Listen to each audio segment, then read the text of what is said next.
We will continue with the head of delegations speakers. So now we're back to the list of speakers that we have posted online. I will name the first 5 so we have them ready. We have Azerbaijan, Cook Islands, Costa Rica, Fiji, and Ethiopia. So with that said, I say we are ready to hear from Azerbaijan. Floor is yours, Azerbaijan.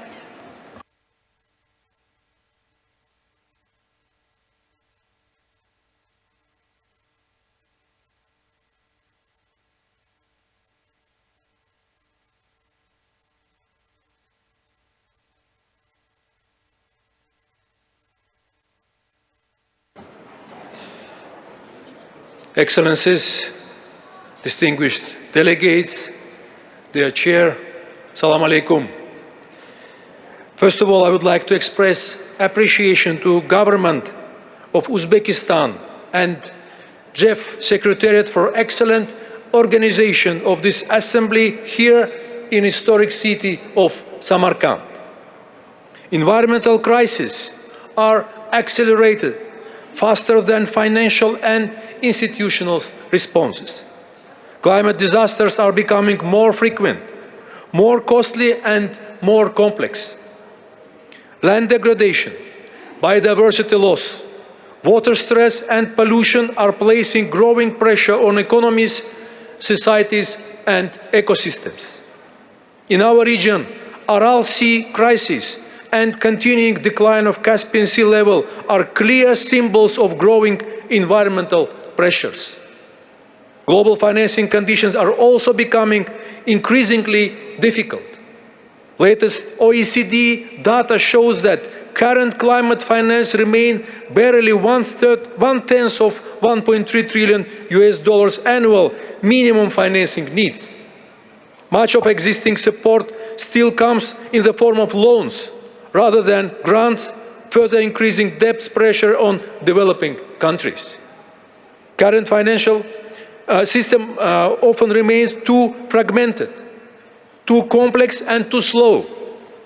Many countries still struggle to navigate access requirements and procedures. We believe GEF should continue moving toward more flexible, simplified and country-oriented approaches. Stronger regional engagement, transparency and use of AI could improve project implementation and coordination. Regional projects should receive greater attention, including shared and transborder water and regional climate resilience. Azerbaijan stands ready to contribute actively and strengthen regional leadership and cooperation. For Azerbaijan, cooperation with GEF remains highly important. GEF-supported projects have contributed to biodiversity protection, land restoration, chemicals management, climate action and institutional capacity building. We believe the next stage of GEF programming should focus more on transformational impact. Projects should not only produce reports and processes. They should deliver measurable change through more resilient communities, reduced vulnerability, green jobs, technology transfer and stronger implementation capacity. At COP29 in Baku, countries agreed on a new global climate finance framework. But credibility of international process will ultimately depend on delivery. Azerbaijan remains committed to strengthen cooperation with GEF, UN agencies, international financial institutions and regional partners. Dear colleagues, the time for fragmented and slow implementation is over. We call for a more agile, transparent and implementation-driven environmental financial system that can respond effectively to today's accelerating challenges. I thank you.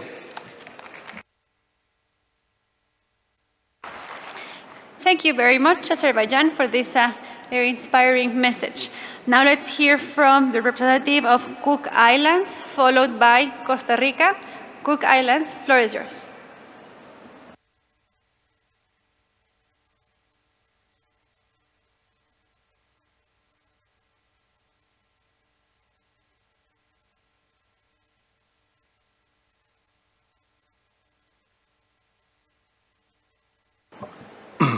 Thank you, Madam Chair.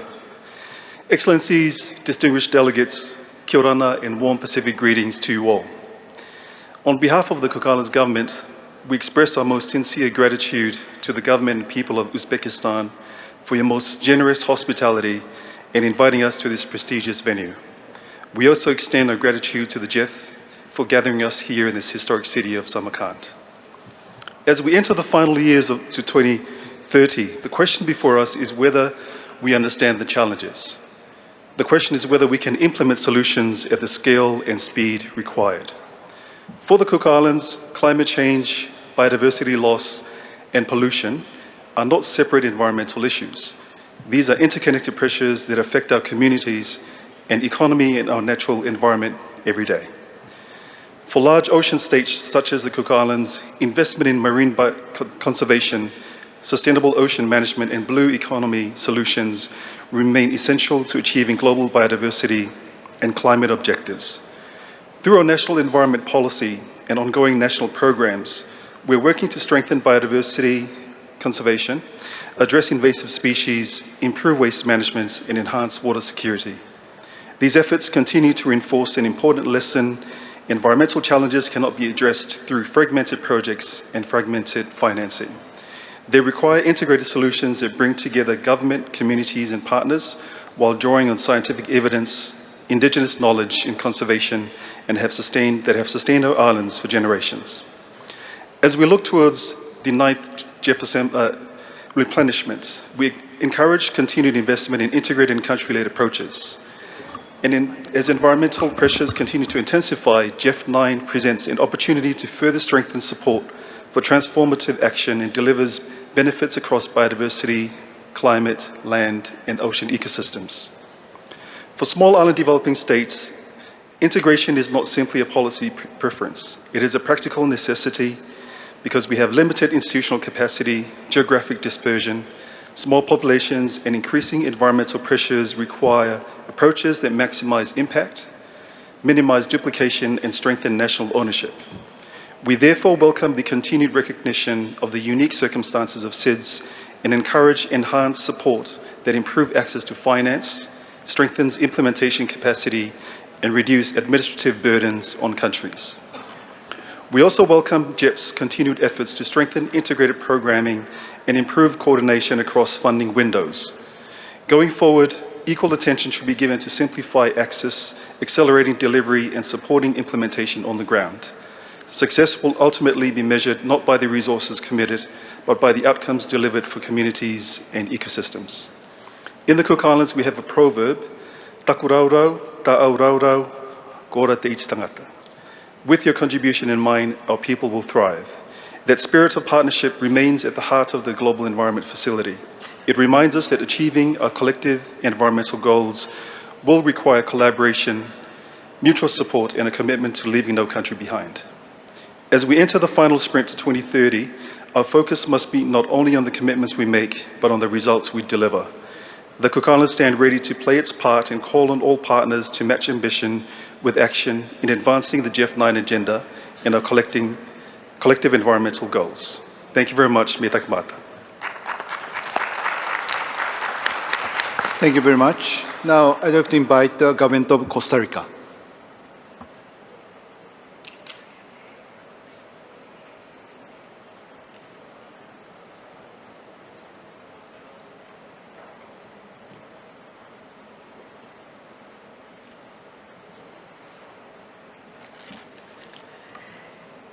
Excelencias, distinguidos representantes, buenas tardes.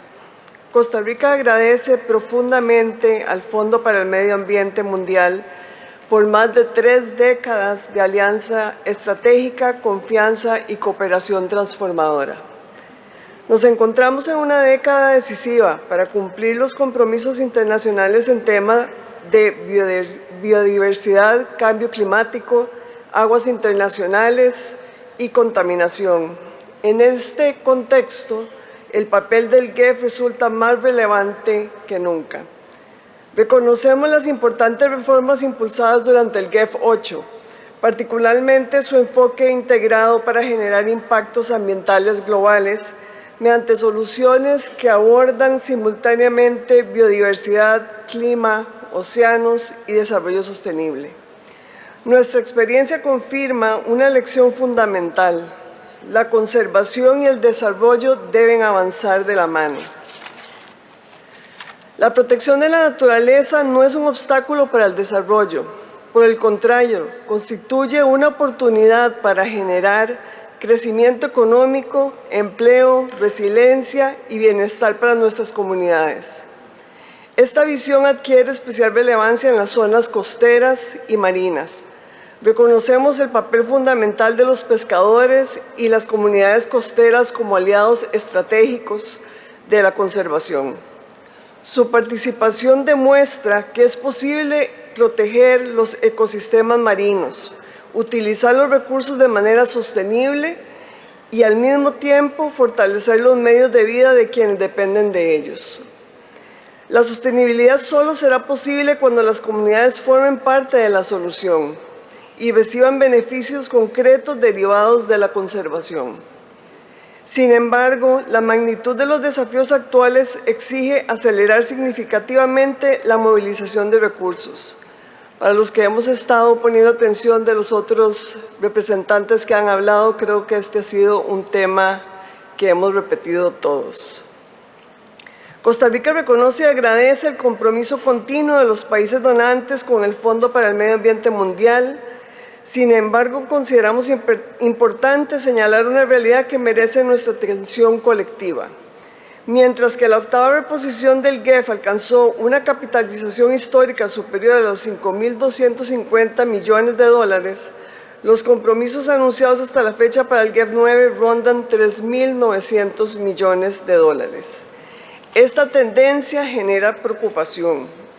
Durante los últimos años, la comunidad internacional ha adoptado metas cada vez más ambiciosas en biodiversidad, clima y contaminación.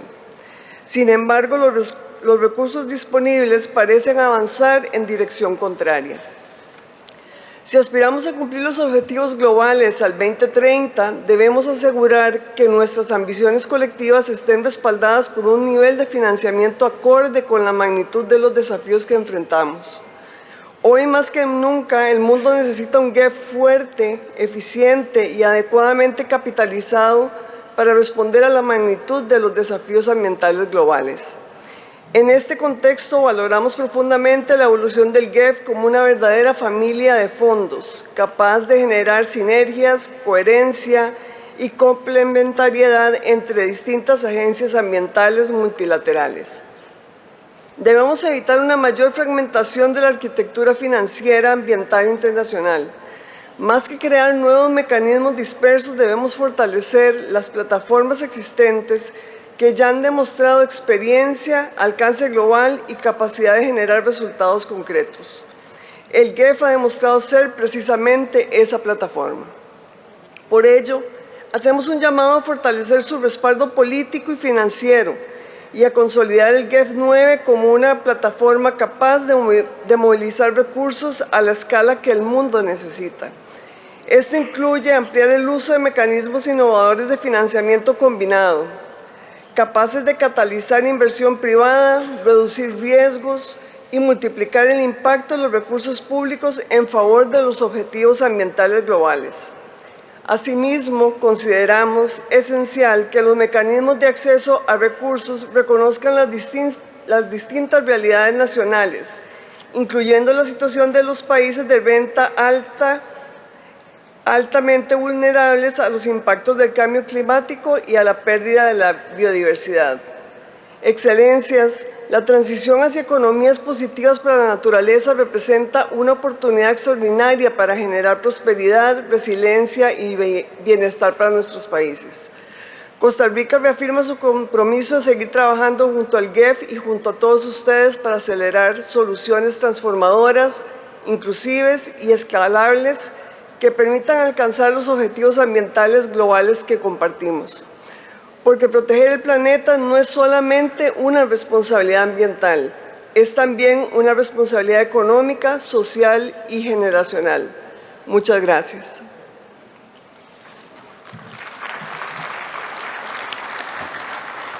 Thank you. Now I'd like to invite the government of Fiji.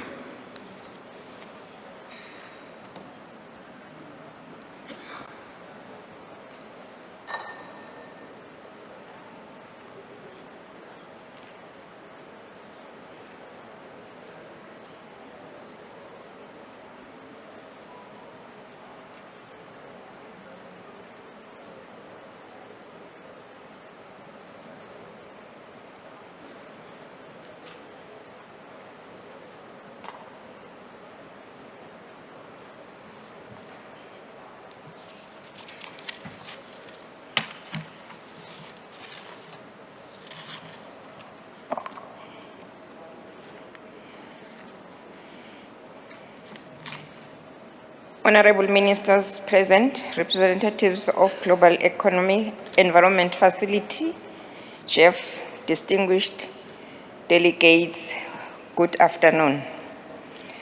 On behalf of the government of Eswatini, allow me to extend our gratitude to the government of Uzbekistan and its people for their warm hospitality, and to GEF for inviting and supporting our participation in this 8th GEF Assembly.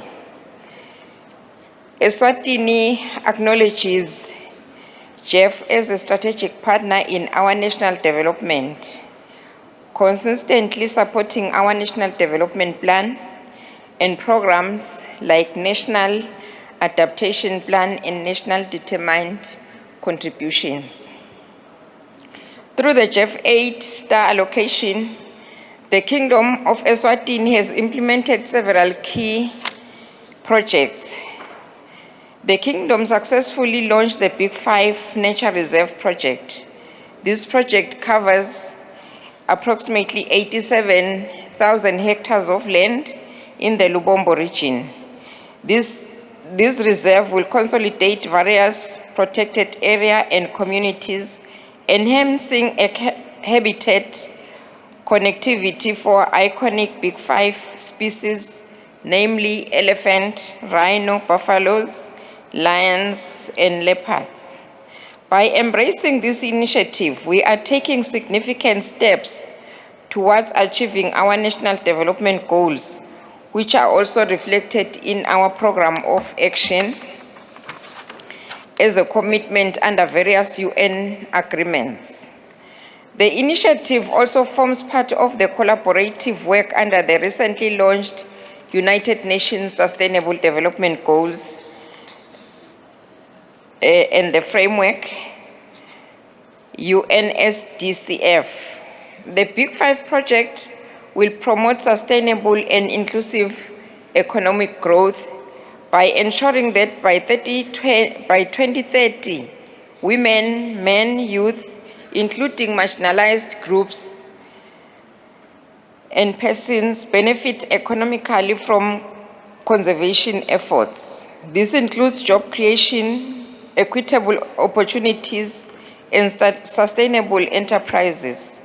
This will also touch on strengthening natural resource management as the country envision a resilient Eswatini that is on low carbon development pathway, managing natural resources sustainably. This project will enhance community adaptation to climate change and improve livelihoods, health, and food security. We also have a food systems transformative project that speaks to addressing Eswatini's food security and environmental concerns by bringing together key government ministries, development partners, and rural communities to coordinate actions across government, financing, production, landscapes, and value chain for a more resilient and sustainable ecosystem. The Kingdom is also excited about the assistance received for enhancing safety in chemicals and waste management. This project aims to reduce risk of human health and the environment by addressing persistent organic pollutants through integrated waste management, promoting a circular economy, strengthening policies, and fostering women entrepreneurship and green growth. The project focuses on integrated waste management to achieve a zero waste vision and promote a circular economy. Healthcare waste management, strengthening policies and regulations to improve waste management practices, ensure public health, and promoting women entrepreneurs and fostering green growth through public and private partnerships. We have also accelerated our transboundary water management by collaborating with our neighboring states, South Africa and Mozambique, through the strengthening of integrated transboundary management of the Inkomati and Maputo River Basin project. This seeks to enhance water, food, energy, environment security, while promoting sustainable livelihoods across the three countries by strengthening transboundary water management across river basins. Lastly, we are relentless in pursuing our national goal in strengthening and protecting our ecosystems and biodiversity by successfully developing and submitting to the Convention on Biodiversity our National Biodiversity Strategy and Action Plan. This aims at strengthening biodiversity protection and aligning with the common Montreal Global Biodiversity Framework. The key objective of the NBSAP 3.0 includes prioritization, mapping of priority ecosystems, and deepening national understanding of other effective area-based conservation measures.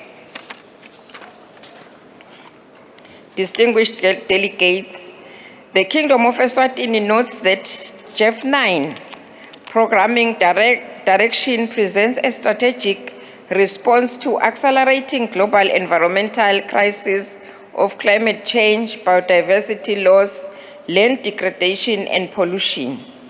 As a country, we have adopted National Determined Contribution, NDC 3.0, where Eswatini commits to reducing greenhouse gas emissions by 2.24 million tons, carbon dioxide emission by 2035. It also includes mitigation priorities covering agriculture, forestry and land use, energy, waste and industrial processes and product use, and includes scaling renewable and clean cooking to restoring degraded rangelands, planting 15 million trees by 2030, and building a circular economy. Our NDC 3.0 also focuses on disaster risk reduction, health, water, sanitation and hygiene, and water resource management, biodiversity and ecosystem infrastructure, and settlement and energy. There are also cross-cutting areas such as gender, youth, children, and other vulnerable groups, finance, technology, and capacity building. With GEF 9 star allocation, Eswatini is prioritizing the implementation of NDC 3.0. We support the GEF program and its emphasis on leveraging blended finance and private sector engagement across programming. The funding mechanism has expressed deepened support for aligning domestic resource mobilization with environmental goals and a deliberate shift towards greater integration, country ownership, transformative change, and long-term impact. We reaffirm our commitment to the achievement of these milestones and institutionalization of innovations as a core programming principle, linking them to financial mechanism, policy coherence, and adaptive learning. I thank you for listening. Thank you. Now I invite the Ethiopia.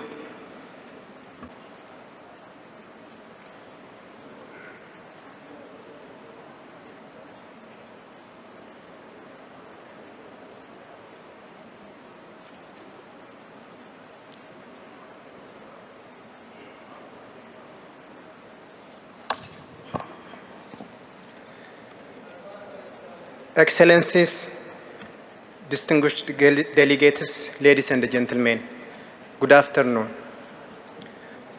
On behalf of government and the people of Federal Democratic Republic of Ethiopia, I would like to express sincere appreciation to the Global Environmental Facility and the government of Uzbekistan for organizing this important assembly at critical moment for our planet. As we enter the final stretch toward 2030, the world faces record environmental challenges: climate change, biodiversity loss, land degradation, pollution, and water scarcity continue to threaten sustainable development, particularly in vulnerable developing countries. Ethiopia is among countries highly affected by the adverse impacts of climate change. Recurrent droughts, flares, land degradation, desertification, and biodiversity loss are increasingly affecting livelihoods, food security, water resources, and economic development. These challenges excessively impact rural communities, women, youth, and vulnerable populations whose livelihoods depend directly on natural resources. Despite these challenges, Ethiopia remains steadfast in the commitment to environmental sustainability and climate action. We firmly believe that environmental protection and economic development are mutually reinforcing objectives. Over the past years, Ethiopia has implemented ambitious initiatives to address climate change and environmental degradation. Our climate-resilient green economy strategy continues to guide the country's transition toward low-carbon and climate-resilient development. Through this vision, Ethiopia seeks to achieve sustainable economic growth while minimizing greenhouse gas emission and strengthening resilience to climate impacts. One of our flagship initiatives is the Green Legacy Initiative.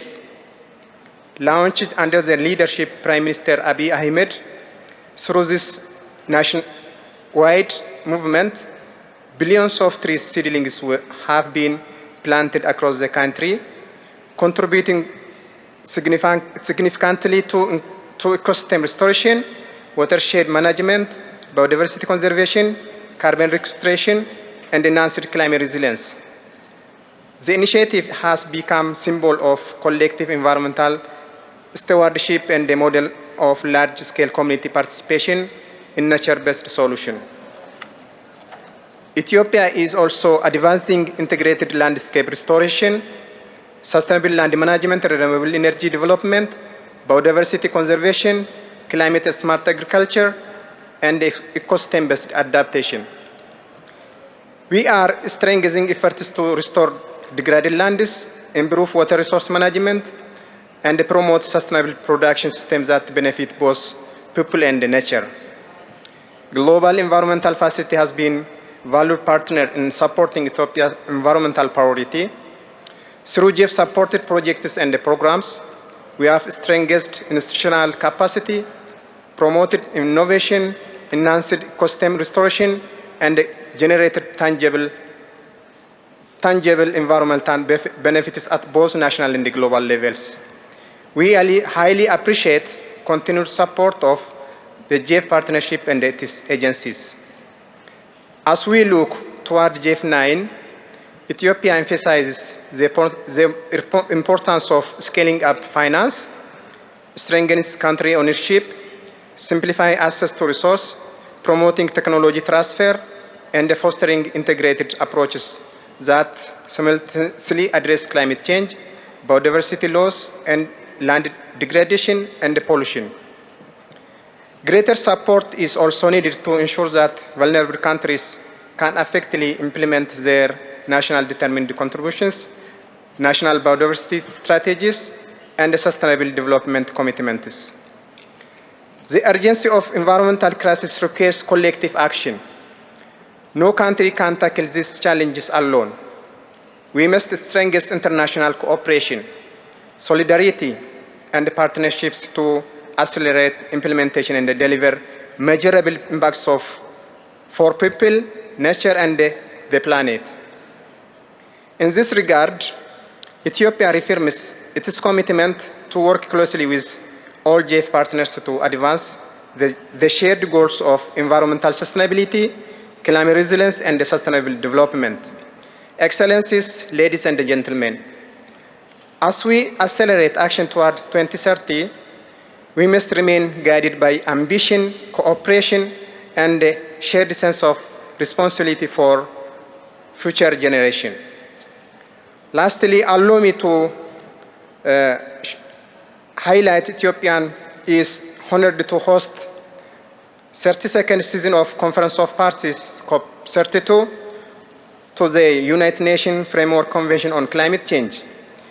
We look forward to welcome the global community to Ethiopia and working together to advance ambitious, inclusive, and action-oriented climate solutions that respond to the needs of developing countries while safeguarding our common future. Let us this final spirit toward 2030 to transform commitments into concrete actions and deliver lasting environmental benefits for all. I thank you. Thank you, Ethiopia. Now I invite Government of Samoa.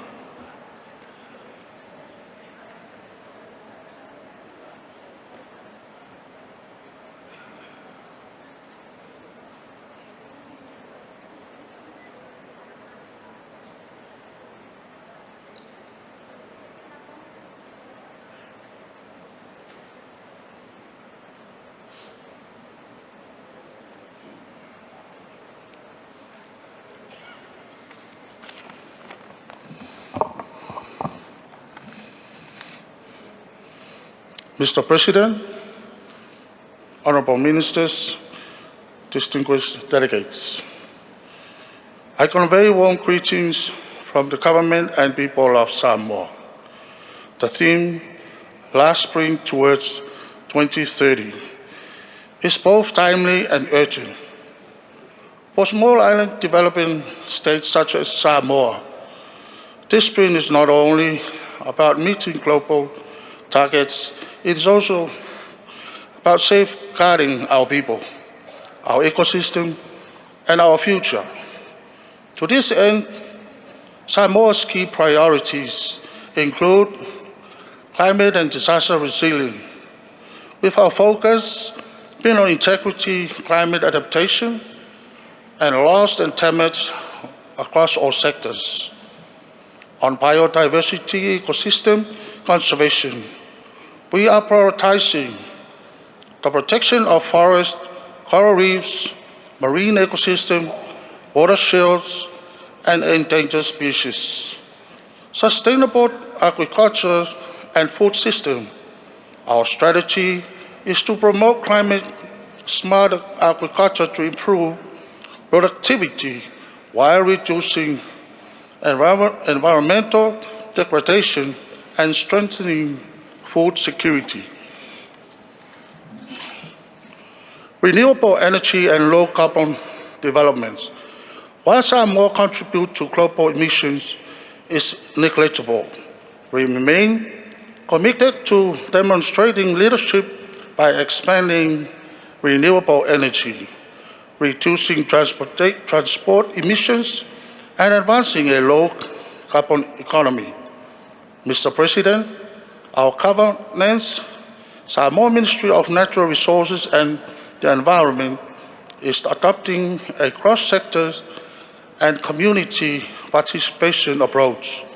Excellencies, while Samoa remains ambitious, we continue to face significant challenges, including limited capacity, including increasing adaptation costs, and complex access procedures for climate and environment financing.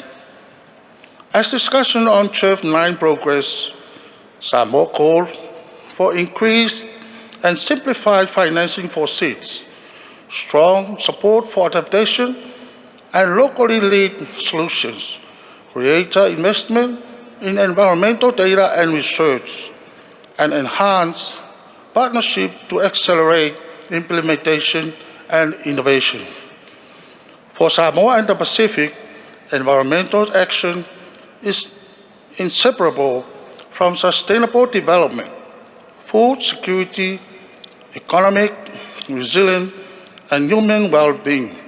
The last sprint towards 2030 requires urgency, solidarity, and meaningful partnership that ensure no country is left behind. In closing, Samoa reaffirms its appreciation to the Global Environment Facility for its long-standing support and partnership, and to the government of Uzbekistan for hosting the 8th GEF Assembly. We look forward to a strong and impactful GEF 9 replenishment that will respond to the reality and aspiration of small island developing states. Pavitai. Thank you, Samoa. Now I invite the government of Tajikistan.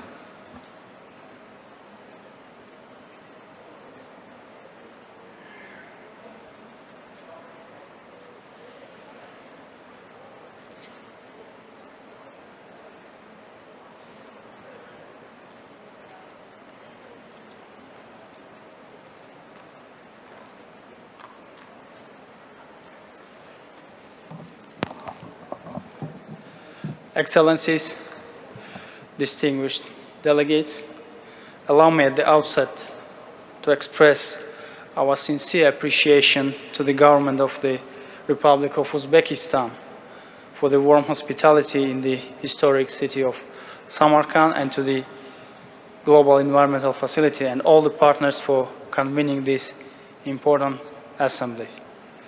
The topic of the assembly, last sprint towards 2030, is not only a call to accelerate. It is a call to renewed commitment and collective responsibility.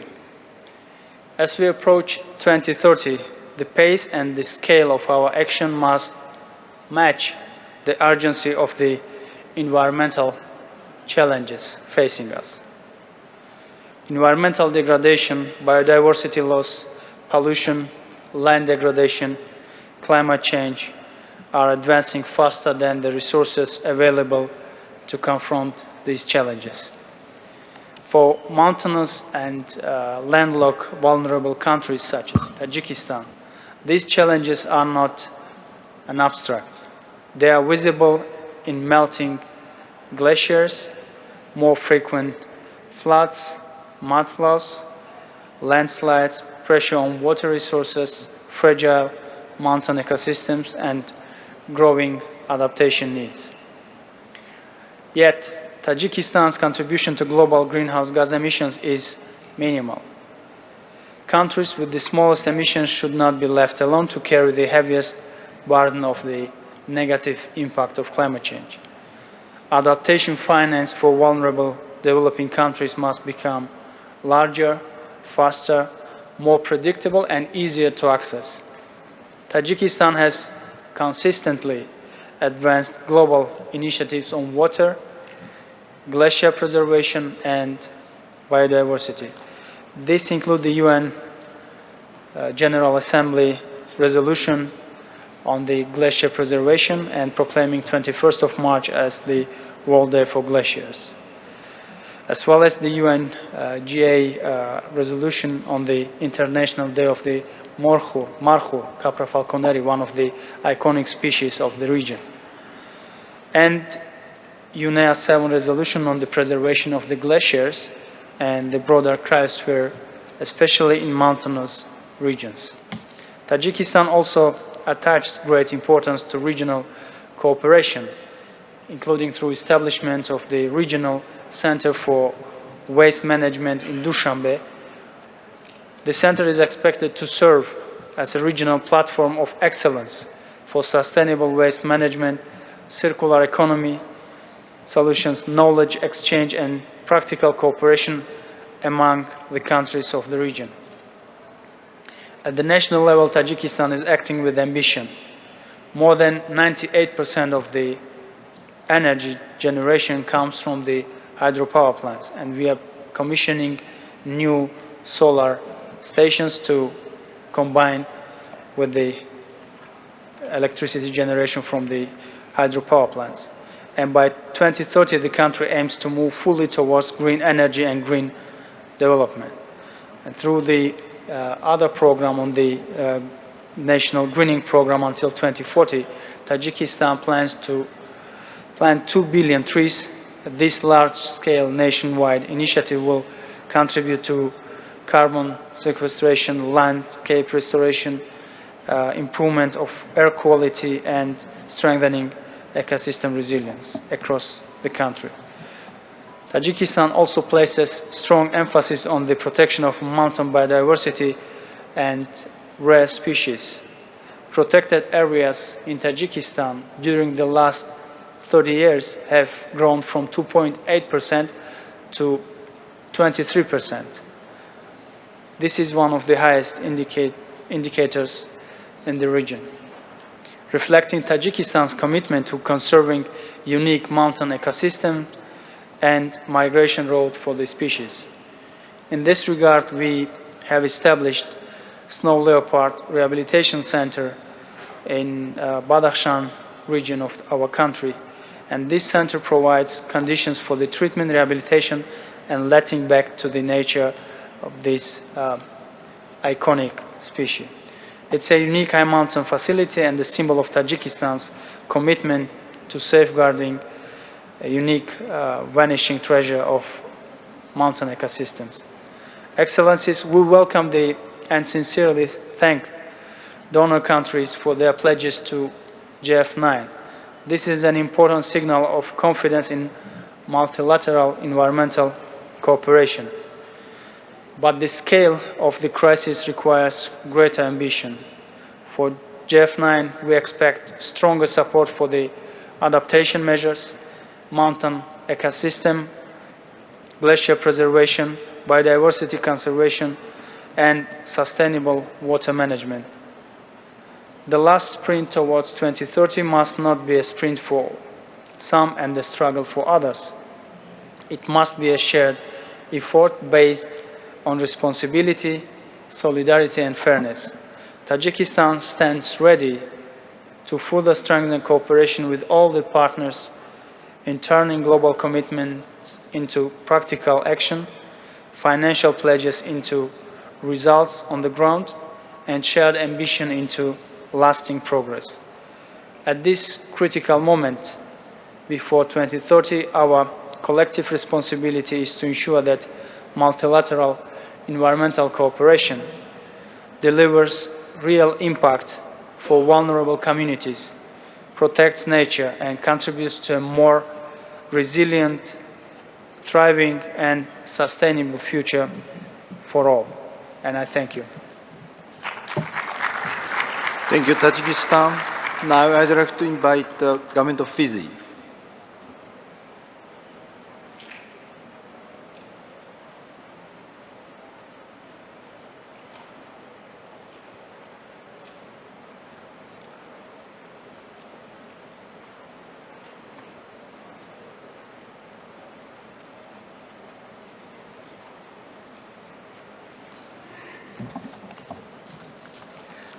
Bula Vinaka from Fiji and the warm blue Pacific continent.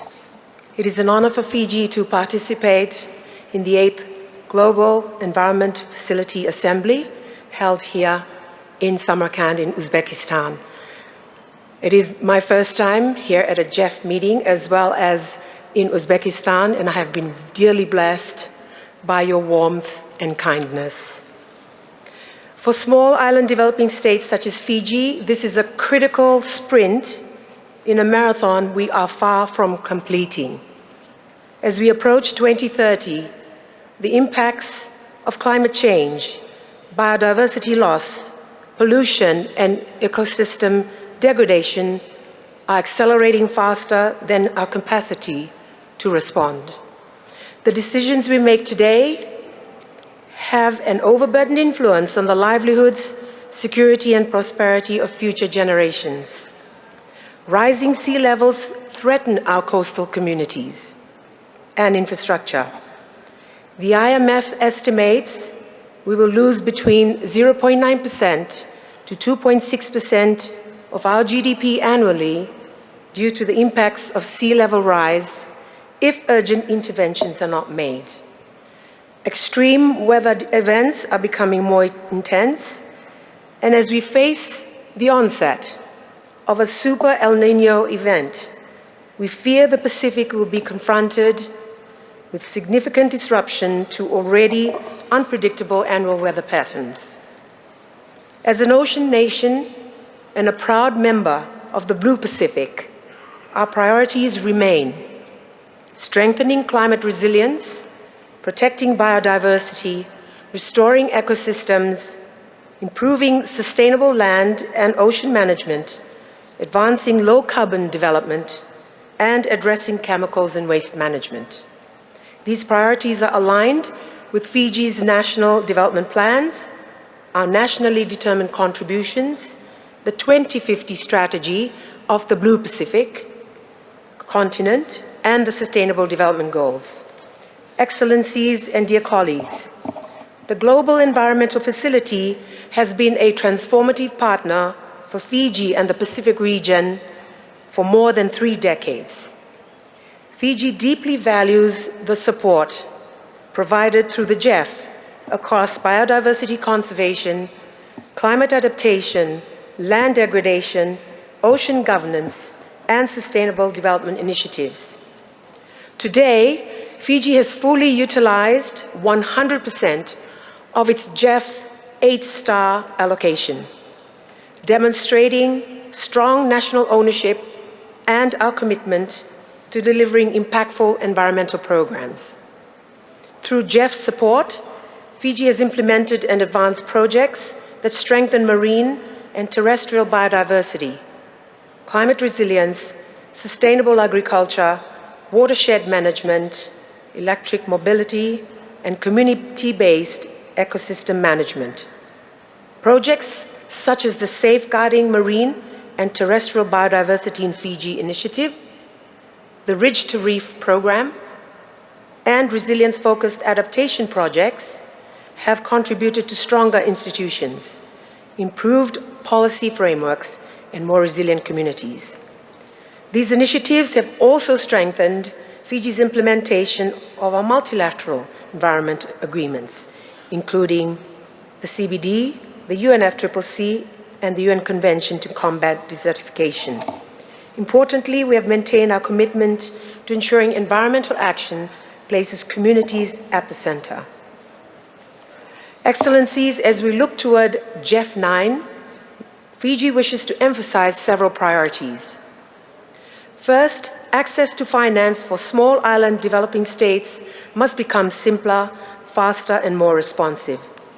While we appreciate the continued support of the GEF, many vulnerable countries continue to face challenges with lengthy approval processes, complex procedures, and limited implementation flexibility. Second, to ensure financing can be effectively translated into tangible results for communities through safer infrastructure, stronger livelihoods, healthier ecosystems, and increased resilience, we need to ensure all our efforts seek to strengthen country ownership and provide greater flexibility to ensure countries can design programs that reflect national priorities and realities on the ground.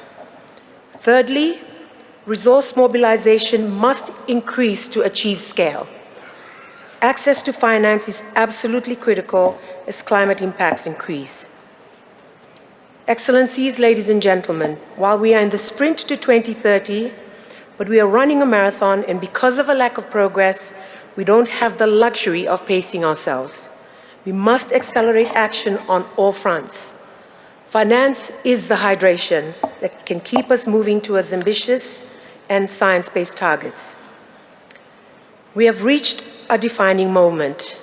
The first sprint towards 2030 requires ambition, urgency, and solidarity. The risk of overshooting 1.5 degrees is very real, and with every increment of warming, the cost to society and burden on the most vulnerable increases exponentially. Fiji believes that policy coherence, integrated action, and inclusive partnerships are essential if we are to meet our global commitments and safeguard the future of vulnerable nations. We therefore call for a strong and ambitious GEF 9 replenishment that reflects the scale of environmental challenges we face now and into the future. Let us move together from commitments to implementation, from ambition to delivery, from dialogue to action. On behalf of the government and the people of Fiji, I thank the GEF Secretariat, implementing agencies, development partners, and all member countries for your continued partnership and commitment to environmental sustainability. Vinaka Vakalevu. Thank you, Fiji. Now I invite the government of Grenada.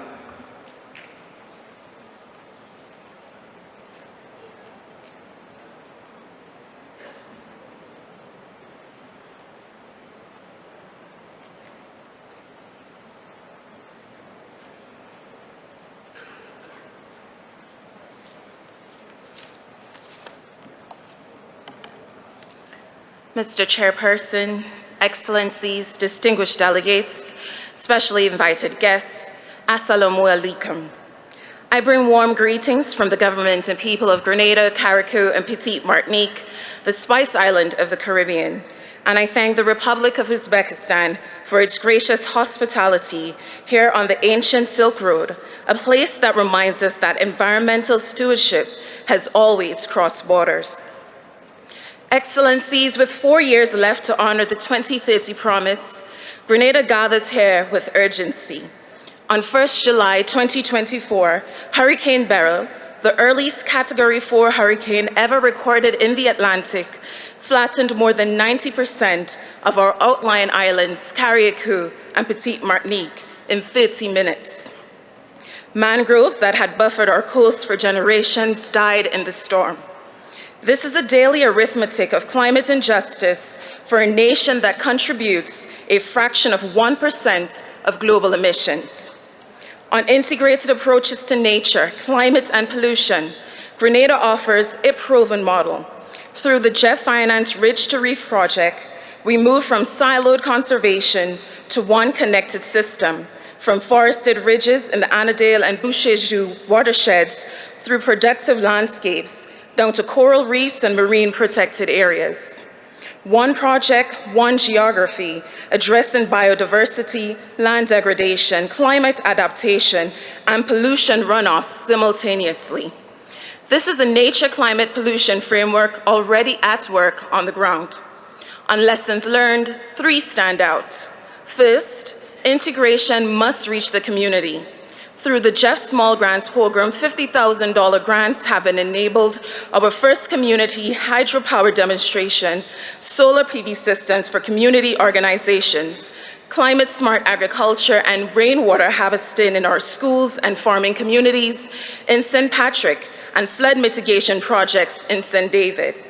Second, integration must reach the most vulnerable, which is why Grenada applauds the Small Grants Program's deliberate focus on women, youth, and persons with disabilities, and why we are advancing an updated National Biodiversity Strategy and Action Plan that is science-based, scalable, and inclusive. Third, integration must outlast a hurricane season. Protected area systems, healthy watersheds, restored mangroves, and resilient livelihoods are what stand between us and the next Beryl. Resilience is built in years, but it can be erased in 30 minutes, as was the case with Grenada. On expectations for the 9th replenishment, Grenada calls for GEF 9 to be transformative, not incremental. We urge a replenishment significantly above the initial $3.9 billion pledge, commensurate with the planetary emergency we face. simplified direct access for small island developing states with a multidimensional vulnerability index informing allocation alongside GDP, programmatic financing that scales proven models such as Ridge to Reef across regions rather than reinventing them country by country, and an explicit window that bridges GEF investments with loss and damage finance so that the resilience we build is not erased overnight. To our Caribbean region, I issue this call. Let us use GEF 9 to build a Caribbean Ridge to Reef corridor, pooling our protected areas, our blue economy, and our disaster recovery into one integrated investment platform under CARICOM and the OECS. We cannot keep rebuilding island by island after every storm. Our seas are connected, our finance must be too. To the global community, our call is simple. The credibility of the nature climate pollution agenda will be measured by whether the most vulnerable sit at its center or at its margins. Place us at the center and we will deliver impact at scale. Our communities are ready. Our partnerships are proven. What we need now is ambition equal to emergency. Grenada stands ready from Samarkand. Let us walk faster, more engaged together. Ramat. I thank you. Thank you.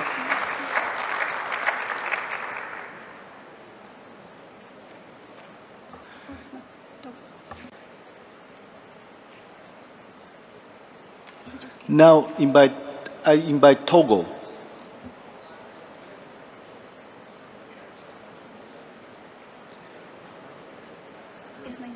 Sorry, invite Nigeria.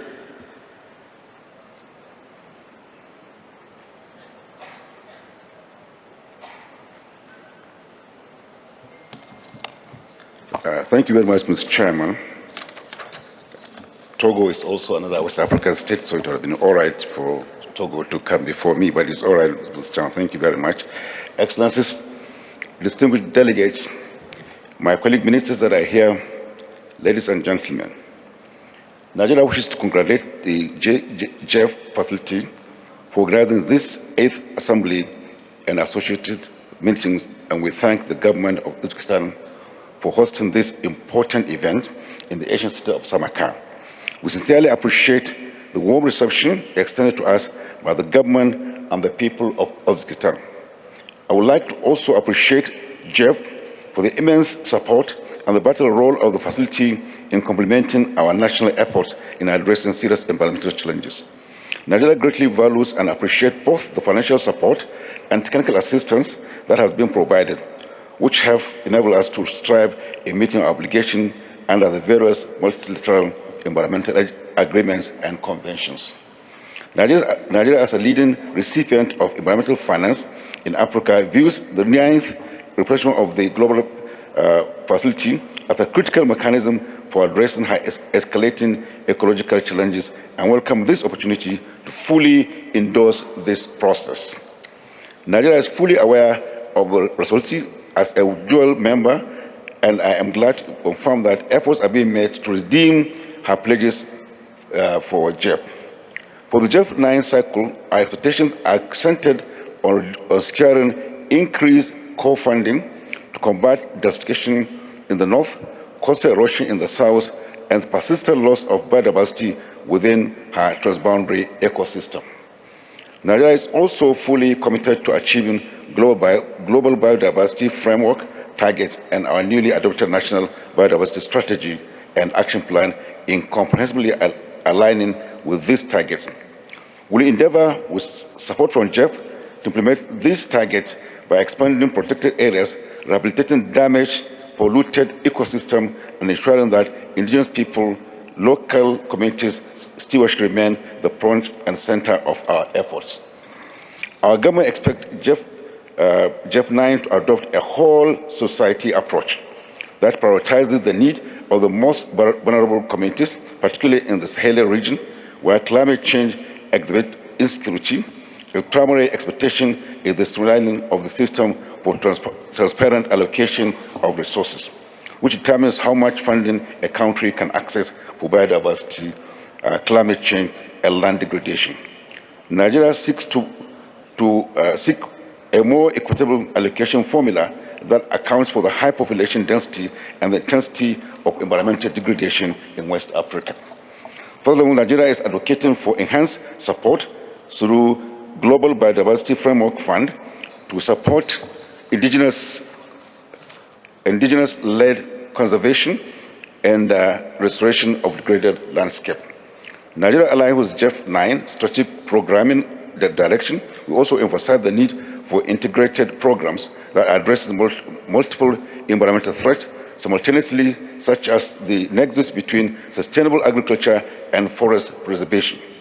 By integrating these sectors, Nigeria aims to maximize the impact of the grant received, moving away from fragmented projects towards large-scale transformational initiatives. This includes a specific focus on moving mercury from industrial process and artisanal gold mining and significant health and environmental issues in several Nigerian states. Considering our geographical position, we expect GEF 9 to facilitate stronger regional cooperation in both terrestrial and marine jurisdiction. Nigeria shares vital water bodies and ecosystems such as Lake Chad Basin, the River Niger, and River Benue, with its neighbors. The expectation is that GEF 9 will fund transboundary projects that promote protection of vital transboundary ecosystem services, as well as promoting regional stability and sustainable resource management, thereby preventing the perversion effect of environmental degradation across West and Central Africa.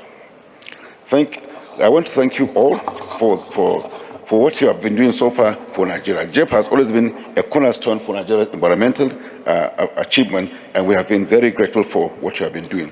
But we have to indicate that we need more support in trying to address several of our environmental issues that have bedeviled the development of our nation. Nigeria is now facing serious cases of flood across the north and south. We are facing flood in areas that are least expected to have flood, in the sense that areas like northern part of the country, which is semi-arid, is now confronted with serious cases of flood. So Nigeria is fully aware of it. So Nigeria is very much in tune with GEF, and would like to support whatever you are trying to do. But let us try to see that this fund are allocated to both the small states as well as the big states like Nigeria. And we want to sincerely thank you, and we endorse what you are doing as a body. Thank you very much. Thank you, Nigeria. Now I invite Kazakhstan.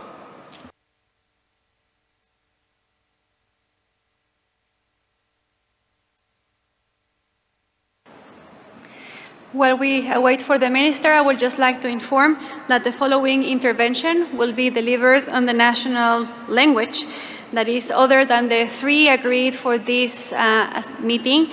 Therefore, the written statement will be available on the website for reference. Ваше превосходительство, уважаемые делегаты, дамы и господа, прежде всего позвольте выразить признательность правительству Республики Узбекистан за теплый прием и секретариату Глобального экологического фонда за организацию 8-й ассамблеи ГЭФ здесь, в нашем регионе, в Самарканде. Исторический Самарканд был местом, где соединялись торговые пути, культура и знания. Сегодня здесь пересекаются и другие направления. Климатическая политика, вопросы воды, земель, биоразнообразия, энергетики и устойчивого развития. Для Центральной Азии это имеет особое значение. Наш регион уязвим, особенно уязвим последствиям изменения климата. Таяние ледников, деградация земель, дефицит воды, опустынивание и утрата биоразнообразия уже оказывают прямое влияние на устойчивость экономик, продовольственную безопасность, качество жизни миллионов людей. И эти вызовы невозможно решать в национальных границах. Именно поэтому Казахстан рассматривает глобальный экологический фонд не только как финансовый механизм, а как важнейшую платформу международного сотрудничества, объединяющую страны вокруг общей экологической ответственности и практических решений. На протяжении многих лет ГЭФ остается для Казахстана надежным стратегическим партнером. Благодаря поддержке ГЭФ Казахстан укрепил систему климатического планирования и прозрачности, расширил сеть особо охраняемых природных территорий, внедрил экосистемный подход к управлению природными ресурсами, усилил национальный институциональный потенциал и запустил проекты, имеющие значение не только для страны, но и для всего региона. Сегодня Казахстан последовательно проводит национальную политику, приводит в соответствии с Парижским соглашением, Рио-де-Жанейрскими конвенциями, Куньминско-Монреальской глобальной рамочной программой по биоразнообразию и целями устойчивого развития. При этом для Казахстана одним из ключевых приоритетов нового цикла ГЭФ остается сохранение биоразнообразия. Наша страна обладает обширными и уникальными экосистемами, от степей и пустынь до горных районов, лесов, водно-болотных угодий и Каспийского моря. Этот природный капитал имеет важное значение не только для Центральной Азии, но и для глобальной экологической устойчивости. Именно поэтому Казахстаном принята концепция по сохранению биоразнообразия на 2026-2035 годы, реализация которой потребует дальнейшей консолидации международной поддержки, инвестиций, современных экологических решений. Вместе с тем, для Казахстана все более приоритетным направлением становится сектор отходов химических веществ. Мы рассматриваем эту сферу не только как экологический, но и как климатический и социальный вызов, напрямую влияющий на здоровье населения, качество жизни и устойчивость городских экосистем. Сегодня в Казахстане накоплено значительный объем стойких органических загрязнителей и других опасных отходов, требующих экологически безопасного обращения и ликвидации. Кроме того, сектор отходов остается одним из существенных источников выбросов метана. В этой связи развитие современной системы управления отходами, внедрение принципов циркулярной экономики, экологически безопасное обращение с химическими веществами рассматриваются нами как важная часть перехода к более устойчивой, климатоустойчивой, экологически безопасной модели развития. Казахстан также подчеркивает важность трансграничного водного сотрудничества и проектов ГЭФ в этой сфере для достижения глобальных экологических выгод. Направление международные воды ГЭФ, в рамках которого финансируются трансграничные водные проекты, традиционно остаются одним из самых небольших по объему в портфеле ГЭФ. И хотя в будущем цикле ГЭФ-9 доля поддержки несколько увеличена, позвольте еще раз подчеркнуть важность проектов ГЭФ по международным водам для развития сотрудничества в сфере пресноводных ресурсов. На сегодня главный вопрос заключается уже не в формировании новых обязательств. Главный вопрос, успеем ли мы реализовать уже принятые решения. До достижения цели устойчивого развития остается менее 5 лет. И именно поэтому финальный рывок к 2030 году должен стать не периодом новых деклараций, а этапом практической реализации масштабных инвестиций и конкретных измеримых результатов. Сегодня международному сообществу необходимо переход от обсуждения проблем к совместному внедрению решений, от стратегии к проектам, от обязательств к финансированию и технологиям. Для Казахстана новый цикл ГЭФ-9 имеет в этом контексте особое значение. Мы рассматриваем ГЭФ-9 как возможность ускорить реализацию национальных и региональных экологических приоритетов, укрепить устойчивость стран Центральной Азии к климатическим рискам и обеспечить долгосрочный экологический эффект. Казахстан уже формирует проектный портфель на новый цикл ГЭФ, охватывающий вопросы все приоритетные направления ГЭФ. Особое внимание уделяется вопросам регионального сотрудничества, поскольку для Центральной Азии вода, климат и экосистема – это общая повестка и общая ответственность. Особое внимание уделяется восстановлению экосистемы Приоралия.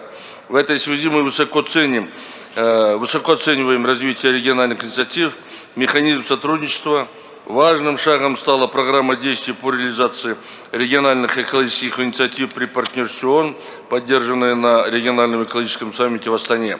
Сегодня миру необходимы не только амбиции, но и реальный механизм реализации. И глобальный экологический фонд играет в этом процессе ключевую роль. Как отметил президент Республики Казахстан Касым-Жомарт Токаев на региональном экологическом саммите в Астане, время рапортовать об успехах прошло. Настало время принимать решения. Благодарю за внимание.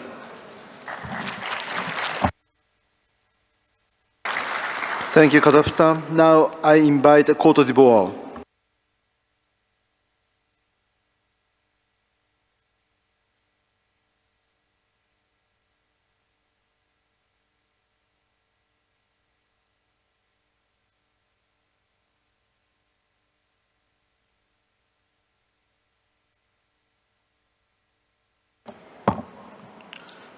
Monsieur le Président directeur général par intérim du FEM, Excellences, Mesdames et Messieurs les ministres, Mesdames et Messieurs les délégués, chers partenaires de la société civile et du secteur privé, c'est un immense honneur pour moi de prendre la parole ce jour au nom de la Côte d'Ivoire, mon pays, à l'occasion des assises de cette 8e Assemblée du Fonds pour l'environnement mondial.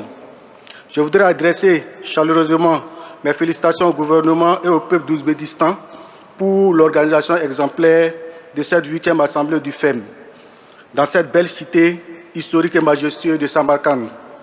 Je tiens également à saluer l'accueil réservé à ma délégation et à moi-même.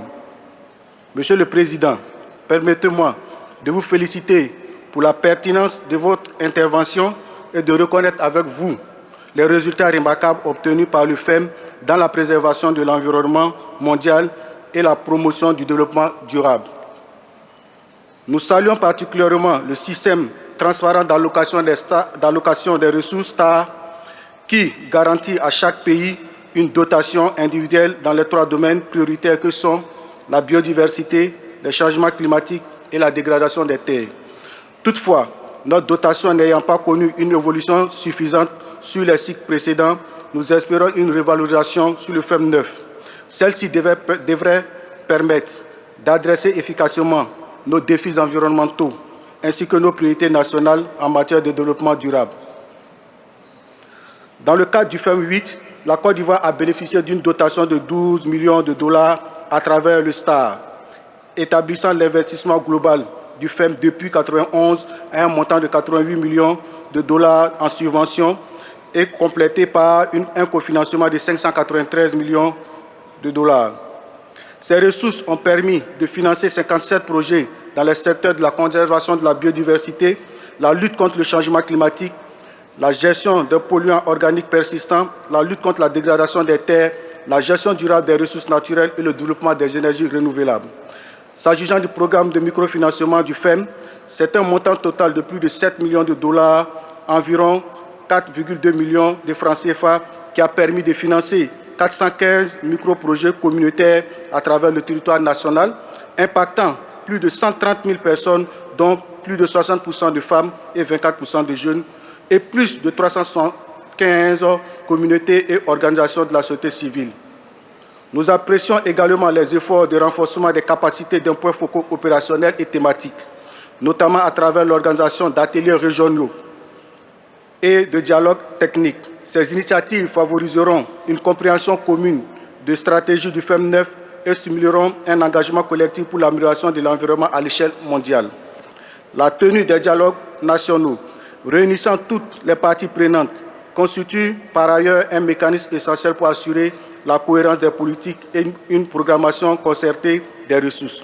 Enfin, nous sollicitons la mise en place d'une représentation régionale du Fonds pour l'environnement mondial en Afrique, dont le but est de déconcentrer les opérations afin de mieux répondre aux réalités locales et aux réalités spécifiques des pays africains. Faciliter la coordination et le suivi des projets en rapprochant les instances décisionnelles des bénéficiaires sur le terrain. Renforcer la participation des parties prenantes africaines dans le processus de planification et de mise en œuvre de l'évaluation des projets.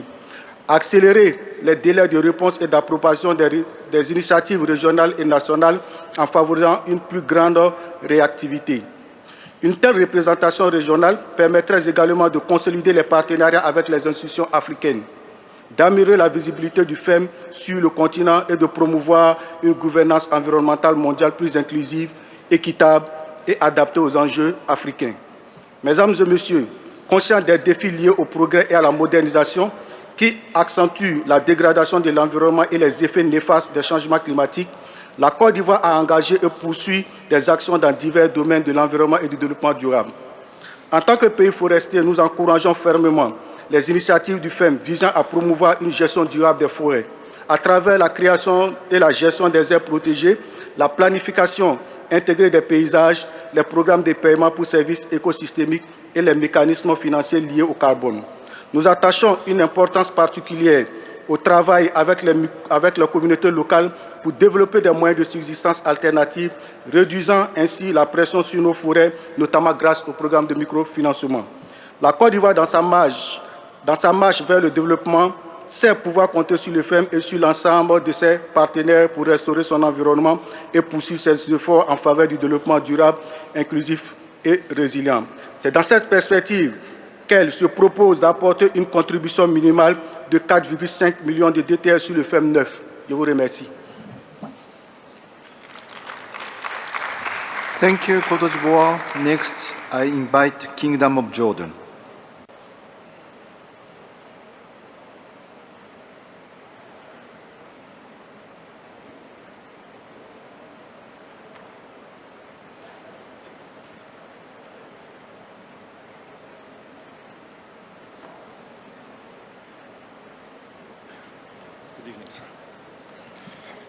Bismillah ar-Rahman ar-Rahim. Distinguished Chair, Excellencies, ladies and gentlemen, on behalf of the Hashemite Kingdom of Jordan, I extend our deepest gratitude to the government of Uzbekistan and the Global Environment Facility. You have brought us together at a truly pivotal moment for our shared future. We stand at a crossroad today, facing a web interconnected economic, social, and environmental challenges that test the very limits of our global resilience. As climate impacts intensify, resources grow scarce, the need for urgent, unified, and sustained international action has never been more profound. In this context, Jordan views the Global Environmental Facility not only as a financing mechanism, but as a strategic partner enabling our transition towards a greener, more resilient, and inclusive economy, aligned with the national priorities and the global sustainability goals. Our economic modernization vision and public sector modernization roadmap are firmly anchored in sustainability and climate resilience growth. They emphasize the importance of strengthening water and food security, energy diversification, and environmental sustainability, all areas where GEF-supported interventions have made a meaningful contribution. Guided by the framework such as Green Growth National Action Plans, the National Adaptation Plan, the National Biodiversity Strategy, and our updated national determined contributions, and the land degradation, we are increasingly integrating climate, biodiversity, and land degradation priorities into a broader national planning system. Food security and agriculture remain central to Jordan's resilience agenda. We are advancing climate-smart agriculture, improving irrigation efficiency, and strengthening sustainable land management to enhance productivity under increasingly climate-stressed conditions.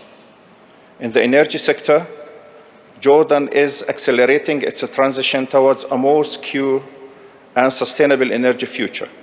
We continue to expand renewable energy, improve energy efficiency, and advance green transition initiatives to strengthen resilience, enhance energy security, and reduce dependence on imported energy. With that being said, Jordan remains one of the most water-scarce countries in the world, with the per capita water availability at a nearly 60 cubic meters annually, we are advancing comprehensive reforms to reduce water losses, enhance efficiency, and modernize infrastructure through the National Conveyor Project. As we look towards the next replenishment cycle, Jordan seeks to deepen collaboration with GEF, particularly in advancing integrated water, energy, food, environment nexus approaches, scaling up climate-smart agriculture and nature-based solutions, and strengthening monitoring and policy evaluation systems to sustain and expand impact of GEF-supported interventions. We strongly believe that achieving global environmental goals requires stronger and more inclusive partnerships among governments, international organizations, and the private sector, civil society, women, youth, and local communities. Meaningful participation and strong country ownership are essential to delivering solutions that are effective, sustainable, and scalable. We must accelerate collective action under the Integrated Nature Climate Pollution Agenda, ensuring that no country is left behind. For Jordan, this is more than an environmental priority. It is an investment in the future we owe to the next generations, and in the resilience, dignity, and prosperity of our people. To conclude, Jordan reaffirms its unwavering commitment to multilateral environmental cooperation and to working hand in hand with all partners to build a more resilient, sustainable, and equitable world. Ultimately, our success will be measured by the legacy we have behind, a legacy rooted in opportunity, resilience, and sustainability for the future generations. Thank you. Thank you, Jordan. Now I invite Yemen. In the meantime, I would like to remind the head of delegations that there is a reference 3-minute limit participation. There is a timer on our screens behind because there is a big line for today and we do want to hear everyone. Thank you.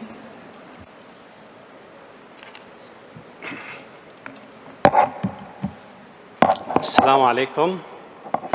Excellencies, ladies and gentlemen, it is my pleasure to extend my sincere gratitude and appreciation to the government of people of Uzbekistan for hosting this important global event, which comes at the critical time when the challenge of climate change, water security, biodiversity laws, food security, and human sustainability are increasingly interlinked. I would also like to express our deep appreciation for the pivotal role played by GEF in supporting international effort to protect the environment and promote sustainability in the face of the growing environment challenge confronting our world today. The Yemen, while facing exceptional and complex circumstances resulting from the war and the impact of climate change, fully recognize that the environment issues are not longer sector concern, neither they are closely linked to food and water security as well as to ability of communities to withstand stocks, recover, the achieve stability development. In this context, Yemen has adopted a range of measures to address these challenges, including supporting and strengthening sustainability, natural resources management approach, and expanding interventions together local community, particularly in the areas of climate change adaptation, livelihood improvement, and resilience building. These include supporting renewable energy initiatives and sustainable economic alternatives. Yemen highly values its partnership with the GEF and its international partners and emphasizes the importance of strengthening technical and financial support, building national capacity, and expanding environment, hydrological, and climate monitoring networks to improve the data reviews decision makers. Yemen also review positively the global shift toward integrated solutions that link climate, water, biodiversity, land management, and sustainable development for the purpose of ecosystem restoration. In this regard, Yemen is developing a number of national initiatives, along with the new opportunity and direction of the GEF, including integrated water resource management, the development of monitoring and early warning system, and the promotion for involving environmental financing. Ladies and gentlemen, Yemen believes that environment financial in frequent state should take into account weak institutional capacity, limited resources, and the impact of protected crises, including conflict and war. Therefore, we call for increasing environment financial allocated to least developed countries and fragile states, whether simplification of access produced to the environment funding, enhanced capacity building and technology transfer, and lastly, greater support for integrated multiple sectoral program. Yemen also emphasized the importance of the strengthening international cooperation in biodiversity conservation, restoration for degraded ecosystem, combined desertification, and natural disaster risk management, as these are the functional pillars for achieving sustainable development. In conclusion, the Republic of Yemen reaffirms its full committed to work jointly with the international community and with the GEF and its partners toward more sustainable, equitable, and resilient future capable for addressing the global environmental challenge. I would like to reiterate my gratitude to the host country and to the GEF for the excellent organization for this assembly. Thank you very much. Thank you, Yemen. Now I invite Kyrgyz Republic.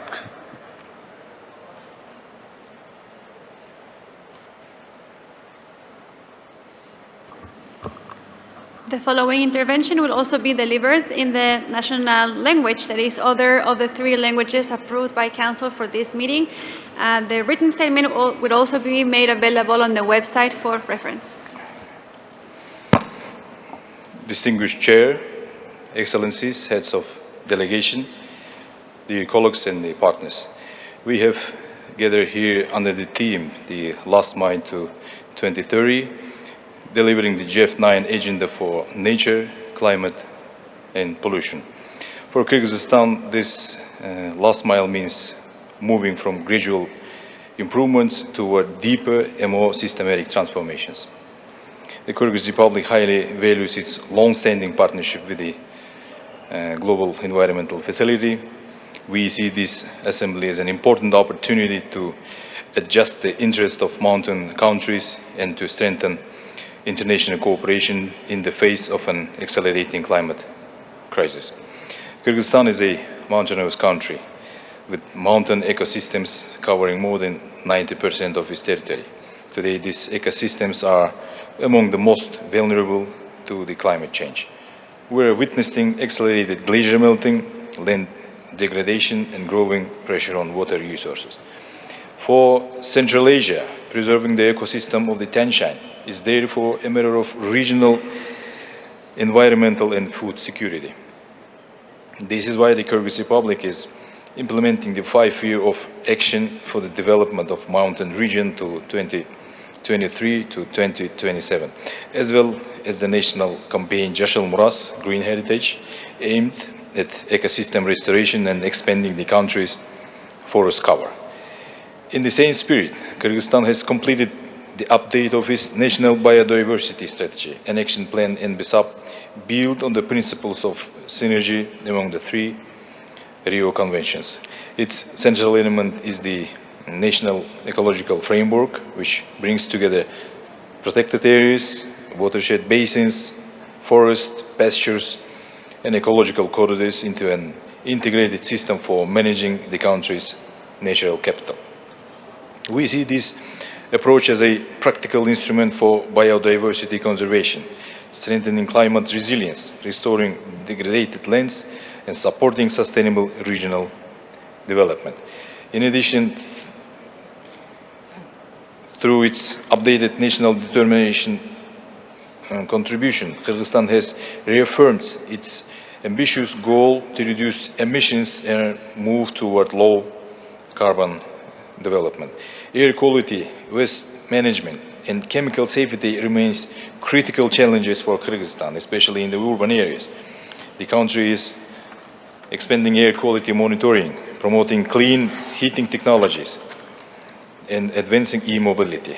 At the same time, Kyrgyzstan is strengthening the legal and the institutional basis for a circular economy, introducing extended producer responsibility and implementing the national waste management strategy until 2035, including action on persistent organic pollutants and obsolete pesticides.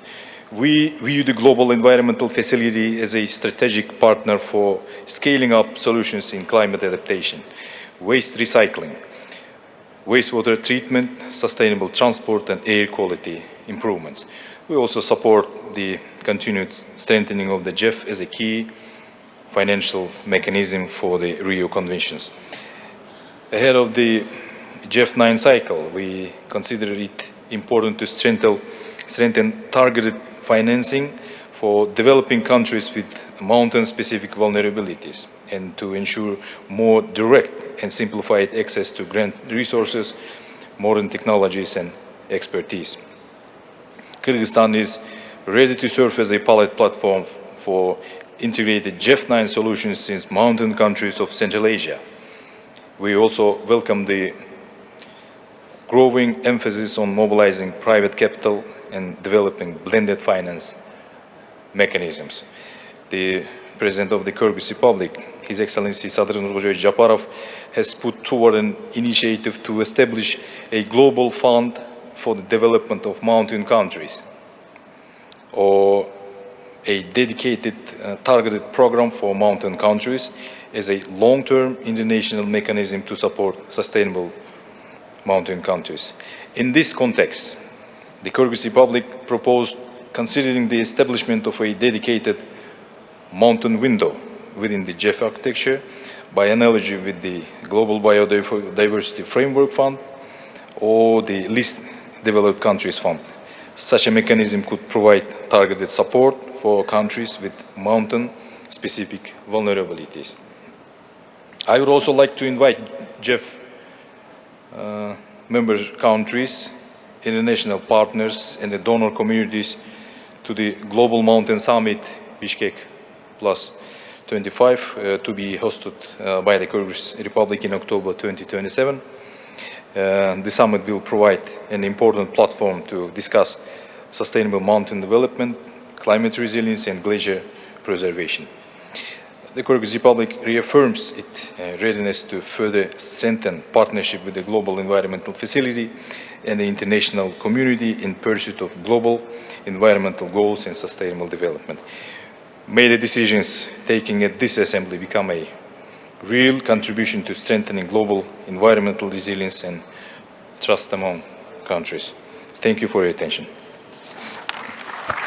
Thank you, Kyrgyz Republic. Now I invite North Macedonia.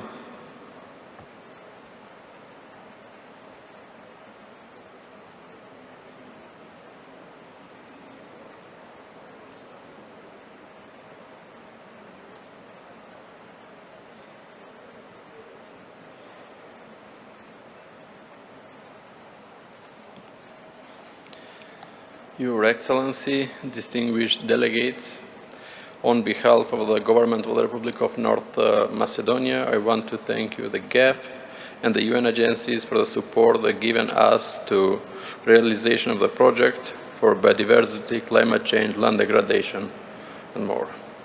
North Macedonia is one of European richest country on biodiversity relative to its size. Its mountains, lakes, forests, wetlands, and river host exceptional ecosystem and many endemic and endangered species. From the ancient ecosystem of Lake Ohrid and Prespa to the high mountain habitats of Pelizer, Shar Mountains, and Galiciza, nature represents an essential part of the country, identify resilience and sustainable development potential. Today, the country nature protection priorities are increasingly focused on aligned biodiversity conservation with European Union environmental standards and the goals of the global biodiversity framework. One of the most important priorities is the establishment of the Nature 2000 ecological network, which requires identification, mapping, and long-term conservation of habitats and species of European importance. This process is also strengthening national capacities for biodiversity monitoring, science assessment, and data management.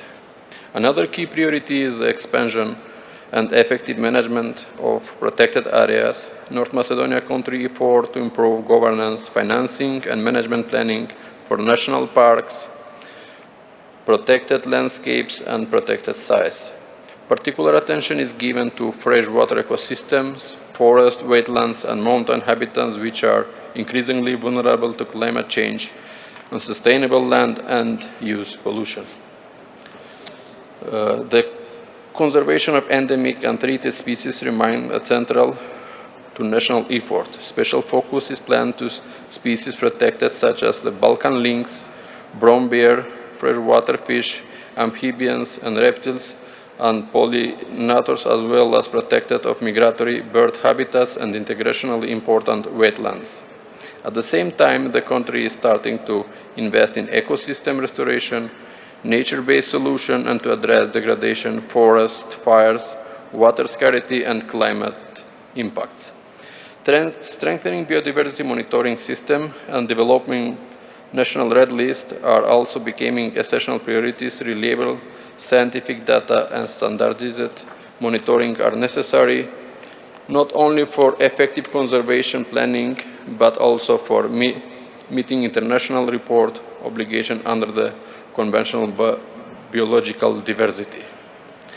Through stronger institutions, regional cooperation, engagement of civil society, and support from international partners, North Macedonia is gradually building more integrated and forward-looking approach of nature protection, one of that recognized biodiversity as a both of a national heritage and foundation for a long-term ecological and economic resilience. Distinguished delegates, at the end, let me emphasize that this is a pivot moment when all the three Rio COPs will convene with the same year, reflecting strong convergence around the need to more from political recognition to implementation, emphasizing the need of joint implementation across climate, biodiversity, and land agendas with direct benefits for people, livelihood, and resilience. Thank you for your attention. Thank you, North Macedonia. Now I'd like to invite Mauritania.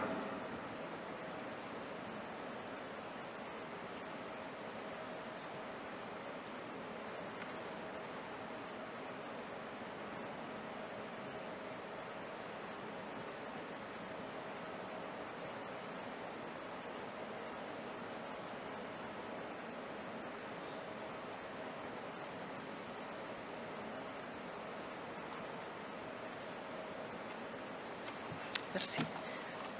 Bismillah, as-salatu was-salam ala Rasulillah.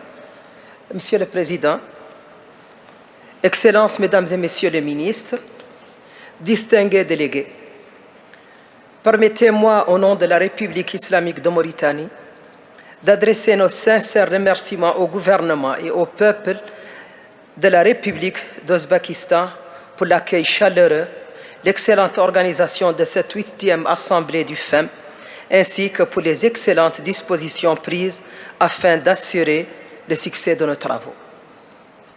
Nous saluons également l'engagement de l'Ouzbékistan en faveur des questions environnementales et du développement durable, ainsi que son leadership dans la promotion de la coopération internationale autour des enjeux liés au climat, à la biodiversité et à la résilience de nos écosystèmes. La Mauritanie est honorée de prendre part à cette 8e Assemblée dans un contexte où l'urgence climatique, l'érosion de la biodiversité et les multiples formes de pollution imposent une mobilisation collective renforcée. Pays sahélien et côtier, la Mauritanie est particulièrement exposée aux effets des changements climatiques. La désertification, la sécheresse récurrente, l'érosion côtière, la pression sur les ressources naturelles, ainsi que les défis liés aux migrations climatiques affectent directement les conditions de vie de nos populations et renforcent les vulnérabilités socio-économiques.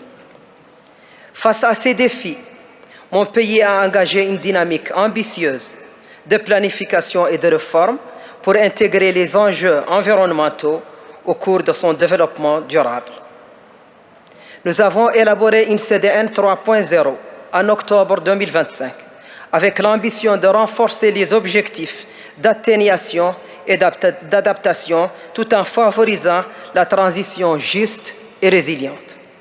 Cette vision s'inscrit pleinement dans la stratégie nationale de croissance accélérée et de prospérité partagée qui place la durabilité environnementale, la résilience climatique et la valorisation du capital naturel parmi les piliers essentiels de développement national. Nous avons élaboré également un plan d'action national environnement et développement durable 2026-2030 qui constitue un cadre intégré pour la mise en œuvre des politiques environnementales et climatiques. En matière de biodiversité, notre stratégie nationale et son plan pour la biodiversité 2030 traduit notre engagement à préserver les écosystèmes terrestres et marins, notamment dans les zones à haute valeur écologique telles que les parcs nationaux, la réserve de la biosphère transfrontalière du bas-delta du fleuve Sénégal, ainsi que les sites géologiques exceptionnels qui constituent un patrimoine naturel et emblématique de la Mauritanie. Par ailleurs, plusieurs stratégies structurantes sont en cours d'élaboration, notamment la stratégie nationale des aires protégées marines, ainsi que la stratégie nationale de réduction des risques de catastrophes, afin de mieux anticiper les chocs climatiques et renforcer la résilience des territoires et des communautés.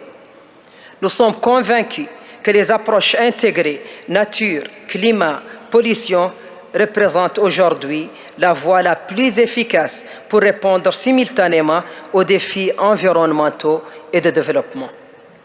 Nous appelons dans ce cadre du FEM 9 à un renforcement des mécanismes de financement accessibles aux pays vulnérables et une simplification des procédures, ainsi qu'un appui accru au développement des capacités nationales et à la mise à l'échelle des solutions innovantes et transformatrices.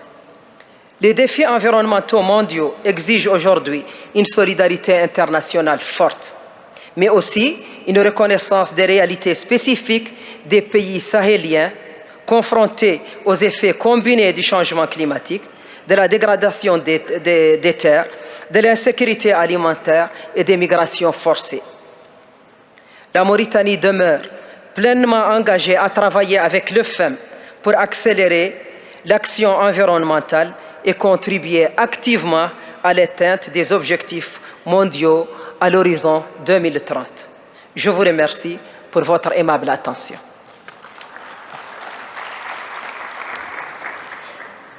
Thank you very much. I want to put forward to the Assembly, with the Vice Chair permission, to seek a request for a consideration of a delegate that, to unforeseen circumstances, have to depart the city in a couple of minutes, to ask the Assembly if there will be any objection to make one exception to the list of participants given at travel. If that's acceptable, we can provide that floor. Thank you, Assembly, for your flexibility. I do not see anyone requesting the floor.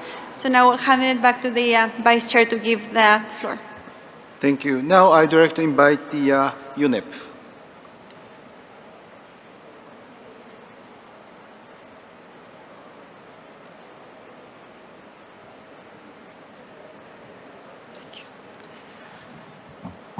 Good afternoon.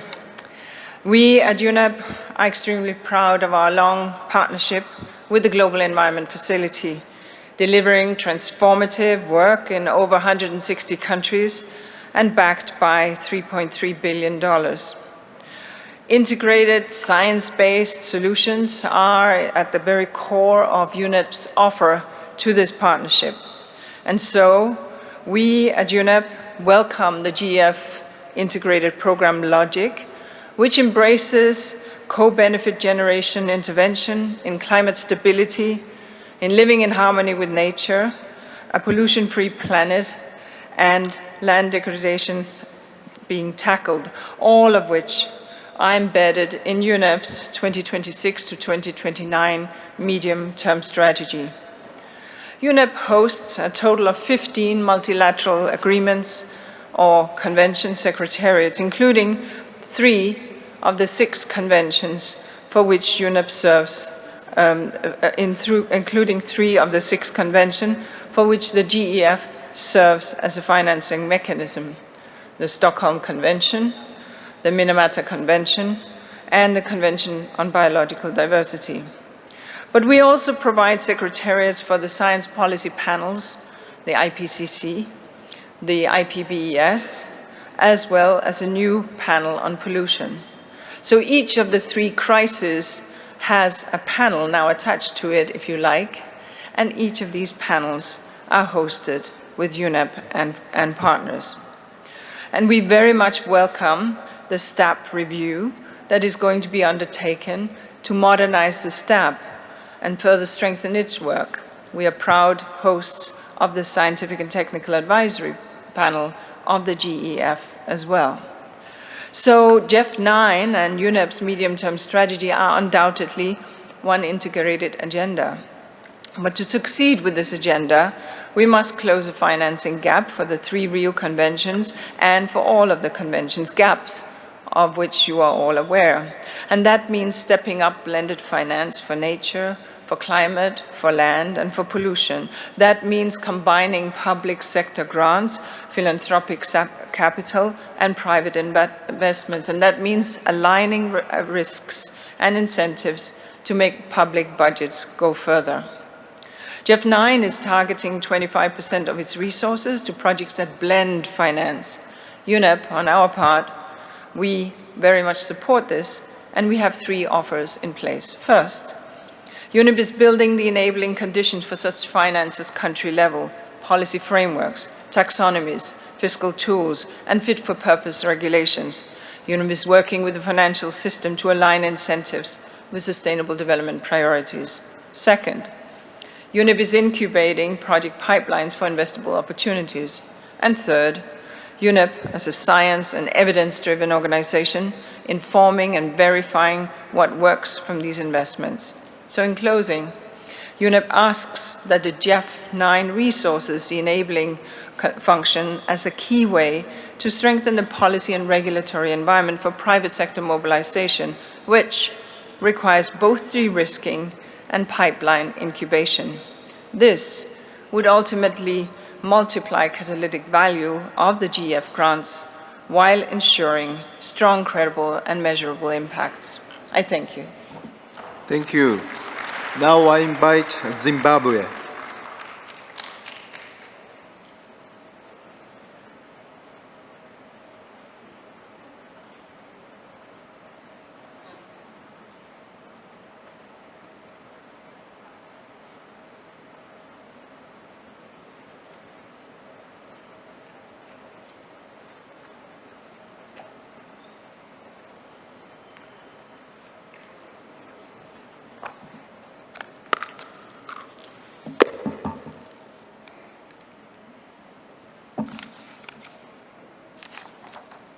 Mr. Chairman, ladies and gentlemen, Allow me to start by congratulating the government of the Republic of Uzbekistan and the GEF Secretariat for the successful hosting of this important conference. Our partnership with the GEF has yielded tangible results, in particular covering institutional gaps from the Zambezi Valley biodiversity and the Wange-Sanyati biological corridor projects, which are conserving some of our richest wildlife corridors, to the dryland sustainable landscapes, impact programs, restoring degraded lands, and supporting climate-smart agriculture, to our recently launched urban to peri-urban resilience through investment for sustainable ecosystem project, which is making our cities of Harare, the capital, and Bulawayo, the second biggest city, greener, cleaner, and more climate resilience.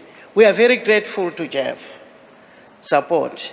Chairman, Zimbabwe is home to key ecosystems of international significance, such as the Biosphere Reserve, the national parks, the World and Ramsar heritage sites, and key bird areas in our country and our region.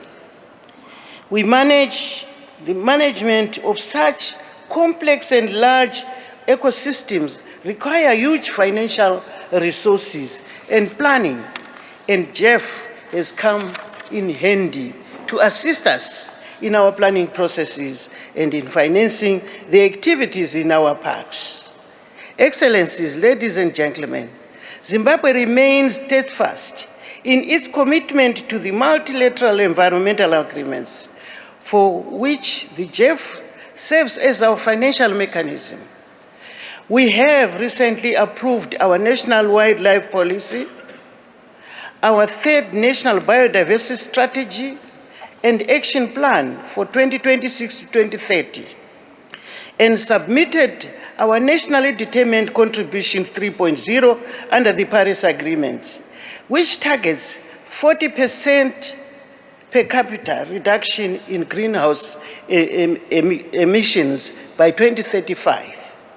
Our National Development Strategy 2, which is a national plan for the country, fully integrates climate resilience and environmental sustainability as a cross-cutting priority measures.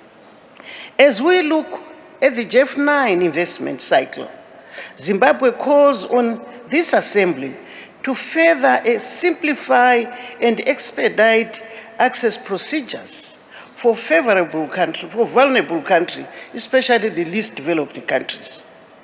There is need for capacity building.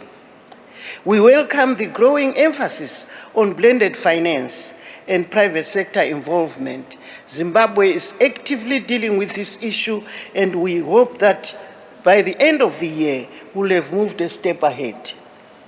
We are developing quick wins under each of these pillars: the pillar of wildlife, environment, and other pillars. There are about 7 pillars that we are developing to support this development. We are developing a framework of biodiversity credits and offsets, revamping our communal area management program for indigenous resources, among other initiatives. We therefore call upon countries, institutions, and individuals to partner us in this agenda. Your Excellencies, Mr. Chairman, Zimbabwe stands ready to be a reliable partner to this collective endeavor. As a president of the Convention on Wetlands, I appeal to this General Assembly to consider the establishment of a dedicated financing mechanism that secures predictable funding for the wetland restoration to safeguard water resources and water for our own people and wildlife that we are conserving in our parks. and other designated areas. We are committed to policy coherence, transparent reporting, and the recipient country ownership. To this end, I would like to thank you so much for giving me the opportunity to articulate Zimbabwe's programs as it relates to climate change and resilience that we are building among our people. I thank you very much. Thank you, Zimbabwe. Now I invite Madagascar.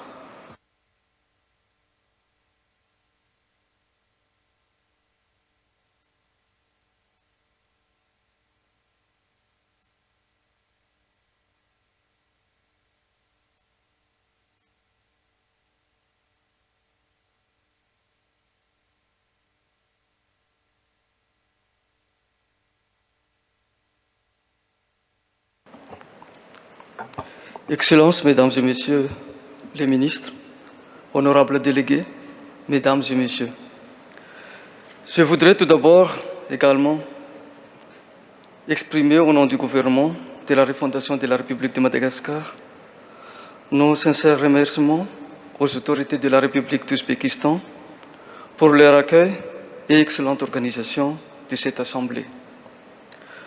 Nous adressons également notre reconnaissance au Fonds pour l'environnement mondial pour son appui constant à la protection de l'environnement et de la biodiversité. Madagascar est engagé depuis plus de 30 ans dans les mécanismes multilatéraux de l'environnement. Cette fidélité reflète notre conviction profonde. La biodiversité exceptionnelle de notre pays est un patrimoine mondial dont la protection nous engage tous.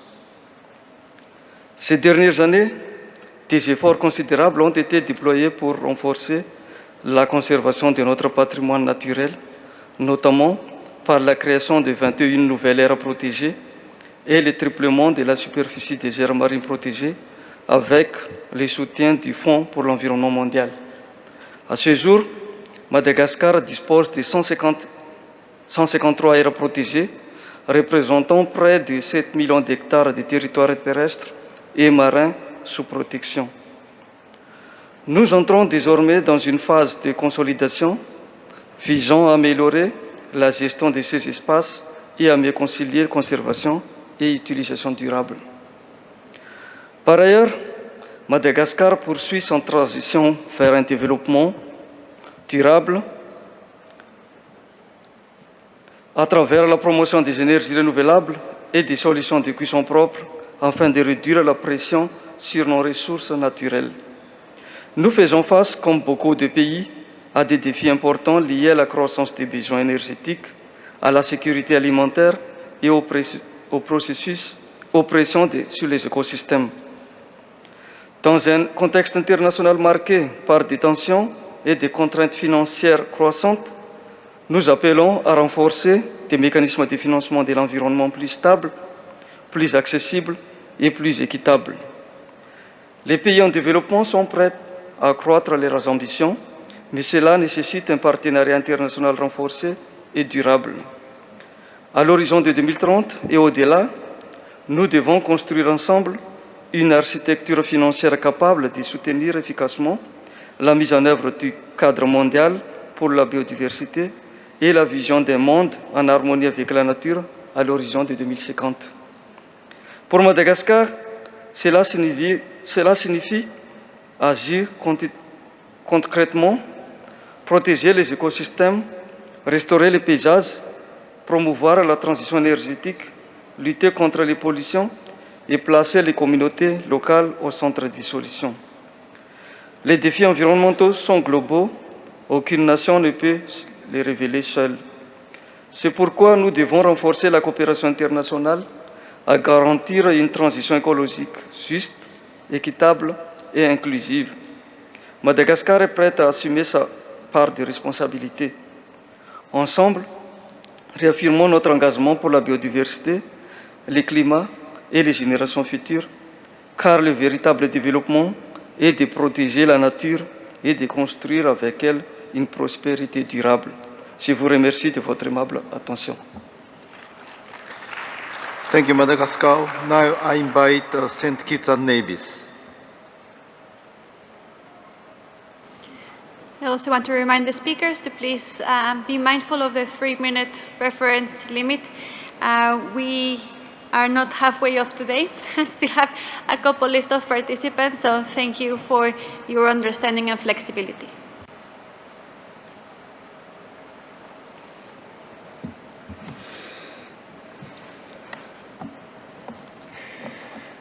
Excellencies, distinguished delegates, the government and people of St. Kitts and Nevis extend gratitude to the Republic of Uzbekistan and to the ancient city of Samarkand for the gracious hosting.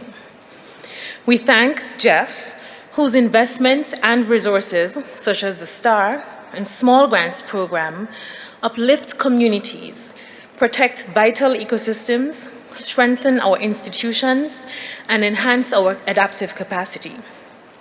We also extend thanks to former GEF CEO and chairperson for his stellar leadership and staunch support of Caribbean SIDS.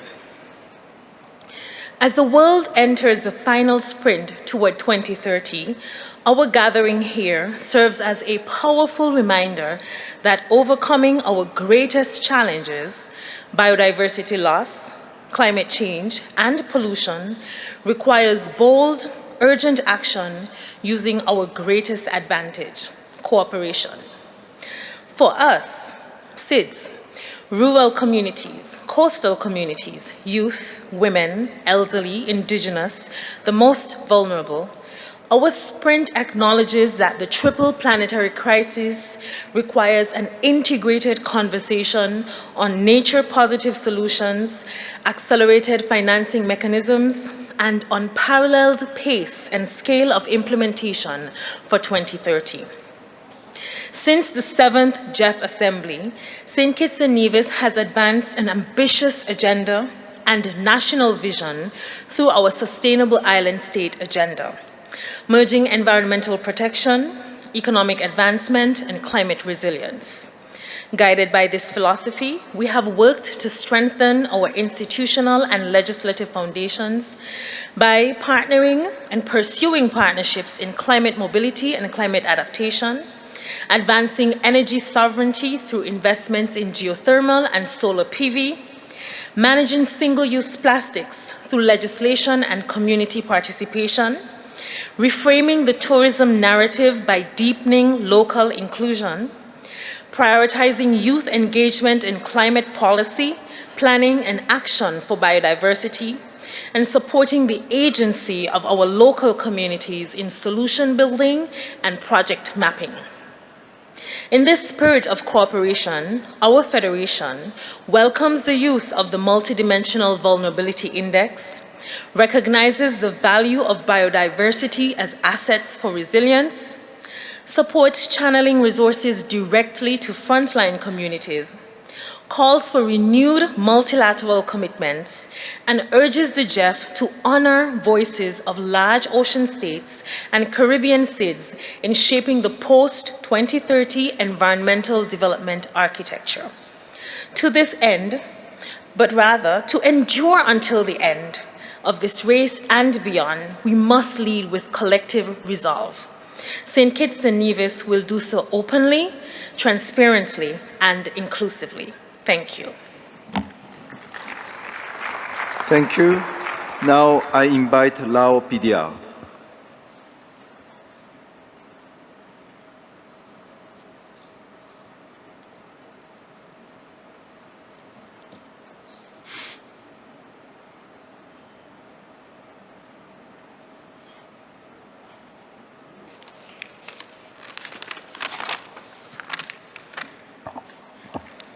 Dear Chairpersons, Excellency, distinguished delegates, ladies and gentlemen, good afternoon. Assalamu alaikum. On behalf of Lao PDR, I am honored to address the 8th GEF Assembly under theme Last Sprint Toward 2030. I extend our sincere gratitude to the government of Uzbekistan, Samarkand, and the GEF Secretariat for their outstanding organization and hospitality. As we prepare for the 9th replenishment, I would like to highlight the Lao PDR's progress under GEF 8, working closely with our agency partners, including UNDP, FAO, WWF, IUCN, and the Small Grant Program. Our mobilized projects are now underway, delivering tangible results for biodiversity, climate resilience, and sustainable land management. We thank to GEF and our donor partners for this critical support. Looking ahead, we welcome Brexit exceeding $3.9 billion for GEF 9 as the powerful signal of global commitment. Lao PDR stands ready to actively contribute, expanding partnerships that bring innovation and greater impact the scale.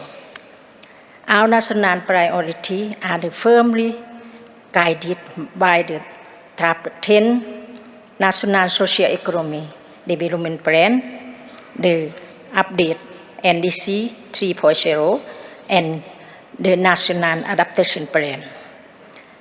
This work framework, our path toward low emission, climate resilient development. We are actively expanding forest cover, improvement water management, and scaling up nature-based solutions. However, significant challenges persist. Escalating climate impact, land degradation, and severe resource constraints continue to test our resilience. To bridge our financial gap, Lao PDR is aggressively exploring innovative mechanisms, including blended finance, debt for nature swap, and public-private partnerships that derive both environmental and socio-economic returns. Therefore, for GEF 9, Lao PDR calls for increased resources allocation and simplified asset procedures for these developed countries, alongside programmatic approach that align directly with national priority. We also encourage stronger private sector engagement and greater operational flexibility to ensure we can rapidly respond to emerging global crises. Excellency, the Lao PDR reaffirms its commitment to the GEF and the global community. In this decisive decade, let us take the advantage of this last sprint to deepen our cooperation and secure resilient, sustainable future for all. Thank you very much. Lakmat. Thank you, Lao PDR. Now I invite Switzerland.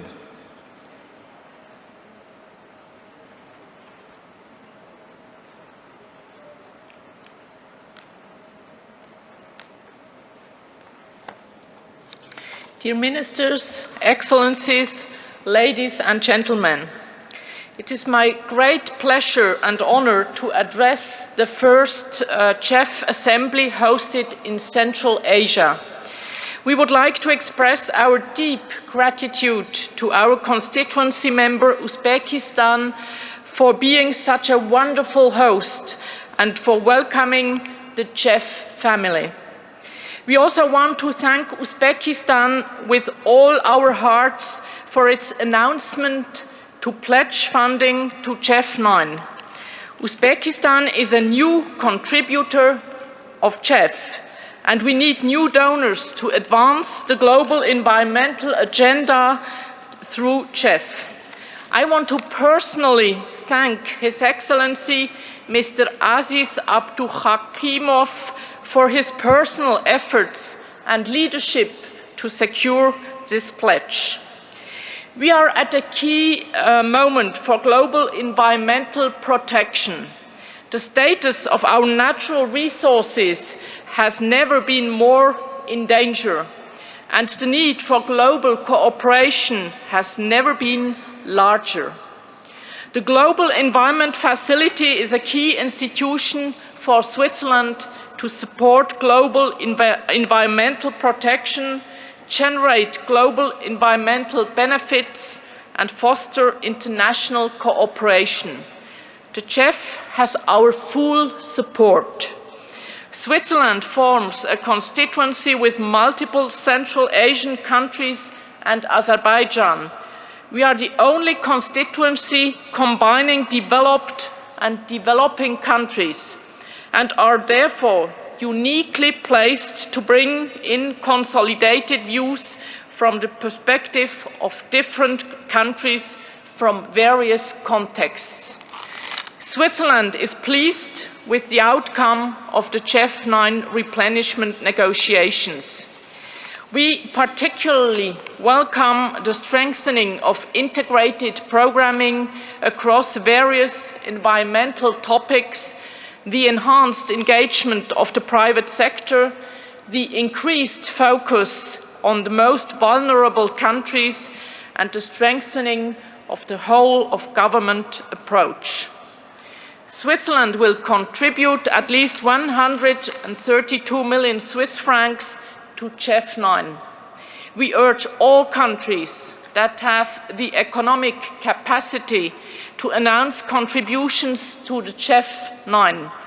We also need more developing countries to contribute, if not for GEF 9, then for GEF 10. Only in this way the GEF's success story can continue. Dear Ministers, Excellencies, ladies and gentlemen, let us take a moment and celebrate the successful GEF 9 replenishment. But let us also look at the challenges ahead. How can we make the most effective use of GEF resources over the next few years? Let us work together to enhance the mobilization of public and private resources and to foster collaboration with the private sector, indigenous peoples and local communities and other stakeholders to ensure that we and our future generations can benefit from a healthy planet. Switzerland is ready to support a successful implementation of the GEF 9 replenishment package together with all members of the GEF family, governments, implementing and executing agencies, and the GEF Secretariat to maximize global environmental benefits. The GEF has Switzerland's full support, and we are honored to continue to represent our unique constituency in the GEF Council for the years to come. Thank you very much for your attention. Thank you, Switzerland. Now I invite Azerbaijan.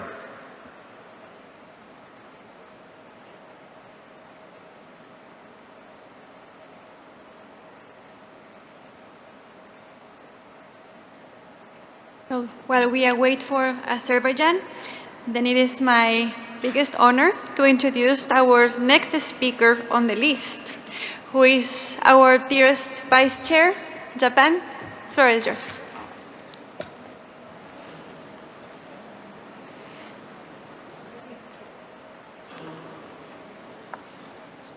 Excellencies, ladies and gentlemen, I would like to begin by expressing my sincere appreciation to the government of Uzbekistan for their warm hospitality in hosting this assembly. Today, I'd like to state Japan's expectation for the GEF and our priorities. First, on the 9th replenishment of the GEF, Japan would like to warmly welcome the successful conclusion of the negotiation. Japan therefore reaffirmed its intention, subject to parliamentary approval, to contribute 71.3 billion Japanese yen to GEF 9, which is the same amount as its contribution to GEF 8 in yen term.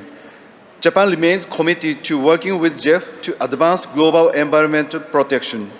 In doing so, Japan welcomes the strategic priorities of GEF9, including enhanced support for least developing countries and small islands developing states, strengthened engagement with the private sector, expansion of the donor base, and more integrated programs that leverage the GEF's comparative advantage by synergy of focal area, including biodiversity and climate change. Japan expects advancing these initiatives will significantly contribute to maximizing the impact of the GEF project. Second, on biodiversity, Japan has been contributing to the advancement of conservation and sustainable use of biodiversity, including by leading the adoption of the Aichi biodiversity targets in 2010. In order to achieve current ambitious goals, such as the 30 by 30 target under the Kunming-Montreal Global Biodiversity Framework, a whole-of-society approach involving all stakeholders is essential.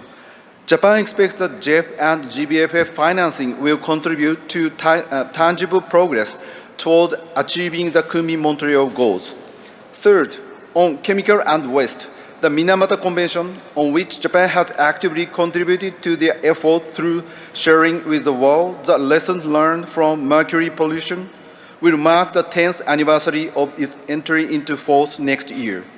Japan expects the GEF to continue further advancing efforts toward the implementation of Stockholm and the Minamata Convention as its financial mechanism, with the aim of addressing the issue as soon as possible. Furthermore, Japan expects that the GEF also will play a key role for the future treaty to address plastic pollution. Finally, on international waters, Japan is ready to contribute by leveraging our experiences as a maritime nation, including research and development capabilities and expertise of Japanese companies. Through effective collaboration by the GEF as a financial mechanism, GEF projects should contribute significantly to the conservation, sustainable use, and further development of maritime biological resources. Ladies and gentlemen, given the global importance of the GEF's role in protecting the environment, it is essential that the international community continue to support and strengthen the GEF under an even broader partnership. Japan will continue supporting the GEF to fulfill its critical mission, not only through financial contribution, but also by leveraging Japanese technology and expertise. Thank you for your attention.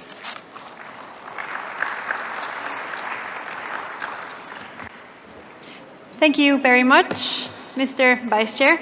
Next in line, we have Belarus. The floor is yours.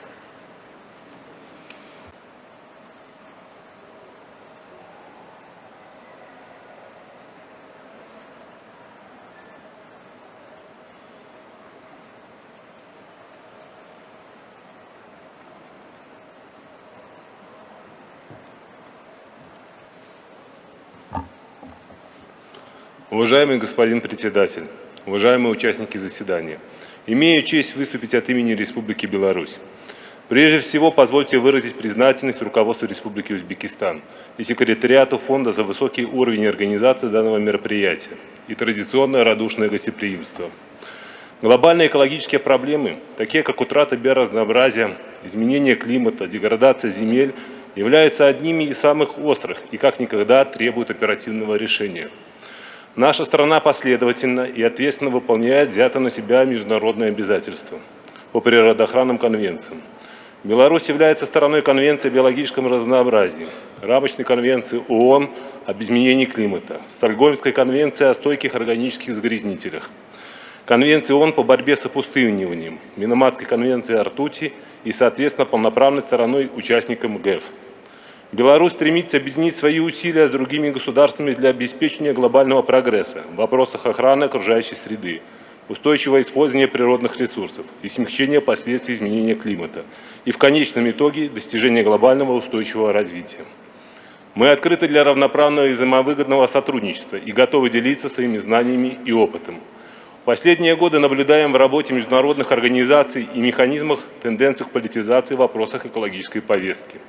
Имеет место сегрегация стран по политическим предпочтениям при принятии решений о поддержке природоохранных проектов в тех или иных государствах. Подобный подход ставит под угрозу реализацию ключевых экологических инициатив.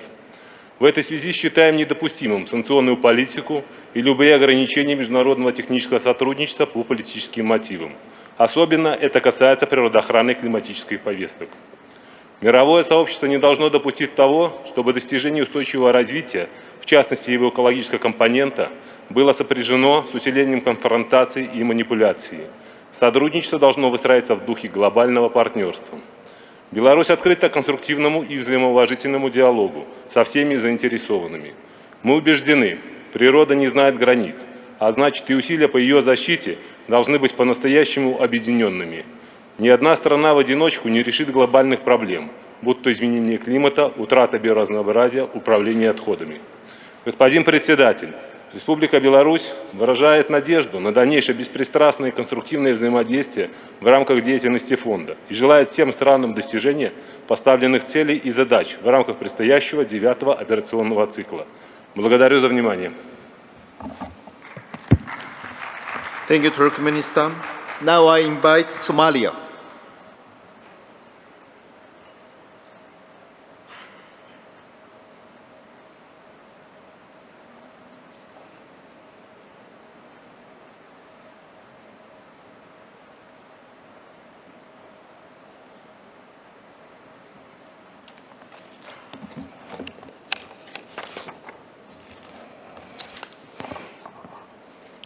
Thank you, Chair. Excellencies, distinguished guests, ladies and gentlemen, my appreciation, gratitude, and thanks to the government and people of Uzbekistan for their host, openness, and friendly. I thank also to GEF for the organization of this very important gathering. Ladies and gentlemen, I'm honored to speak at this important gathering as we all unite to achieve the 2030 Agenda goals. My country and my people send their warm regards and remain committed partners in this international effort. Under the theme, the last sprint towards 2030, we must acknowledge the connection between nature, climate, and pollution, which requires a combined approach for sustainable solutions. We have learned that acting alone isn't enough to tackle today's complex environmental challenges. Instead, we need to work together, sharing resources and knowledge for effective solutions. Agriculture and land use are the most greenhouse gas contributors for Somalia's emission. The country's mitigation strategy is sector-specific intervention pathways aimed at achieving total emission reduction of 29.5 million tons of carbon at estimated cost of 5.17 billion.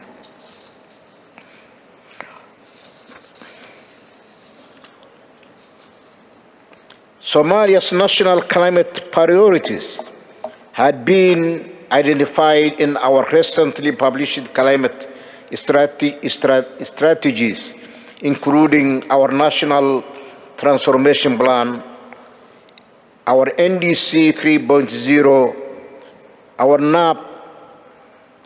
We are currently updating our National Biodiversity Strategic Plan of Action and completing our NDC investment plan, of which all are focusing on resilience building, livelihood enhancement, and vulnerable communities and country sustainable economic development. An important lesson lesson is involving communities in environmental protection. Our approach consistently includes local communities as caretakers of natural resources. By empowering them through education and resource sharing, we have seen better conservation results and improved well-being. Using technology and indigenous knowledge has been key for us. For instance, early warning systems and traditional farming help mitigate climate change effects and improve food security. Looking ahead to the Global Environment Facilities, 9th replacement, we expect scalable solutions that fit each nation's needs while maintaining a global outlook. The GEF 9 agenda should prioritize projects that connect nature, climate, and pollution for optimal resource use. We urge the GEF to support innovative financing and partnerships, especially for the green economy and sustainable infrastructure. Building capacity, especially for vulnerable nations, should be a priority to ensure all countries contribute to global environment goals. In closing, let us use this session to strengthen political will, align efforts, and find actionable steps for large-scale impacts. I look forward to our continued collaboration on this important journey, and I thank you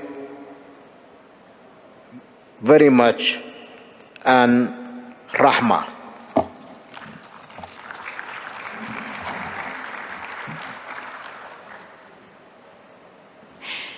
Thank you very much. I was just having a conversation with the Vice Chair, and we would like to then again ask the Assembly. We have just been reached out by a delegate who has to take a flight in a couple of hours, and they're also asking for the Assembly's flexibility to come in. I will open the floor for the Assembly to hear if there are any objections.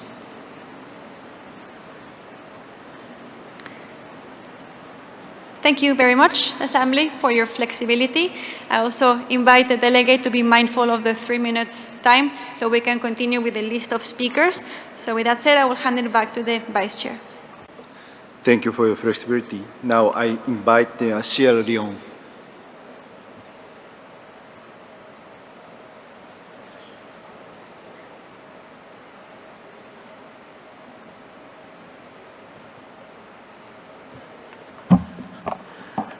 Thank you, Chair.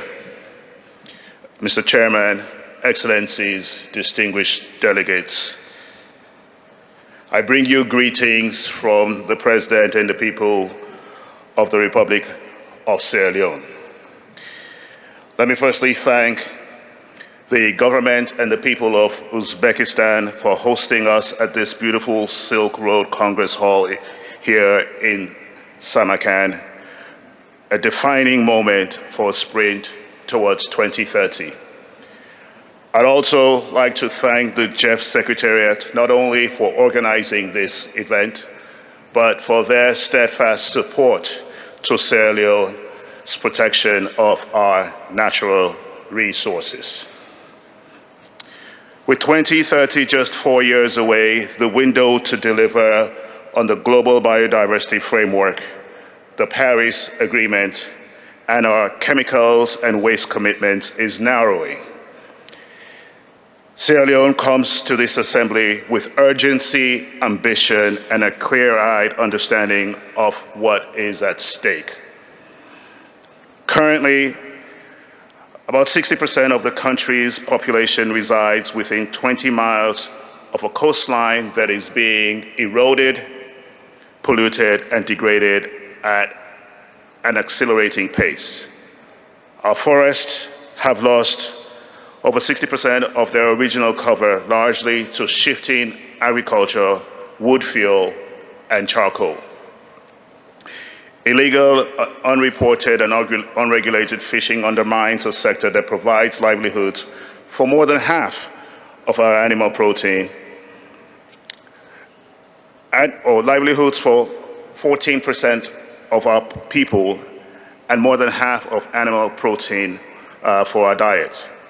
Artisanal and small-scale gold mining, which supports an estimated 300,000 people directly, remains largely informal, with mercury use posing serious environmental and health risks that we are committed to eliminating.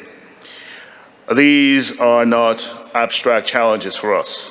They are lived realities for riverine communities, for our smallholder farmers, for fishing communities and mining communities across our country. But Sierra Leone is responding with vision and momentum.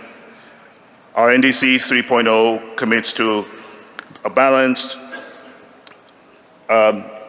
allocation 1:2 mitigation to adaptation ratio. We target 10% emission reduction by 2030 and 25% by 2050, conditional on international support. Our NBSAP commits us to the 30 by 30 target and is structured around strategic programs requiring 120 million in its first phase. Now, our priorities for the GEF 9 align with the Assembly's 3 pillars. For nature and biodiversity, we seek sustained support for the Upper Guinean Forest Program, the nature-based solutions linked to food system resilience, coastal and marine conservation, and blue carbon initiatives linking mangrove restoration with climate mitigation. On climate action, our NDC 3.0 operationalizes the Feed Sierra Leone strategy, the Energy Transition and Green Growth Plan, and the Blue Economic Policy into a single framework targeting 30,000 hectares under climate-smart agriculture and restoration of 30,000 hectares of land, including mangroves, by 2030. On chemicals and waste, we have set targets for 50% reduction in mercury use in artisanal mining and complete elimination by 2030. Across all of these priorities, one constraint recurs: financing. External financing accounts for 70 to 80% of our environment expenditure. We know the cost of inaction far exceeds the cost of this investment, which is 9 to 10% of annual GDP loss if we don't act, and it's a price that Sierra Leone cannot afford. We therefore call on this Assembly to ensure that GEF 9 delivers a robust and accessible replenishment reflecting the urgency of the sprint towards 2030. That it triples the LDC fund to meet escalating adaptation needs of LDCs, simplifies access for countries with limited institutional capacity, sustains support for integrated programming across biodiversity, climate, land, and chemicals, establishes dedicated support for the Upper Guinean forest biome, and empowers operational focal points with the resources needed for effective oversight. We think this is an investment in critical global infrastructure that humanity needs for our own survival. Mr. Chairman, Sierra Leone has put in place policies, strategies, and institutional architecture to deliver tangible global environmental benefits. What we need from GEF is the catalytic partnership to turn these plans into implementation at scale. The last sprint to 2030 is not a metaphor.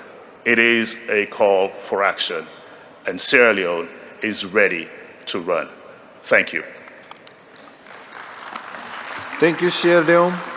Now I invite Turkmenistan.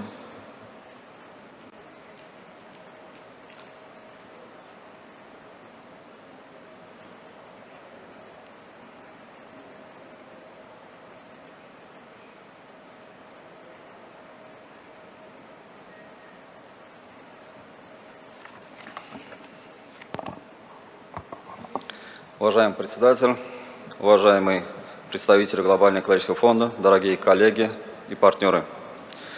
Прежде всего, позвольте от имени делегации Туркменистана выразить искреннюю признательность правительству Республики Узбекистан и Глобальному экологическому фонду за организацию 8-й Ассамблеи ГЭФ в древнем и прекрасном городе Самарканде. Проведение Ассамблеи ГЭФ в Центральной Азии имеет особое значение для нашего региона. Центральная Азия – это регион с богатым природным наследием, древними традициями добрососедства и высоким потенциалом сотрудничества. В то же время наш регион относится к числу территорий, наиболее уязвимых последствий изменения климата, деградации земель, опустыниванию, дефицита водных ресурсов, утрате биоразнообразия, а также учащению экстремальных погодных явлений. Для Туркменистана охрана окружающей среды является одним из важных направлений государственной политики. Под мудрым руководством уважаемого президента Туркменистана Сердара Бердымухамедова в стране уделяется особое внимание вопросам рационального природопользования и устойчивого развития, а также укрепления международного экологического сотрудничества. Тема нынешней ассамблеи «Последний рывок» к 2030 году отражает необходимость ускорения коллективных действий для достижения глобальных экологических целей. Сегодня экологические вызовы тесно взаимосвязаны. Изменение климата усиливает процессы деградации земель и опустынивания, влияет на состояние водных ресурсов и биоразнообразия, а загрязнение окружающей среды оказывает дополнительное давление на экосистемы и здоровье населения. Поэтому эффективный ответ требует комплексного подхода, объединяющий меры по сохранению природы, адаптации к изменению климата, сокращению выбросов парниковых газов и предупреждению загрязнения. Туркменистан последовательно реализует национальные программы, направленные на повышение климатической устойчивости, сохранение биоразнообразия и восстановление экосистем. Особое внимание уделяется борьбе с деградацией земель и опустыниванием, устойчивому управлению водными ресурсами, развитию лесомелиорации и расширению зеленых зон. Масштабное природное озеленение и восстановление деградированных территорий способствует улучшению состояния экосистем, снижению воздействия пыльных и песчаных бурь, а также укреплению адаптационного потенциала страны. Важным элементом нашей экологической политики является выполнение международных обязательств в рамках многосторонних природоохранных соглашений, включая Парижское соглашение по климату, Конвенцию о биологическом разнообразии и Конвенцию ООН по борьбе с опустыниванием. Мы также принимаем меры по сокращению выбросов метана и развитию современных подходов к мониторингу экологических процессов. Мы высоко ценим роль Глобального экологического фонда как одного из ключевых международных механизмов поддержки стран в решении глобальных экологических проблем. Опыт сотрудничества с Глобальным экологическим фондом подтверждает эффективность интегрированных решений, объединяющих природоохранные, климатические и социально-экономические задачи. Поддержка ГЭФ способствует укреплению национального потенциала и внедрению инновационных технологий, развитию системы экологического управления и расширению регионального сотрудничества. Особое значение для Центральной Азии имеет совместное решение трансграничных экологических проблем. Наш регион сталкивается с общими вызовами в области изменения климата, деградации земель, водной безопасности и сохранения биоразнообразия. В этой связи Туркменистан выступает за дальнейшее региональное сотрудничество и реализацию совместных инициатив, способных обеспечить масштабный и долгосрочный экологический эффект. В качестве одного из практических вкладов в достижение цели устойчивого развития наш уважаемый президент Туркменистана Сердар Бердымухамедов выдвинул инициативу по созданию регионального центра климатических технологий и регионального центра по борьбе с опустыниванием для стран Центральной Азии. Мы рассматриваем данные инициативы как платформы для распространения передовых технологий, укрепления научного и экспертного потенциала, обмена опытом и разработки совместных решений в области адаптации к изменению климата и восстановления деградированных земель. В контексте 9-го пополнения ресурсов ГЭФ мы ожидаем дальнейшее укрепление поддержки интегрированных и масштабируемых программ, обеспечивающих одновременные результаты в области климата, биоразнообразия, земельных ресурсов и предотвращения загрязнения. Особое значение имеет проекты, ориентированные на природоориентированные решения, устойчивое управление водными и земельными ресурсами, развитие климатических технологий, сокращение выбросов метана, управление химическими веществами и отходами, а также укрепление институционального потенциала стран. Мы также считаем важным расширение возможностей для подготовки качественных проектных предложений, привлечение климатического финансирования и внедрение современных систем мониторинга и оценки результатов. Такие меры позволят повысить эффективность инвестиций и обеспечить долгосрочную устойчивость достигнутых экологических выгод. Убеждены, что GEF-9 должен стать катализатором преобразующих изменений, способствующих достижению целей повестки дня 2030 года, укрепление экологической устойчивости и повышение благополучия населения. Уважаемые участники, Туркменистан подтверждает свою готовность к дальнейшему активному сотрудничеству с Глобальным экологическим фондом, государством Центральной Азии, учреждениями системы ООН и всеми международными партнерами в интересах сохранения природы, укрепления экологического управления, повышения устойчивости, развития потенциала в области смягчения адаптации, а также мобилизации инновационных решений для устойчивого будущего. Мы верим, что итоги данной ассамблеи будут способствовать приданию нового импульса глобального экологического сотрудничества и откроют дополнительные возможности для стран Центральной Азии в продвижении практических и партнерских экологических инициатив. Спасибо за внимание.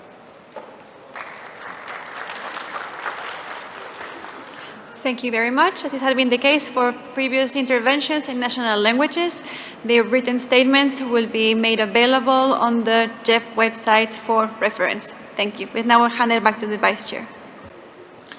Thank you. Now, next speaker is Finland.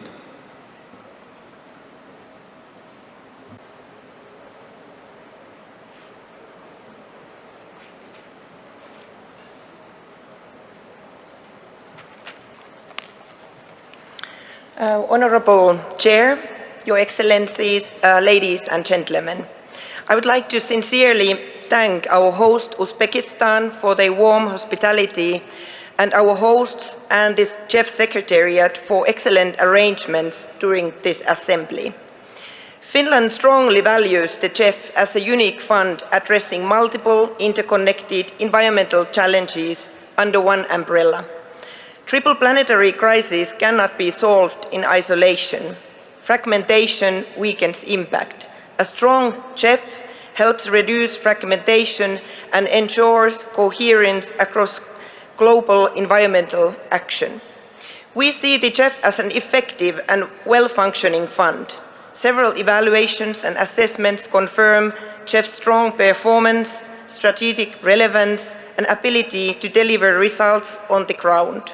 This gives us donors confidence that resources are used efficiently and with impact. Finland warmly welcomes the successful conclusion of the GEF 9 replenishment. Achieving a strong outcome in challenging times sends an important signal of confidence in multilateral cooperation. We emphasize the importance of broadening GEF's funding base, including through stronger engagement with emerging economies. Finland intends to renew its commitment to the GEF and plans to provide its contribution to GEF 9 starting next year. Finland strongly supports GEF 9's focus on least developed countries and small island developing states, which face the greatest risks and require predictable and accessible support. We also welcome the strong emphasis on private sector engagement, as mobilizing private capital and innovation is essential to scale up solutions beyond public finance. In addition, we commend the GEF's leadership in supporting indigenous peoples and local communities, recognizing their vital role in achieving lasting impact. At this assembly, I would like to highlight 3 practical priorities for turning global commitments into action from our national perspective.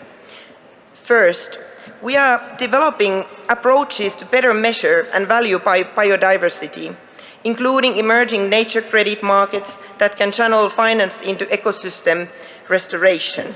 Finland has recently adopted a national roadmap for nature value markets, which sets clear objectives and brings together the key actions needed to develop them. Second, we are accelerating the transition to a circular economy, where sustainable use of resources and innovation helps decouple growth from environmental pressures. For instance, the Finnish Innovation Fund Sitra supports this shift through initiatives such as the EU CERC framework, promoting scalable circular solutions, policy innovation, and cross-sector collaboration. Third, by investing in early warning systems, meteorological services, and air quality monitoring, we are strengthening resilience to climate change and environmental risks. Air quality is a shared regional challenge that deserves greater attention. Strengthening forecasting, monitoring, and early warning systems is therefore an important part of building resilient societies. Through the Finnish Meteorological Institute, Finland is proud to support Uzbekistan and the wider Central Asian region in strengthening forecasting capacity, modernizing observation systems, and enhancing regional early warning services. We stand ready to share our expertise with partners. Thank you so much. Thank you very much. Now I invite the Dominican Republic.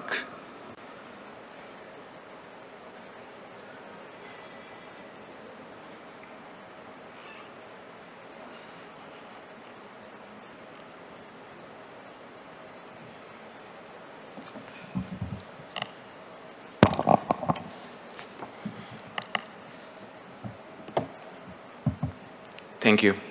Estimados ministros, excelencias, damas y caballeros, permítanme iniciar expresando el agradecimiento de la República Dominicana al gobierno y al pueblo de Uzbekistán por su cálida hospitalidad.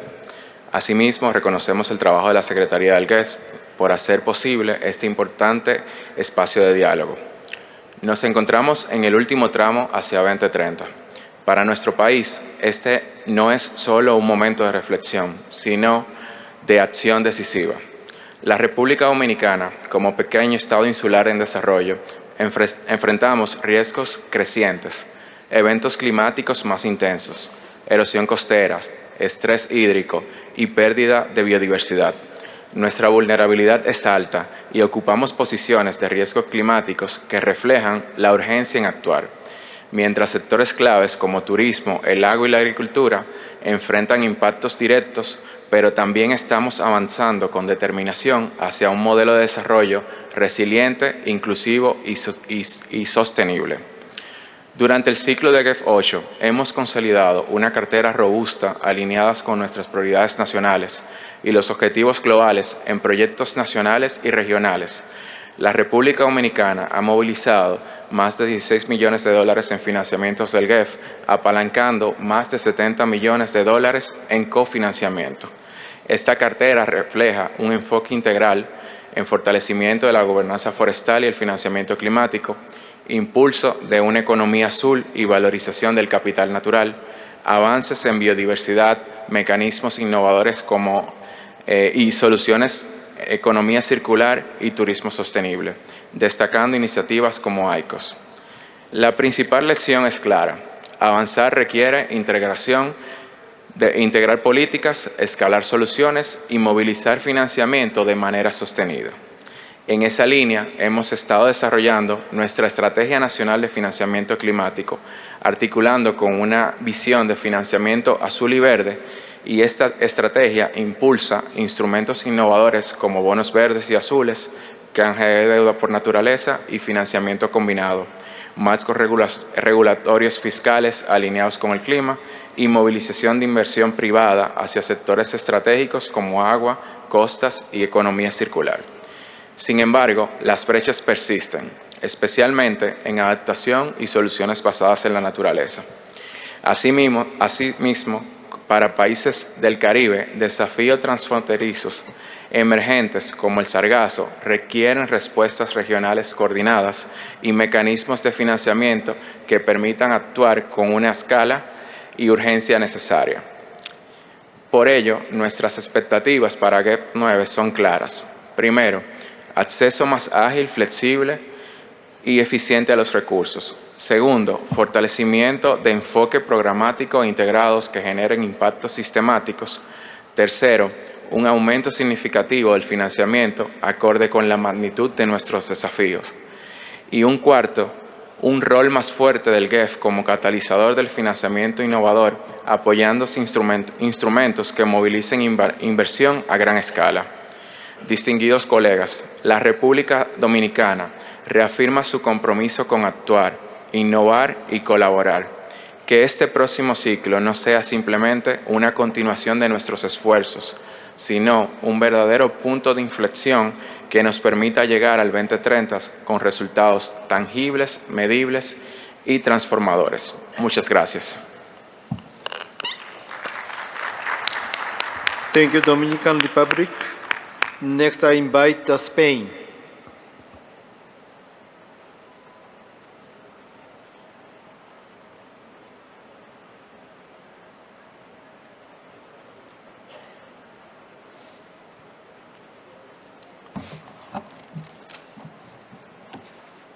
Queridos amigos del GEF, es un placer para España participar en la 8ª Asamblea del GEF.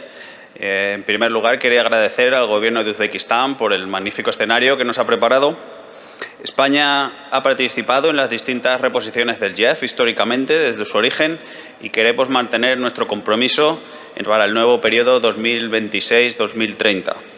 Estamos trabajando para contribuir de forma significativa a la 9ª reposición del GEF. Nuestra intención es ser coherentes con el papel que España ha desarrollado históricamente en materia ambiental en el contexto internacional y cumplir con el compromiso de nuestro país con un multilateralismo eficaz, tal como se desprende del papel asumido por España con la celebración de la 4ª Conferencia Internacional sobre Financiación para el Desarrollo en Sevilla en 2025. Quisiera trasladar el apoyo de España al resultado del proceso de negociación de la 9ª reposición del GEF. Consideramos que se han tenido en cuenta convenientemente las nuevas demandas, los retos planteados por las diferentes convenciones ambientales. Agradecemos la presencia durante esas negociaciones de representantes de los diferentes fondos climáticos, como el Fondo Verde para el Clima, el Fondo de Adaptación, el Fondo de Inversión para el Clima. Creemos que todo eso su participación es un ejercicio de coherencia. Queremos destacar una de las conclusiones del 8º informe de la Oficina de Evaluación Independiente, indicando que el mandato del GEF va más allá de realizar proyectos aislados o sectoriales. Debemos adoptar enfoques acordes a unos sistemas medioambientales que son complejos y están interconectados.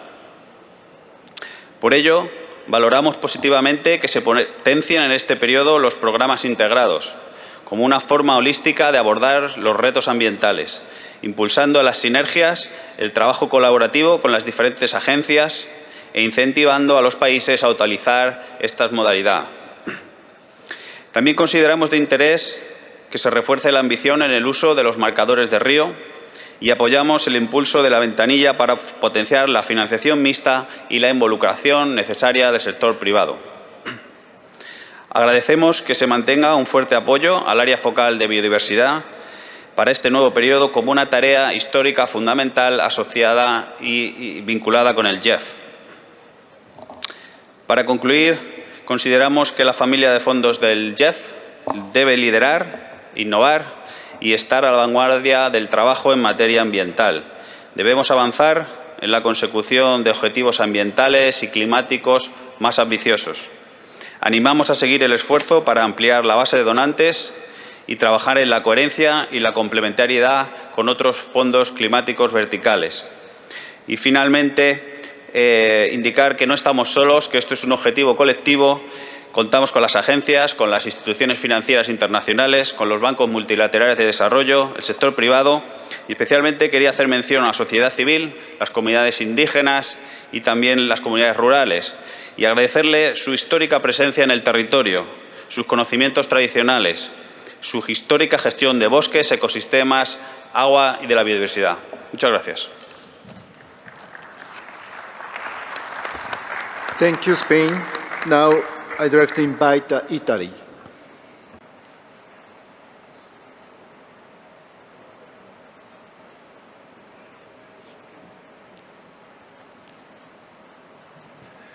Dear Vice Chair, Secretariat, Excellencies, ladies and gentlemen, it is my honor to address this 8th GEF Assembly on the behalf of the government of Italy. And we are very grateful to the host authorities for their excellent organization, their silken hospitality, and also their environmental leadership, Kato Rahmat. We meet in a moment when global environment crisis is no longer a distant prospect, as we were reminded by the videos and the dance. Global warming and extreme weather events are already taking a severe toll on communities, livelihoods, and health. And in this context, GEF will be judged not only by ambition, but also by speed, scale, durability of its nature-based action, fed by evaluation and anchored in science. We welcome the successful conclusion of the GEF 9 negotiations, and despite tight global fiscal conditions, the international community, we acknowledge it, continues to consider GEF as a cornerstone of global environmental finance. And Italy's pledge to GEF 9 reflects this renewed confidence. And I'm honored to confirm that Italy will contribute with 85 million euro, approximately 100 million US dollars. And we make this commitment with a clear expectation that GEF 9 will deliver and disburse faster, mobilize more, demonstrate results with greater transparency and accountability. And in making this investment, we would like to stress the importance of strengthening complementarity and coherence across all multilateral climate funds.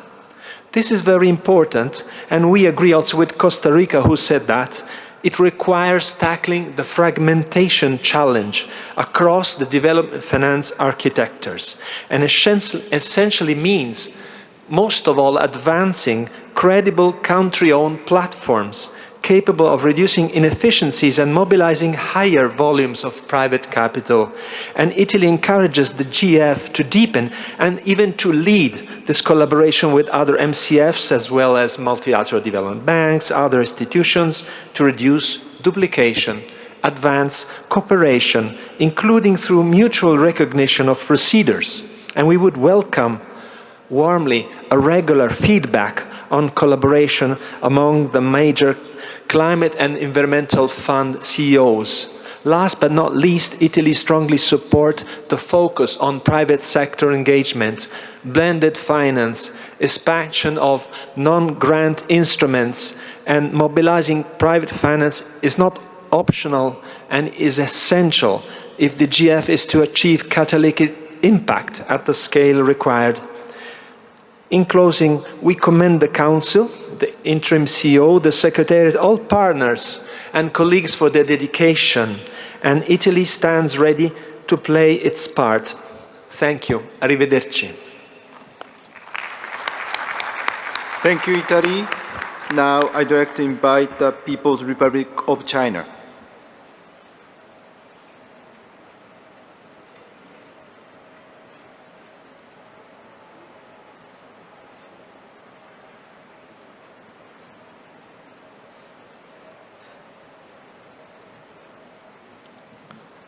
Thank you, Vice Chair. Excellencies, distinguished delegates, ladies and gentlemen, good afternoon. On behalf of the government of the People's Republic of China, I extend my warm congratulations on the successful convening of the Earth Global Environment Facility Assembly. I would also like to express my sincere gratitude to the government of Uzbekistan and the GEF Secretariat for their dedicated efforts and thoughtful arrangements for this great event.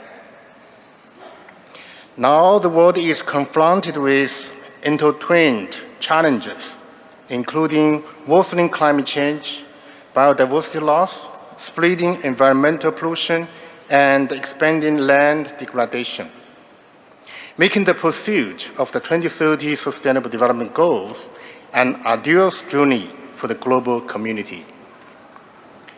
We, the international community, must uphold multilateralism, build broader consensus on cooperation, and further strengthen synergy in actions. Titled Last Spirit Towards 2030, this assembly comes at a most opportune moment and carries great significance. Taking this opportunity, I wish to put forward the following three proposals. First, we encourage the GEF to further leverage the roles of the multilateral platform and scale up the provision of global public goods. China highly appreciates the GEF's unremitting efforts and tremendous contributions to helping developing countries address global environmental challenges. Not long ago, China, together with relevant parties, made active pledges and jointly facilitated the Earth's replenishment of the GEF. This fully demonstrates our firm support to the GEF and a strong willingness to cooperation in tackling global environmental challenges. We expect the GEF to continuously abide by the principles of relevant conventions, give free play to its role as a platform for responding to global environmental and climate challenges. Further, we expect the GEF to provide more concessional financing and technical support to developing countries, especially the least developed countries and the small island development states, to advance the effective implementation of international environmental and climate interventions, and to help the world deliver on the 2030 SDGs, as well as to improve global environmental and climate governance. Second, we encourage the GEF to continuously serve as a seed fund to attract greater investment. Third, we encourage the GEF to lead through innovation and deliver better results from fund financing. Ladies and gentlemen, as a highly responsible country, China has integrated the 2030 SDGs into its national development strategy. We advance green low-carbon transition and ecological protection in a coordinated way, prioritizing ecological civilization. China actively engages in international cooperation, especially South-South cooperation with fellow developing countries on environment and climate issues. We stand ready to share our experience and contribute our part to achieving the 2030 SDGs worldwide. This assembly has drawn a blueprint for the future development of the GEF. Looking ahead, let us take proactive actions to jointly support the GEF in playing an even greater role, advance the vision of a harmonious coexistence between humanity and nature, and strive for the timely achievement of the 2030 SDGs. Thank you. Thank you very much. Now I invite the Republic of Iraq.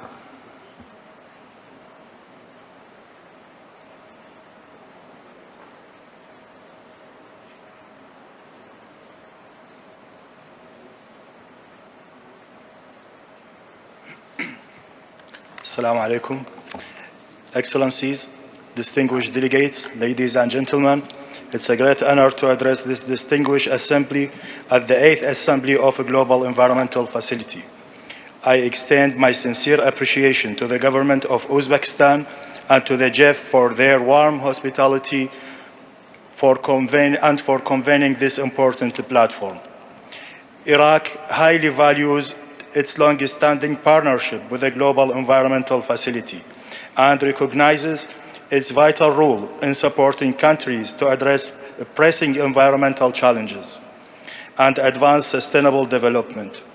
The Global Environmental Facility has supported Iraq through over many national and regional projects. This support has spanned key areas, including biodiversity, climate change, land degradation, and chemical and waste, while contributing to implement Iraq's commitment under the major global environmental conventions. Excellencies, Iraq remains among the countries most vulnerable to the impact of climate change.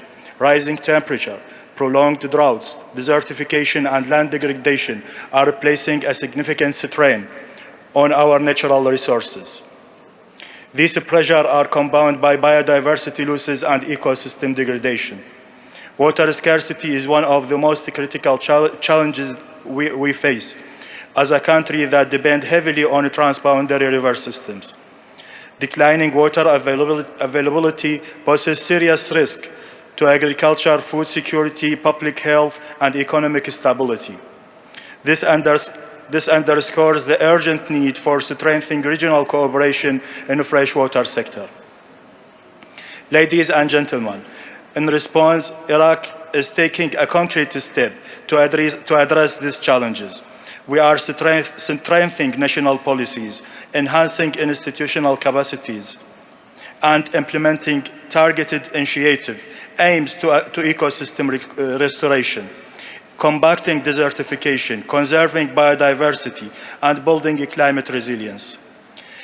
Also ensuring the protection of freshwater resources and advancing integrated water resource management remain at the core of our national priorities. In this context, we look forward to further strengthening our cooperation with the Global Environmental Facility, particularly in scaling up support for biodiversity conservation, sustainable land management, climate adaptation, and freshwater security. Excellencies, achieving global environmental goals requires collective action, strong partnership, and adequate financial resources. Developing countries, including Iraq, need improved access to climate finance, advanced technologies, and capacity building programs to effectively respond to these complex and interconnected challenges. In conclusion, Iraq reaffirmed its commitment to work closely with all partners to protect our environment, preserve our natural heritage, and ensure sustainable and resilient future for generations to come. Thank you for your kind attention. Thank you.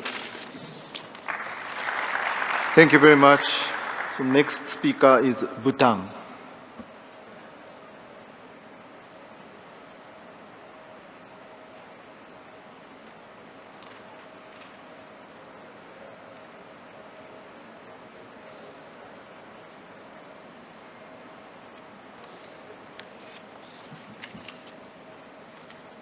Thank you, Chair. Excellencies, ladies and gentlemen, I bring warm greetings from His Majesty the King, the government and people of Bhutan. I congratulate the entire GEF team on the successful completion of the GEF 8th cycle and the successful replenishment of GEF 9.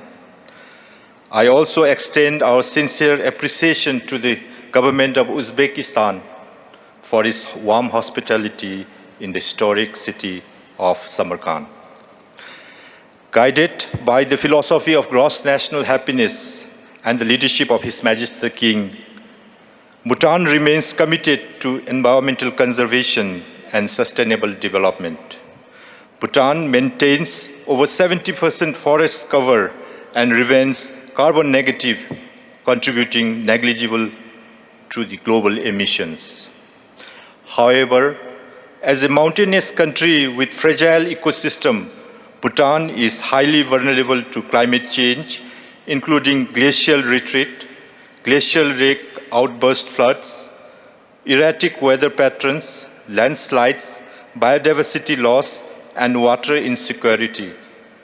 Bhutan also faces growing challenges related to land degradation, ecosystem fragmentation, invasive species, human-wildlife conflict, and increasing waste and pollution pressures. Excellencies, Bhutan's graduation from LDC status marks an important milestone in our development journey. However, the graduation has also brought new vulnerabilities and challenges. As access to concessional financing and grant-based support declines, our exposure to climate and environmental risk continues to intensify. This widening gap between vulnerability and access to finance is a serious concern for countries like Bhutan. Graduation from LDC status should not lead to reduced support for environmentally fragile and climate vulnerable countries that contribute to provide critical global environmental benefits. In this regard, the role of GEF is even more important than ever.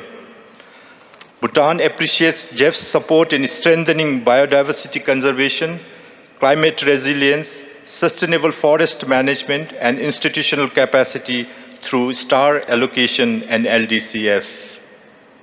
These investments have significantly contributed to our national efforts to protect our ecosystems while advancing sustainable development. Going forward, we call for enhanced accessibility, flexibility, and responsiveness of GEF resources, particularly for vulnerable mountainous developing countries transitioning from LDC status. We emphasize the importance of scaling of support for integrated approaches that address the interconnected crisis of climate change, biodiversity loss, land degradation, and pollution. Excellencies, Bhutan remains steadfast in its commitment to multilateralism and global environmental action. However, global ambition must be matched by adequate and accessible means of implementation. Countries that continue to conserve forests and protect global public goods must be recognized and supported accordingly. In conclusion, Bhutan reaffirms its strong partnership with the GEF and all development partners as we work collectively towards a more resilient, sustainable, and equitable future. Thank you, and Tashitele. Thank you, Bhutan. Now, I'd like to invite Thailand.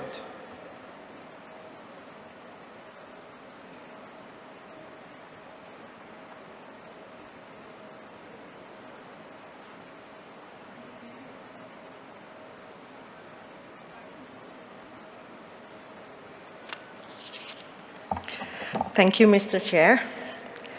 Excellency, distinguished delegates, ladies and gentlemen, first of all, on behalf of the Royal Thai government, I would like to extend my great appreciation to the government of Uzbekistan for hosting the 8th GEF Assembly in the beautiful historic city of Samarkand.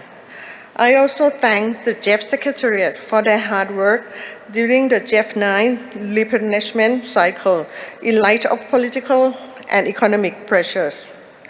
Over the past 2 decades, GEF remains the world's largest multilateral fund in supporting developing countries delivering environmental goals. Thailand has successfully implemented over 70 national, regional, and global projects under GEF support, helping us to advance our commitments under the multilateral environmental agreement as well as meeting national development priorities.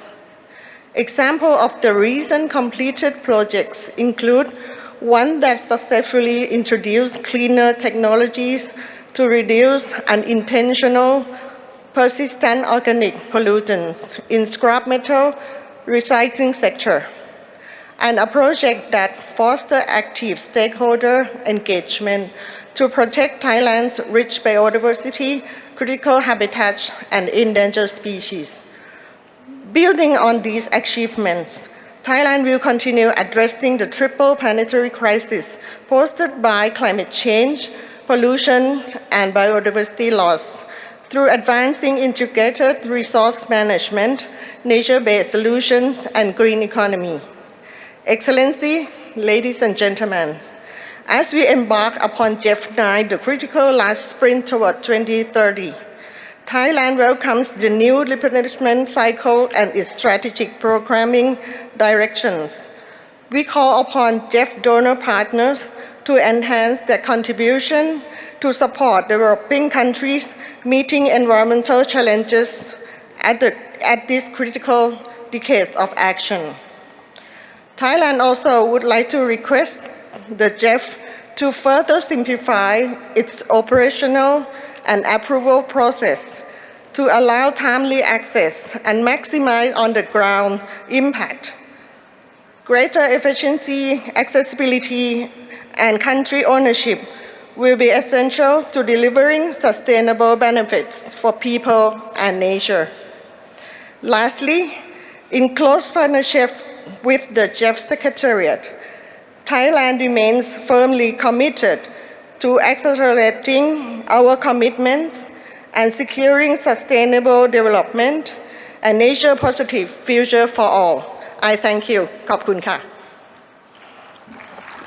Thank you, Thailand. Now, next speaker is Colombia.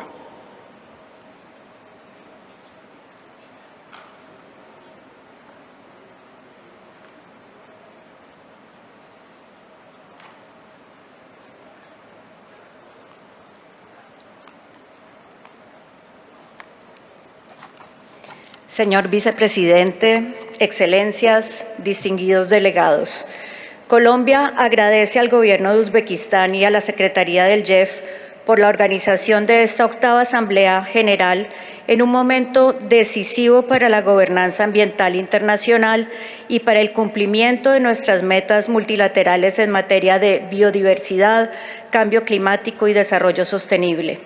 Nuestro país reconoce el papel fundamental que el GEF ha desempeñado como mecanismo financiero clave para apoyar a los países en desarrollo en la generación de beneficios ambientales globales.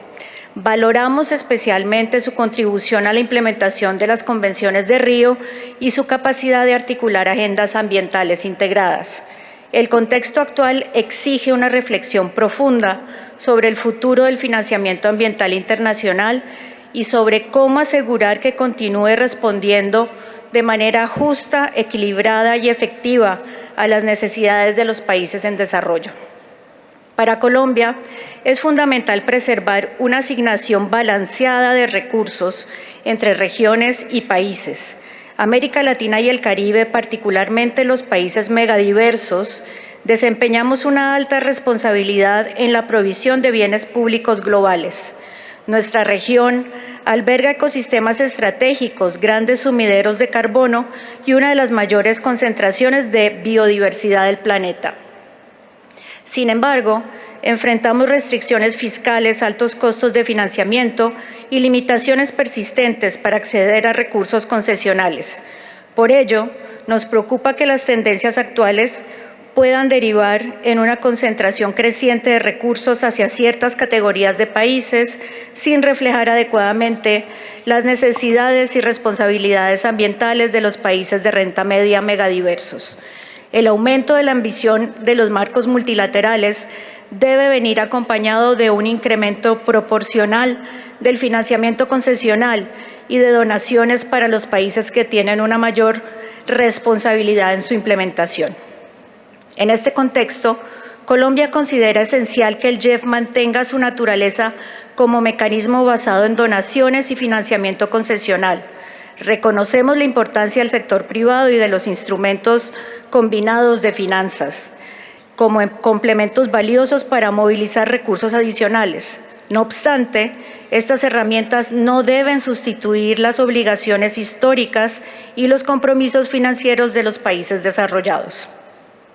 Asimismo, advertimos sobre el riesgo de trasladar progresivamente la responsabilidad de la movilización financiera hacia el sector privado, especialmente cuando muchas de las intervenciones necesarias para proteger la biodiversidad y restaurar ecosistemas no presentan perfiles atractivos de riesgo-retorno para inversionistas privados.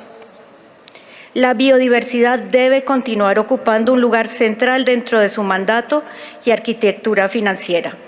Colombia reafirma además la importancia de mantener mecanismos transparentes, predecibles y equitativos de asignación de recursos como el sistema STAR. Consideramos que introducir cambios abruptos en la metodología o incorporar nuevas métricas de vulnerabilidad podría generar incertidumbre, afectar la predictibilidad del financiamiento y debilitar la capacidad de planificación de largo plazo de los países en desarrollo. Valoramos especialmente que el sistema continúe reconociendo elementos como la capacidad de ejecución, la coherencia de políticas y los enfoques inclusivos de toda la sociedad y de todo el gobierno. La participación significativa de los pueblos indígenas, afrodescendientes y comunidades locales no es únicamente una prioridad social, es una necesidad ambiental. Son guardianes fundamentales de la biodiversidad y de ecosistemas críticos para el equilibrio planetario. Por ello, Colombia considera indispensable fortalecer su representación y participación dentro de la gobernanza del GEF, así como ampliar el acceso a financiamiento directo, flexible y culturalmente apropiado, reconociendo plenamente el valor de los conocimientos ancestrales. Igualmente, debemos asegurar que los esfuerzos por simplificar y acelerar los procesos de aprobación no reduzcan el espacio necesario para consultas significativas y procesos participativos robustos. La eficiencia no puede lograrse a costa de la inclusión. Finalmente, Colombia reitera que el GEF debe continuar apoyando de manera decidida la mitigación y la transición fuera de los combustibles fósiles, de una manera justa, ordenada y equitativa en los países en desarrollo. La transición hacia economías bajas en carbono debe incorporar principios de justicia climática, reconversión social, generación de empleo sostenible y restauración ecológica, especialmente en territorios cuya economía depende actualmente de actividades extractivas. Por esto vemos con preocupación la reducción en la ventana de cambio climático en el GEF 9. Las múltiples crisis ambientales que enfrentamos requieren un GEF fortalecido, inclusivo, predecible y centrado en las necesidades de los países en desarrollo. Colombia reafirma su compromiso con el multilateralismo ambiental y con la construcción de soluciones colectivas que permitan avanzar hacia un planeta saludable y sociedades más justas y resilientes. Gracias. Thank you, Colombia. Now I invite Togo.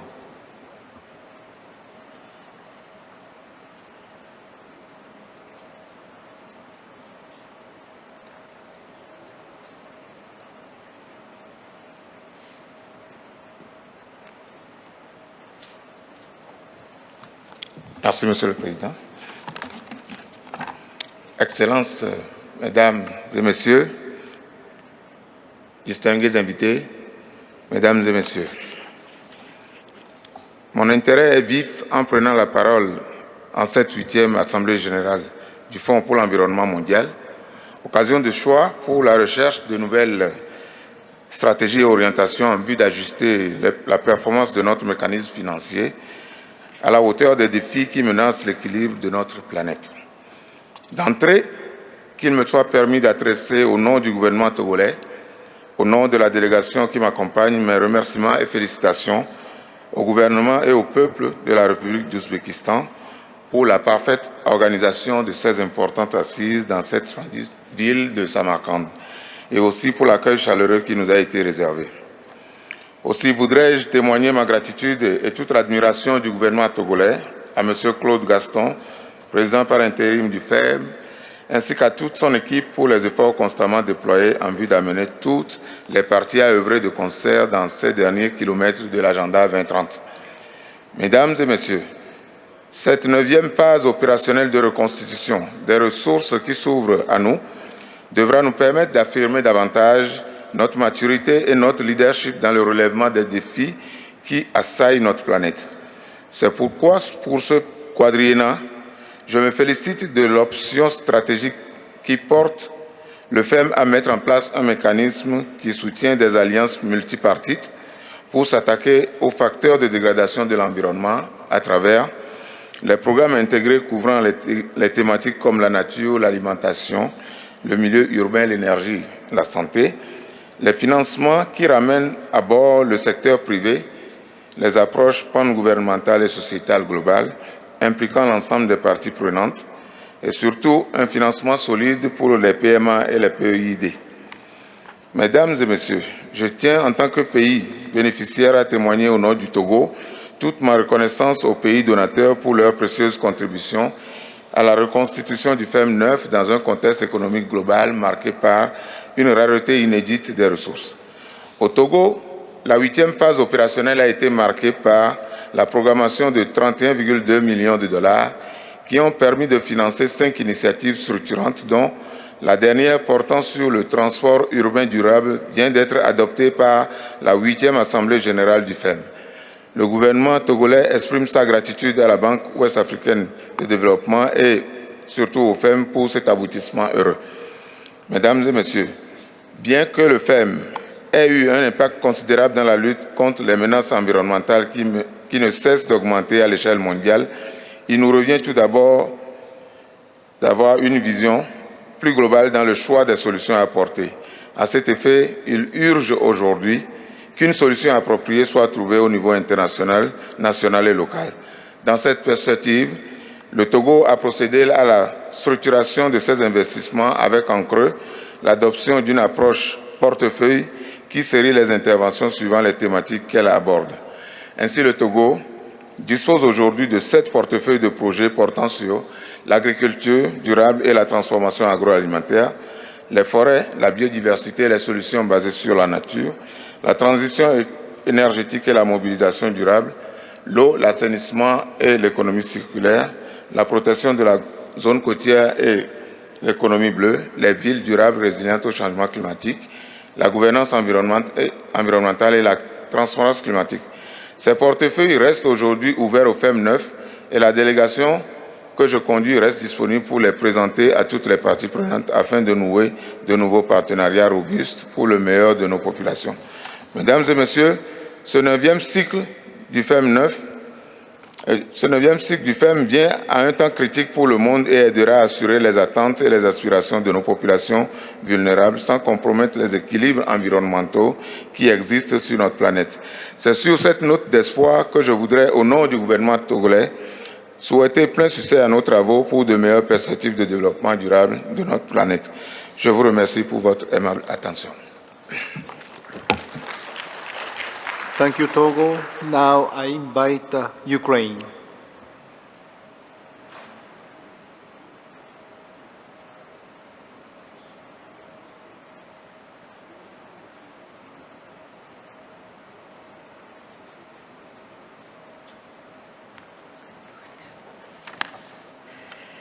Distinguished Chair, ladies and gentlemen, Excellencies, Ukraine highly appreciates the role of the Global Environmental Facility as one of the key multilateral mechanisms supporting countries in addressing the interconnected crisis of climate change, biodiversity loss and pollution. Today, for Ukraine, these challenges are further aggravated by the devastating environmental consequences of Russia's ongoing aggression against our country. The war has caused huge damage to ecosystems, forests, wetlands, water resources, agricultural lands, and protected areas. Environmental degradation caused by hostilities directly affects biodiversity, climate resilience, food security of the region, water security, and well-being of people and communities. At the same time, Ukraine sees post-war recovery not simply as reconstruction, but as an opportunity for a green, resilient, and European future. In this regard, Ukraine considers GEF 9 as a critical platform for supporting integrated environmental recovery and accelerating the implementation of the global nature, climate, pollution agenda. For Ukraine, several strategic priorities under GEF 9 are of particular importance. First, ecosystem restoration in war-affected areas. Ukraine seeks to develop large-scale initiatives focused on restoration of degraded ecosystems, including forests, wetlands, steppe ecosystems, and protected areas damaged by war. Second, sustainable forest and landscape management.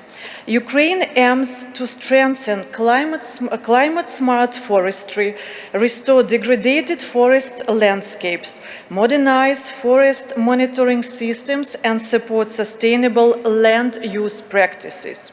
Forest restoration and landscape resilience are essential both for climate mitigation and biodiversity conservation. Third, waste management, chemicals, and circular economy. The war has significantly increased challenges related to hazardous waste, contaminated sites, and destruction debris.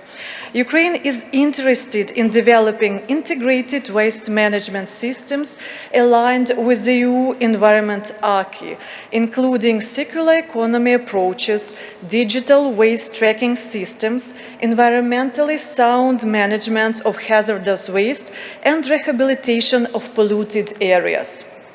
We also see strong potential for GEF support in addressing obsolete pesticides, industrial pollution, and chemical management. Fourth, protection and restoration of water and marine ecosystems. Ukraine prioritizes integrated water resources management, restoration of river basins, wetlands, and coastal ecosystems, as well as strengthening regional cooperation in transboundary waters, particularly within the Danube and Black Sea regions. Excellencies, Ukraine strongly believes that environmental recovery and green transition must become an integral part of broader economic recovery and our European integration processes. We also believe that GEF9 should further strengthen support for integrated, cross-sectoral and programmatic approaches that combine biodiversity conservation, climate action, pollution reduction, and sustainable economic transformation. Partnership remains critically important. Ukraine highly values cooperation with GEF agencies, international financial institutions, UN organizations, and bilateral partners supporting Ukraine's environmental resilience and green recovery. We are grateful to all partners standing with Ukraine and supporting our efforts to protect nature, strengthen climate resilience, and build a sustainable future despite the ongoing war.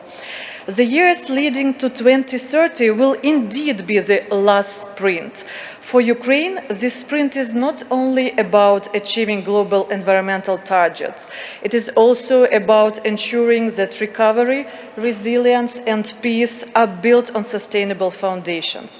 And environment could not stay a part of policy. Thank you. Дякую. I see the request of the floor from the Russian Federation, but before I give you the floor, in accordance with paragraph 20 of the Assembly Rules of Procedure, I would like to gently remind participants that this is a technical forum and kindly encourage delegates to direct their focus toward the theme of the Assembly as agreed on the adoption of the agenda. Thank you very much. Now I give you the floor to Russia Federation.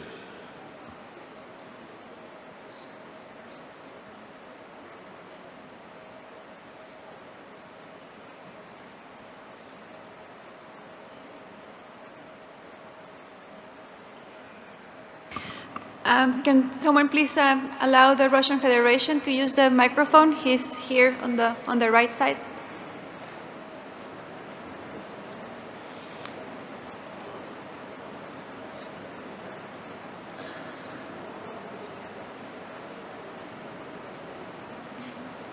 Can the microphone be unmuted? No?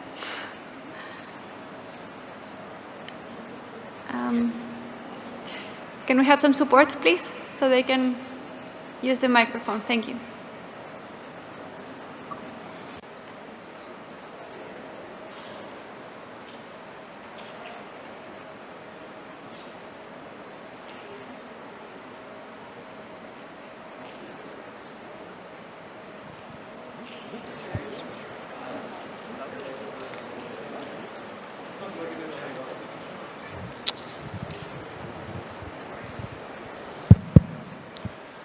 Thank you, Mr. Chairman, and thank you for giving me the floor.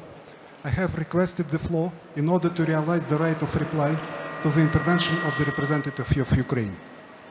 I have to underline that the statement of the representative of Ukraine in its part regarding my country was totally irrelevant to the subject of our meeting.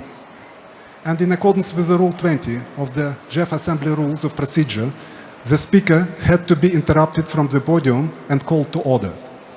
Unfortunately, it was not done. That is why I have no choice but, as a representative of Russia, to answer to the false allegations against my country. We have to say that armed conflicts negatively affect environment and biodiversity. Nobody objects it. But international humanitarian law also exists and prohibits the prosecution of people. Where is my voice? Sorry. Russian and speaking Russian language.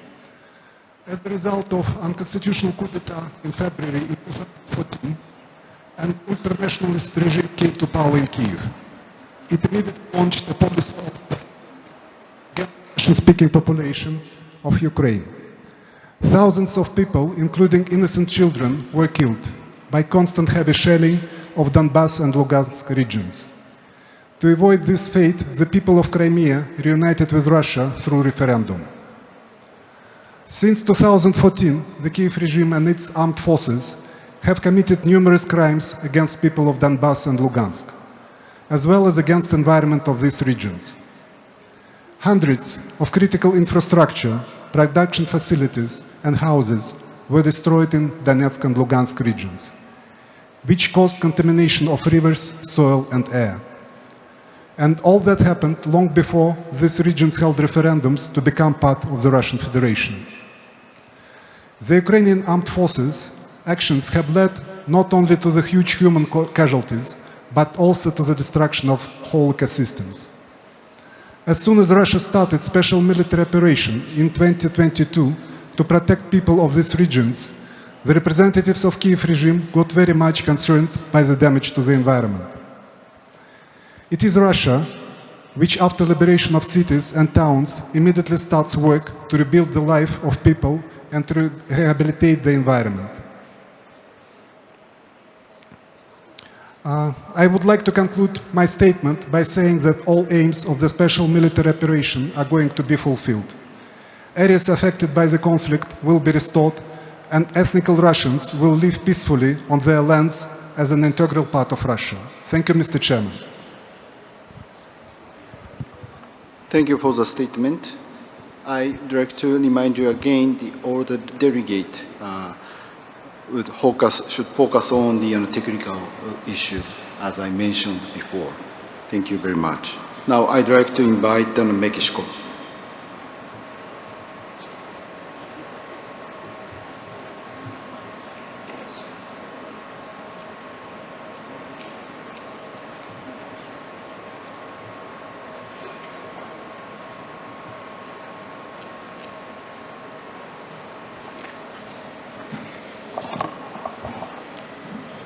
Chair, Secretariat, and distinguished delegates.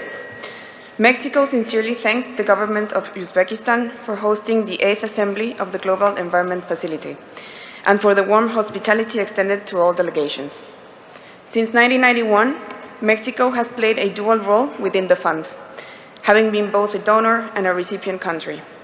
As one of the world's mega-diverse countries, Mexico recognizes the shared responsibility of protecting a natural heritage that is not only national but global. For more than 3 decades, the GEF has been a key ally in supporting our efforts to conserve biodiversity, address climate change, and promote sustainable development. Through the GEF, the Ministry of Finance and Public Credit of Mexico, in its capacity as political and operational focal point, has approved more than 94 projects and secured over $783 million in direct GEF funding, contributing to the creation of more than 21 million hectares of terrestrial protected areas, over 26 million hectares of marine protected areas, and the mitigation of more than 11 million tons of greenhouse gas emissions. Likewise, through the Small Grants Program, the GEF has financed 826 projects amounting to $27 million in some of the most historically excluded territories in southeastern Mexico. However, much remains to be done. In an increasingly complex global context, reliable multilateral institutions such as the GEF remain essential. As an upper middle income country, Mexico recognizes the importance of strengthening national capacities, while also acknowledging that important gaps still persist.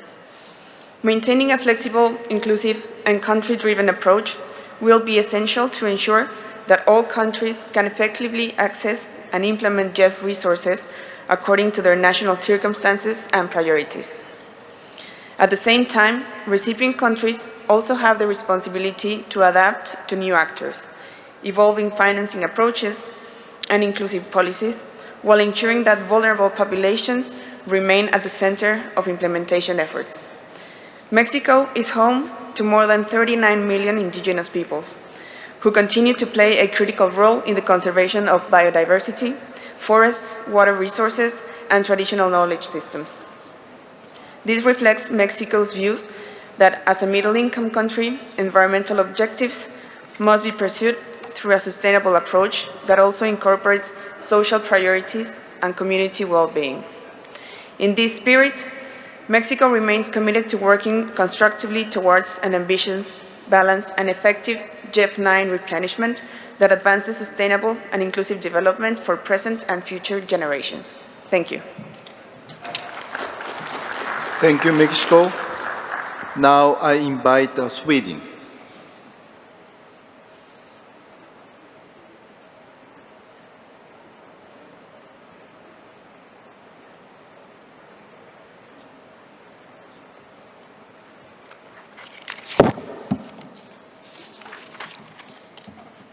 Thank you. All protocol observed. Today, Sweden is happy and proud to celebrate the 35th anniversary of the Global Environment Facility. It has evolved into one of the most successful and cost-efficient environment funds. The GEF's ability to provide results at scale and synergies between the many multilateral environmental agreements is unique. Sweden is pleased that the replenishment negotiations safeguard these unique strengths and comparative advantages of the fund. It is now a joint responsibility to nurture and safeguard the unique added value of each of the multilateral environment funds and for the financial architecture as a whole. Sweden remains committed in its support to the Global Environmental Facility. No country has made larger commitments in GEF 8, and we stand in full support of the outcome of the 9th replenishment. Our democratic decision-making process is still ongoing, but we expect to be able to announce our contribution to the Global Environment Facility at a later stage. Our citizens and taxpayers ultimately expect sustainable results and accountability, and we see that the GEF has delivered results at scale in all areas. The climate targets have been overachieved. Biodiversity has been protected in GEF 8 on areas exceeding the size of my home country. This is a great achievement, and the GEF has one of the most cost-efficient secretariats in the multilateral system. We welcome the addition of biodiversity beyond national jurisdiction to the GEF family, and that there is now a preparedness to implement an international plastics agreement. Sweden welcomes the whole of society reform, which will allow for an enhanced and more inclusive coordination at the country level. This will include civil society organizations, indigenous peoples, local communities, women and youth, and the private sector. Sweden welcomes the reform of tripling blended finance. It has the potential to allow for manifold inflows of private capital additional to traditional development funding. This will allow us to scale real impact and lasting results at the country level beyond what traditional development funding can achieve alone.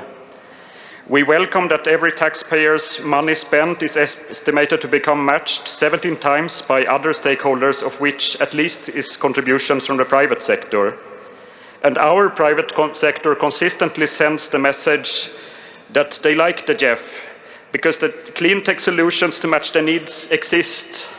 Green capital is already there to invest, but to bridge the gap, what is critical is to use the GEF funding wisely for policy reforms, regulatory reforms, and to maintain stable institutions who can implement the programs of the GEF and scale them. We therefore encourage implementing countries to make wise use of this reform to design with a full country ownership, policy and regulatory frameworks to strengthen public institutions in view of enabling scaling lasting impact at the country level where it matters the most. Evidence-based development assistance is a priority to Sweden. We are encouraged by the fact and evidence-based reviews and assessments by the Independent Evaluation Office and MOPAM, and we welcome that the GEF has achieved better or equal results throughout these reviews.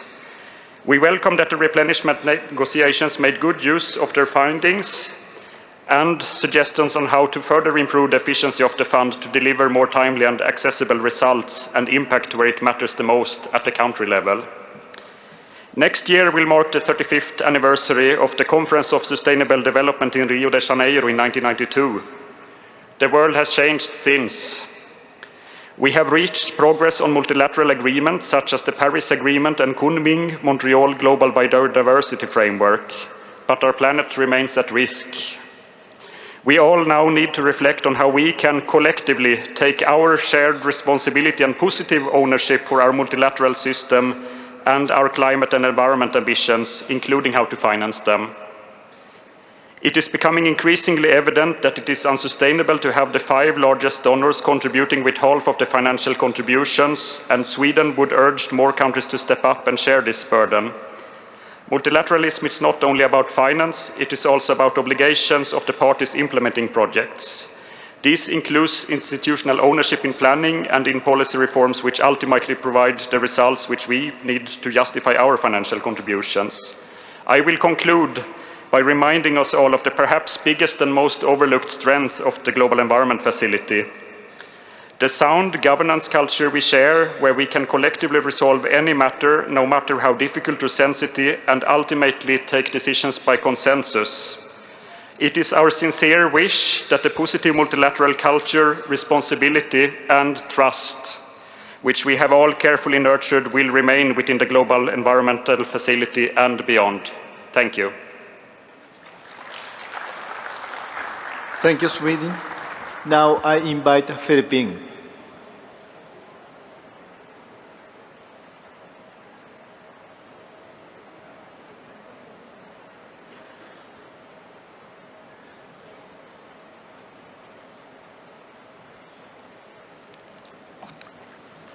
Excellencies, distinguished delegates, partners from the Global Environment Facility, representatives of international organizations and conventions, ladies and gentlemen, good afternoon.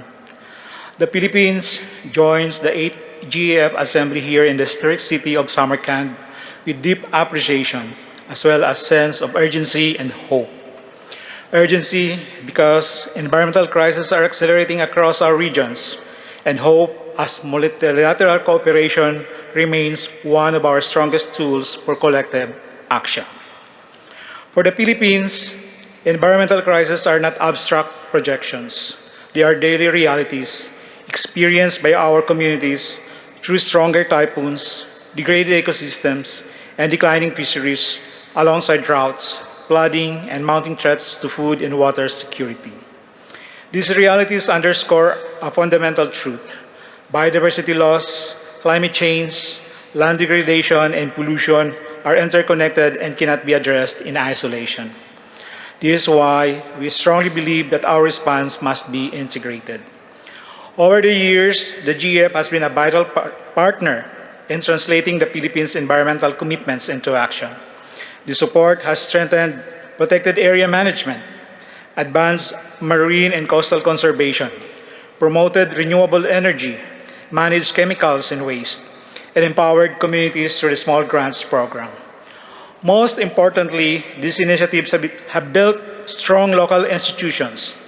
They prove that environmental programs are most effective and sustainable when communities, local governments, civil society, indigenous peoples, and development partners collaborate towards shared goals. Some of our most valuable lessons did not come only from large-scale projects, but from communities on the front lines of environmental change. We have seen the coastal communities restore mangroves to protect biodiversity and strengthen resilience against storm surge. Local governments now integrate biodiversity and climate risk into local planning, knowing that environmental protection and public health are inseparable from livelihoods and local development. These experiences continue to shape the Philippines' priorities as we approach the GEF-9 replenishment cycle. The Philippines continues to strengthen its national environmental frameworks. We updated our Philippine Biodiversity Strategy and Action Plan to align with the coming Montreal Global Biodiversity Framework, ratified the BBNJ Agreement, and advanced policies on climate adaptation and mitigation, circular economy, pollution reduction, and sustainable resource management. These efforts are aligned with our country's priority development outcomes on strengthening climate and disaster resilience and establishing sustainable cities and communities under the Philippine Development Plan.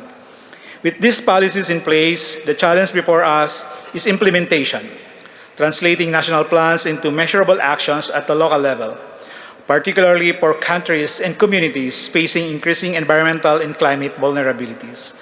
As we move toward GEF-9, the Philippines encourages stronger support for integrated and scalable solutions that deliver co-benefits for biodiversity, climate resilience, livelihoods, and sustainable development.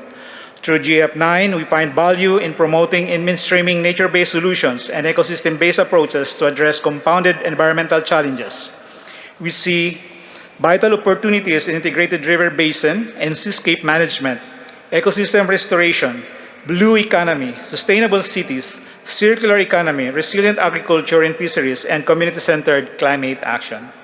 We also underscore the importance of expanding financing access and modalities, strengthening country ownership, supporting innovation and technology transfer, and building the institutional capacity needed to sustain long-term environmental programs. This requires whole-of-government and whole-of-society approaches, including the active participation of indigenous people, private sector, and civil society. For many developing countries, climate impacts are already imposing losses that exceeded local adaptive capacities. These losses are no longer futurist, but a current reality affecting communities, livelihoods, and ecosystems. We believe that environmental action must be anchored not only on science and innovation, but also in fairness, inclusion, and shared responsibility. The road to 2030 seems short, but the decisions we make in this period will shape environmental outcomes for decades to come. The final sprint toward 2030 therefore demands more than ambition.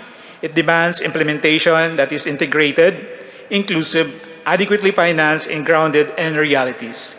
The Philippines remains committed to working with the GEF partnership and the international community to ensure that GEF-9 becomes a decisive step toward resilient ecosystem, resilient economies, and resilient communities for future and present generations.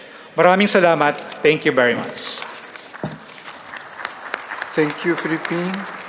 Now I invite Norway on behalf of Nordic countries.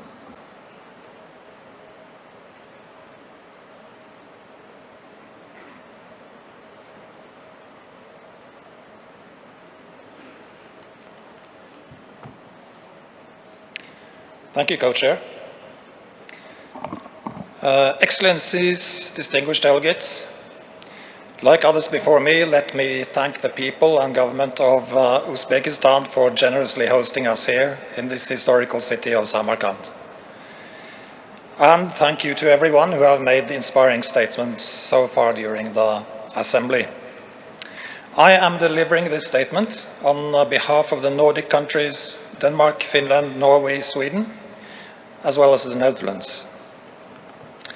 Our countries are long-standing partners to the Global Environment Facility. Our support remains steadfast and firm. Our countries stand in full support behind the outcome of the GEF-9 replenishment negotiations. The GEF's ability to provide meaningful synergies between the many multilateral environmental agreements is what makes it unique and highly valuable. As major contributors, we value the GEF's strong track record in delivering measurable results and its ability to leverage additional resources. The GEF is one of the most cost-efficient instruments in environmental finance. Broadening the donor base to the GEF, particularly by large emerging economies, will be crucial in the coming years. Also, the responsibility to nurture the GEF's ability to deliver effective results at scale is shared by both countries implementing projects and countries providing financial contributions. The GEF has delivered results at scale in all focal areas in GEF 8. We welcome the independent reviews and assessments by the Independent Evaluation Office and MOPA, which demonstrate improvements or equal results on all accounts compared to previous studies. These are all important considerations in our decisions to support the fund. We welcome the whole of society reform, which will allow for an enhanced and more inclusive coordination at the country level. We particularly welcome the increasing focus on mobilizing private finance through blended finance, which can scale up impact beyond public funding alone. We encourage implementing countries to make wise use of this reform with a view to enable scaling sustainable results at the country level. We welcome the GEF's role as part of the financial mechanism for the agreement on biodiversity beyond national jurisdiction and its contribution to a future international plastics agreement. But we underline that it is important that the allocation of resources to these new assignments do not weaken the current support to international waters and chemicals and waste. We welcome the GEF maintains a high level of ambition in implementing the Kunming-Montreal Global Biodiversity Framework.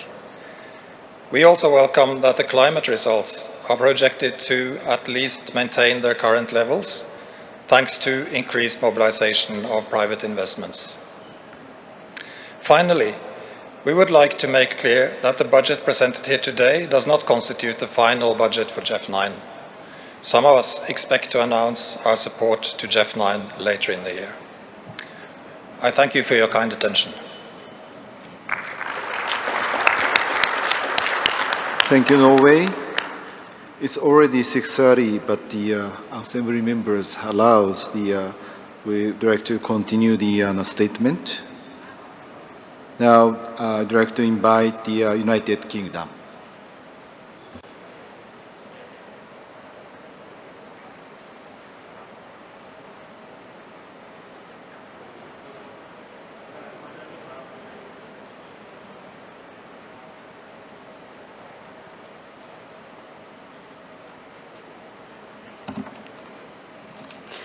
On behalf of His Majesty's Government of the United Kingdom, I'd like to thank the Government of Uzbekistan for hosting us here in Samarkand. It is a real pleasure to be here representing the UK delegation amongst a wide range of partners, all committed to addressing one of the greatest challenges of our time. The GEF plays a critical role in tackling the climate and nature crises, and it continues to play that role effectively because it has never been afraid to adapt. We went from ad hoc grants to the pioneering STAR system being agreed at the 4th GEF Assembly 16 years ago. Just over a decade ago, we began integrated approach projects for the first time, paving the way for today's impact programs. 6 years ago, we were flexible in responding to the COVID-19 pandemic crisis, increasing our focus on zoonotic diseases. That continued demonstration of flexibility has meant that GEF has delivered results at scale, having protected billions of hectares of land and sea and having mitigated billions of tons of emissions. But the compound crises will continue to deepen unless we work better together as a system. So the GEF must continue to evolve to face our changing world. The GEF 9 replenishment agreement endorsed here this week takes very important steps in the right direction, advancing integrated solutions at scale, fostering whole of government and whole of society approaches, helping drive policy coherence across governments and institutions, increasing support to the most vulnerable countries, including least developed countries and small island developing states, further streamlining processes to help countries more easily and quickly access GEF finance, scaling up support to indigenous peoples and local communities, so often the stewards of nature, including quadrupling the Inclusive Conservation Initiative to $100 million for GEF 9. And crucially, stepping up on blended finance and work with the private sector to unleash its power, with a tripling of the non-grant instrument from 3.2 to 10%, and an aspirational target of 25% of GEF 9 programming from blended finance mainstreaming. The UK has always been a strong supporter of the GEF. We contributed almost 10% of GEF 8 and have historically been between 8 and 10% of the GEF. And we remain firmly committed to a continued level of support to the GEF going forward and to what it can and indeed must achieve in the GEF 9 period. We are working hard on securing the necessary approvals within our system for a UK pledge to GEF 9 as soon as possible. And as the UK, we will continue to play our part in ensuring the above agreements are driven through in implementation over the coming years. This next phase of GEF 9 provides us a great opportunity. The opportunity to work together coherently to reshape markets, shift incentives, put resources where they are most needed, and in doing so, genuinely halt and reverse nature loss and tackle the other elements of our environmental polycrisis that the GEF is uniquely mandated to work on. The UK is committed to realising this opportunity, and we look forward to working collaboratively in partnership with all of you to achieve it. Thank you. Thank you, UK. Now I invite France.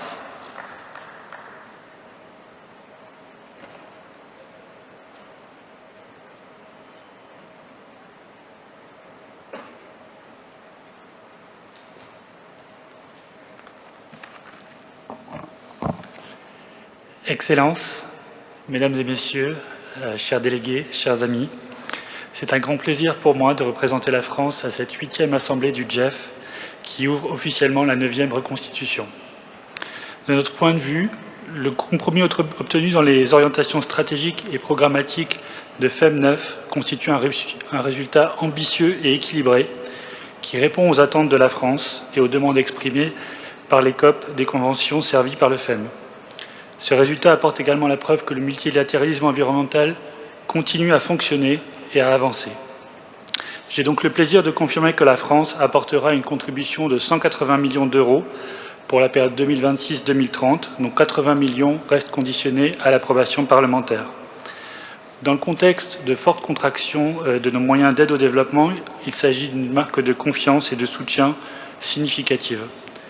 Ce soutien, par ailleurs, s'inscrit dans notre engagement plus large en faveur de la finance climat et de la finance biodiversité, à hauteur respectivement de 6 milliards d'euros par an et de 1 milliard d'euros par an, principalement à travers notre agence bilatérale de développement, l'AFD, qui, depuis l'année dernière et l'adoption de sa stratégie Planète, s'engage à être intégralement alignée avec l'accord de Paris et l'accord de Kunming-Montréal. Pour revenir au FEM dont nous célébrons aujourd'hui les perspectives, je voudrais revenir sur 4 points importants. Le premier, c'est celui de l'équité. L'équité, c'est une valeur dans laquelle toutes les parties se reconnaissent, quel que soit leur statut, leur niveau de développement. C'est une condition sine qua non de la coopération internationale. L'équité, c'est à la fois une juste répartition du fardeau financier et aussi une allocation des ressources financières en fonction des besoins. Sur le premier point, celui de la mobilisation des ressources, l'appel à contribution est encore en cours et nous appelons toutes les parties en mesure de le faire et qui ne l'auraient pas encore fait à nous rejoindre et à contribuer financièrement au FEM. Le second axe sur l'allocation des ressources relève, lui, des choix stratégiques que nous avons ensemble négociés sur FEM 9. Et de ce point de vue, nous nous réjouissons qu'une plus grande place encore sera faite aux pays les moins avancés et aux petits États insulaires en développement, conformément aux demandes de la France. Le deuxième point, c'est l'accessibilité. L'accès au financement est sans aucun doute le second sujet le plus débattu des COP, après celui des montants financiers eux-mêmes. Et dans ce domaine aussi, le FEM doit continuer à faire preuve d'exemplarité. Beaucoup de progrès ont déjà été accomplis et nous nous félicitons de la poursuite de la simplification et de l'accélération des procédures que permettront de nouvelles mesures, telles que la déconcentration accrue des agences de mise en œuvre ou encore la promotion d'une approche interministérielle au niveau des pays récipiendaires. Troisièmement, l'efficacité. L'efficacité, c'est aussi la capacité à mobiliser des financements complémentaires, qu'il s'agisse de la finance privée, dont FEM9 triplera le guichet de financement dédié, ou encore les financements concessionnels des autres fonds verticaux, le Fonds vert pour le climat, le Fonds d'adaptation, les CIF ou les banques multilatérales de développement.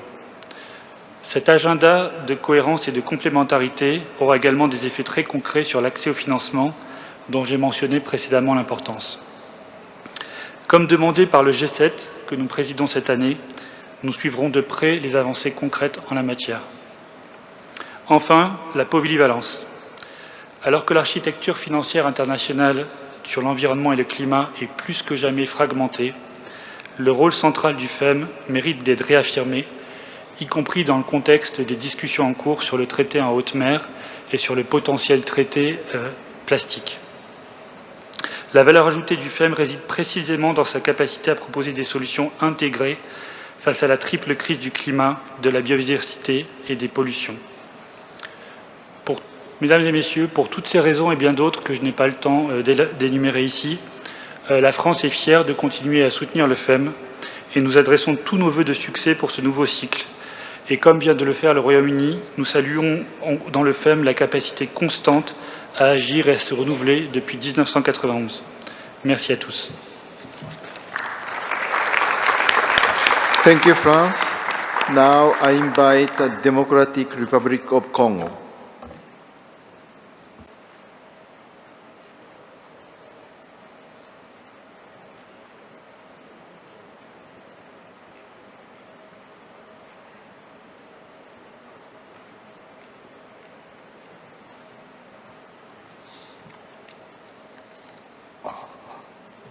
Excellences, distingués invités, à vos titres et qualités, au nom de son Excellence, Monsieur le Président de la République, Félix-Antoine Tshisekedi Tshilombo, je voudrais exprimer ici notre profonde gratitude au gouvernement de la République d'Ouzbékistan pour son hospitalité, ainsi qu'à GEF pour l'excellente organisation de cette 8e Assemblée. Je voudrais également remercier GEF pour son engagement constant aux côtés de la République démocratique du Congo dans plusieurs décennies dans la lutte contre les changements climatiques, la préservation de la biodiversité et la promotion du développement durable. Grâce à ces partenariats, notre pays a bénéficié d'un accompagnement précieux à travers plusieurs initiatives structurantes, GEF 7, GEF 8, notamment les programmes d'action pour l'adaptation et dans les domaines de conservation de la biodiversité, de la gestion durable des paysages forestiers, de la restauration des écosystèmes et des renforcements de la résilience climatique. Nous nous réjouissons également des perspectives offertes par GEF 9 qui devra permettre de consolider les acquis et d'accélérer la transformation environnementale à l'échelle mondiale. Excellence, la République démocratique du Congo occupe une place particulière dans la lutte mondiale contre les changements climatiques. Avec plus de 62% des forêts du bassin du Congo, notre pays abrite le deuxième plus grand massif forestier tropical de la planète. Il renferme également plus de 75% des tourbières du bassin du Congo, une biodiversité exceptionnelle et plus de 50% d'eau douce d'Afrique. La République démocratique du Congo n'est pas seulement un pays vulnérable aux effets du changement climatique, mais elle est aussi un véritable pays solution pour l'humanité. Consciente de cette responsabilité historique, la République démocratique du Congo a engagé plusieurs initiatives ambitieuses visant à concilier le développement économique, la lutte contre la pauvreté, la conservation de la biodiversité et l'action climatique. Parmi ces initiatives figure le couloir vert Kivu-Kinshasa, qui a une superficie de 540 000 km², une aire protégée communautaire, une initiative présidentielle d'envergure continentale qui vise à créer un vaste corridor de développement durable reliant l'Est à l'Ouest de la République. Parallèlement, le ministère de l'Environnement met en œuvre le programme national de foresterie nommé « La forêt, c'est nous », une initiative nationale qui traduit notre vision selon laquelle la conservation des forêts doit devenir une opportunité de développement des communautés locales et des peuples autochtones.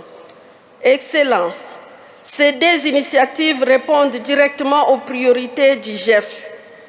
Elles contribuent simultanément à la lutte contre le changement climatique, à la conservation de la biodiversité, à la restauration des terres, à la gestion durable des forêts, à la protection des ressources en eau et à l'amélioration des conditions de vie des populations locales et autochtones. Elles illustrent parfaitement l'approche intégrée que GEF promet depuis plusieurs cycles de reconstitution de ces ressources. C'est pourquoi la République démocratique du Congo souhaite inviter les GEF et l'ensemble des partenaires à considérer le couloir vert Kivu-Kinshasa ainsi que le programme La Forêt, c'est nous, comme des initiatives prioritaires pouvant bénéficier d'un soutien renforcé dans le cadre de GEF 9. Investir dans ces initiatives, c'est investir dans la stabilité climatique mondiale. Mesdames et messieurs, alors que nous entrons dans ces derniers sprints vers 2030, nous devons agir avec davantage d'ambition, davantage de solidarité et davantage de cohérence. La réalisation des objectifs mondiaux en matière de climat, de biodiversité et de restauration des terres dépendra largement de notre capacité collective à soutenir les pays qui abritent les principaux écosystèmes stratégiques de la planète. La République démocratique du Congo réaffirme sa volonté de jouer pleinement son rôle et de travailler étroitement avec GEF, ses agences partenaires, les institutions financières internationales, les secteurs privés, la société civile et les peuples autochtones afin d'accélérer la mise en œuvre de solutions concrètes et transformatrices. Je voudrais saisir l'opportunité que m'offre ce micro pour lancer une invitation aux responsables de GEF et à tous les partenaires financiers et techniques de participer à l'annonce de lancement du registre carbone de la RDC, et nous profitons de cette occasion pour offrir un dîner à tous les partenaires techniques et financiers et à tous les amis de la République démocratique du Congo. Je vous remercie. Thank you very much. Now I invite Libya.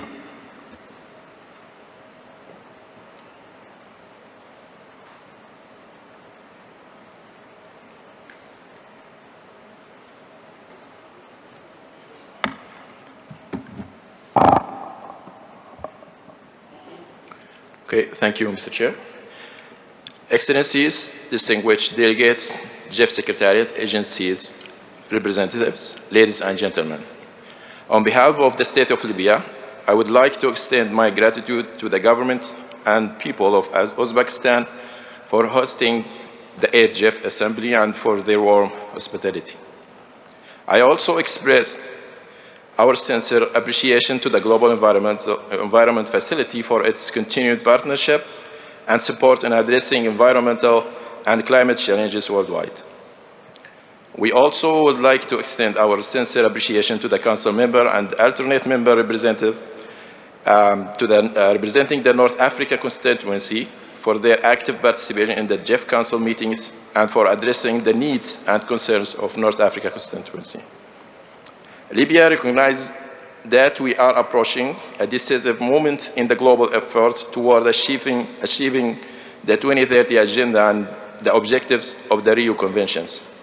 For countries like Libya, the interconnected crisis of climate change, biodiversity loss, land degradation, water scarcity, food security, chemicals and waste and pollution are no longer future risks. They are present realities affecting ecosystems, livelihoods, and socio-economic resilience.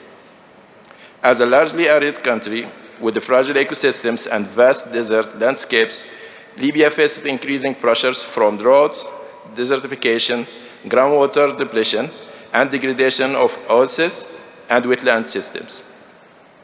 At the same time, climate variability and unsustainable use of natural resources continue to threaten biodiversity and ecosystem services.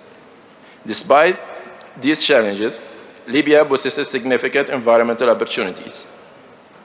Much of the country remains relatively undeveloped for an environmental perspective, making it possible for strategic interventions and early investment to generate substantial environmental, social, and economic benefits while safeguarding ecosystems for future generations.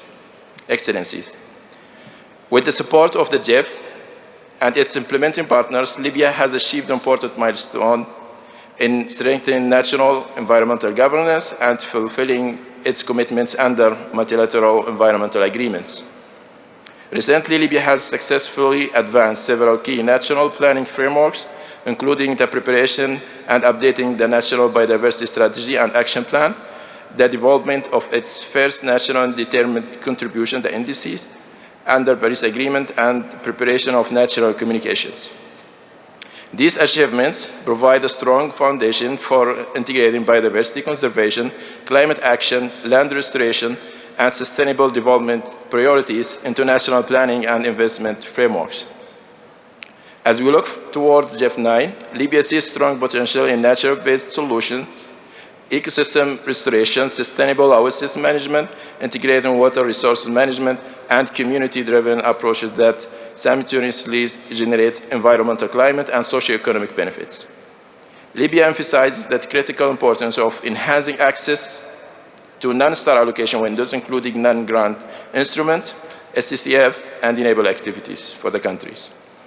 Also ensuring strong country ownership, national leadership, and effective oversight of GEF-supported initiatives. Finally, Libya remains committed to working closely with the GEF partnership and all member countries to accelerate action during this critical decade and to contribute meaningfully to achieving global environmental benefits for present and future generations. Thank you. Thank you very much. Now I invite Pakistan.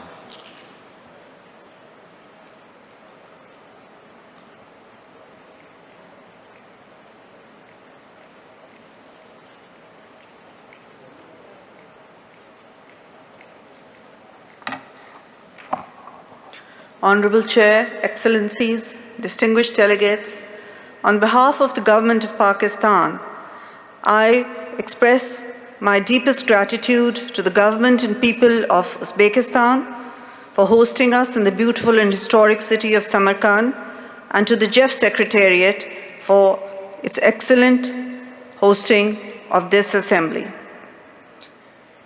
We gather in this historic crossroads of Samarkand at a defining moment of our planet. For Pakistan, the environmental crisis is not a future projection, but a harsh daily reality. We are still picking up the pieces from the floods that submerged 1/3 of our nation, displaced 33 million people, and inflicted over $30 billion in economic damage. At the same time, our northern glaciers, the water towers of South Asia, are melting at an unprecedented pace. Southward, our fertile basins face aggressive aggressive desertification, while our unique ecosystems and biodiversity are under immense siege. Yet, in the face of this climate catastrophe, Pakistan refuses to be defined merely by its vulnerability. We are fighting back with ambitious, homegrown, nature-based solutions. In this existential battle, the Global Environmental Facility has been a vital and steadfast partner. Globally, the GEF has provided more than $23 billion in grants and mobilized over $129 billion in co-financing across more than 5,000 projects. Pakistan is proud to be a highly effective part of this global footprint. Across successive GEF replenishment cycles, we have consistently demonstrated our capacity as a high-performing recipient. We have successfully converted financial resources into tangible environmental lifelines on the ground. In our fight against land degradation, GEF financing has been instrumental. It allows us to scale up sustainable land management, combat desertification, and restore degraded agricultural soil. These actions directly secure food security for millions of our citizens. To preserve our irreplaceable biodiversity, GEF investments are helping us protect the fragile habitats of the Hindu Kush Himalayan region. They safeguard vulnerable species and fragile mountain ecosystems from irreversible loss. Furthermore, in addressing climate change, GEF's strategic contributions are reshaping our landscape. Your support is vital to our flagship Living Indus initiative, which aims to restore the ecological health of the Indus River Basin, our country's primary economic environmental artery. GEF funding also reinforces our upscaling Green Pakistan program, turning national climate ambition into community-level resilience. Excellencies, as we stand at the threshold of the GEF 9 cycle, we must acknowledge that the sprint to our 2030 targets requires unprecedented financial solidarity. Pakistan calls upon this assembly to build upon the historic $5.33 billion record high of the GEF 8 replenishment. We must secure an even more ambitious GEF 9 envelope. This fund must prioritize frontline, climate-vulnerable developing nations through simplified, direct access to resources. We also urge the robust and rapid capitalization of the Global Biodiversity Framework Fund to protect global natural capital. Pakistan stands fully ready to deepen its partnership with the GEF. We are eager to champion South-South cooperation and foster regional synergies with our Central Asian neighbors to tackle transboundary environmental challenges. Let us leave Samarkand not just with declarations, but with a collective, well-funded resolve to secure the survival of our shared planet. Thank you. Thank you, Pakistan. So this is the last statement for today. So UNDP, please.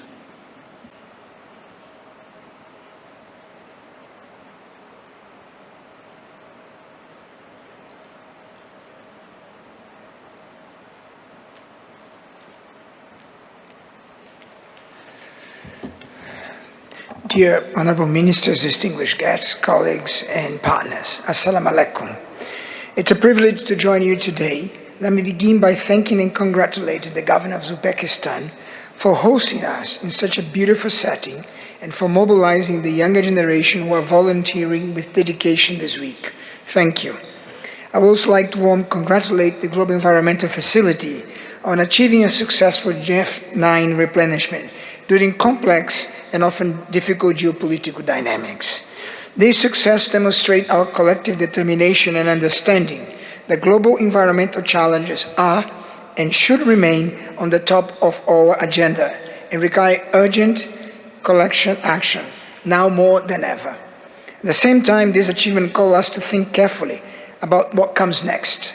A successful replenishment is not only about mobilizing resources, it is about how effectively those resources are used. As one of the founding implementing agencies of the GEF, United Nations Development Programme stands firm in its commitment to support on programming for greater impact and tangible, measurable results across all the countries we serve. The Global Environmental Facility has always played a catalytic role in the public environmental finance landscape. Yet the need to further leverage other sources of public and private financing and extending and deepening the role of the private sector has never been greater than now. This is not just about leveraging funding, but rather about harnessing innovation and efficiency and unlock broader structural transformation in systems change through partnerships, blended finance, and scalable and innovative solutions. It is about aligning incentives so that sustainable development becomes not just a responsibility, but as an opportunity. At the same time, we must remain grounded in the reality of communities we aim to serve. In this regard, I would like to express our full commitment to the next phase of the GEF Small Grants Program. This initiative has long been a cornerstone of direct engagement with local communities, empower them to lead, innovate, and implement solutions tailored to their own environments. The GEF SGP translates global priorities into local action, supporting grassroots organizations, fostering ownership, and delivering tangible results where they matter most. As we move forward, reinforcing and scaling this program, we will work with community organizations to support them in delivering GEF resources. Finally, we should also build on programs that have already proven they deliver. These include initiatives such as Biofin and the Blue-Green Island Program for SIDS. Expanding and deepening such successful models will be key to achieve the scale and sustainability of impact we are aiming for. If we succeed, the Global Environmental Facility will continue to serve as a powerful platform, one that connects public ambition with private capability in local action with global impact. As we celebrate the important GEF 9 Assembly milestones, let us also embrace the responsibility that it brings in and unlock the opportunity that it provides. Let us ensure that the resources entrusted to us continue to deliver real, lasting change on the ground at scale and with urgency. Congratulations again, and I look forward to impact we will achieve together. Thank you very much, Chair. Thank you very much. So this is the end of today's session. So before concluding the session, I'll ask the Secretariat for the housekeeping announcement. Thank you very much, Mr. Vice Chair. First of all, allow me to thank on behalf of the Assembly to our wonderful Vice Chair, who has very warmly helped us through this very interesting and fruitful session. Thank you, Vice Chair. Also, yes, let's give him a clap, please. It has been wonderful to hear from countries. Countries are, of course, our priority, and it is our delight to hear from each one of you. So before we close, tomorrow we will reconvene to continue with the remaining head of delegations statements at 9 a.m. as agreed in the order that was already sent and posted online. So with that said, I thank you all for your time, and we'll see you again tomorrow at 9 a.m. Enjoy your evening. So thank you very much. So the meeting is now adjourned, and thank you, and have a nice evening. See you tomorrow.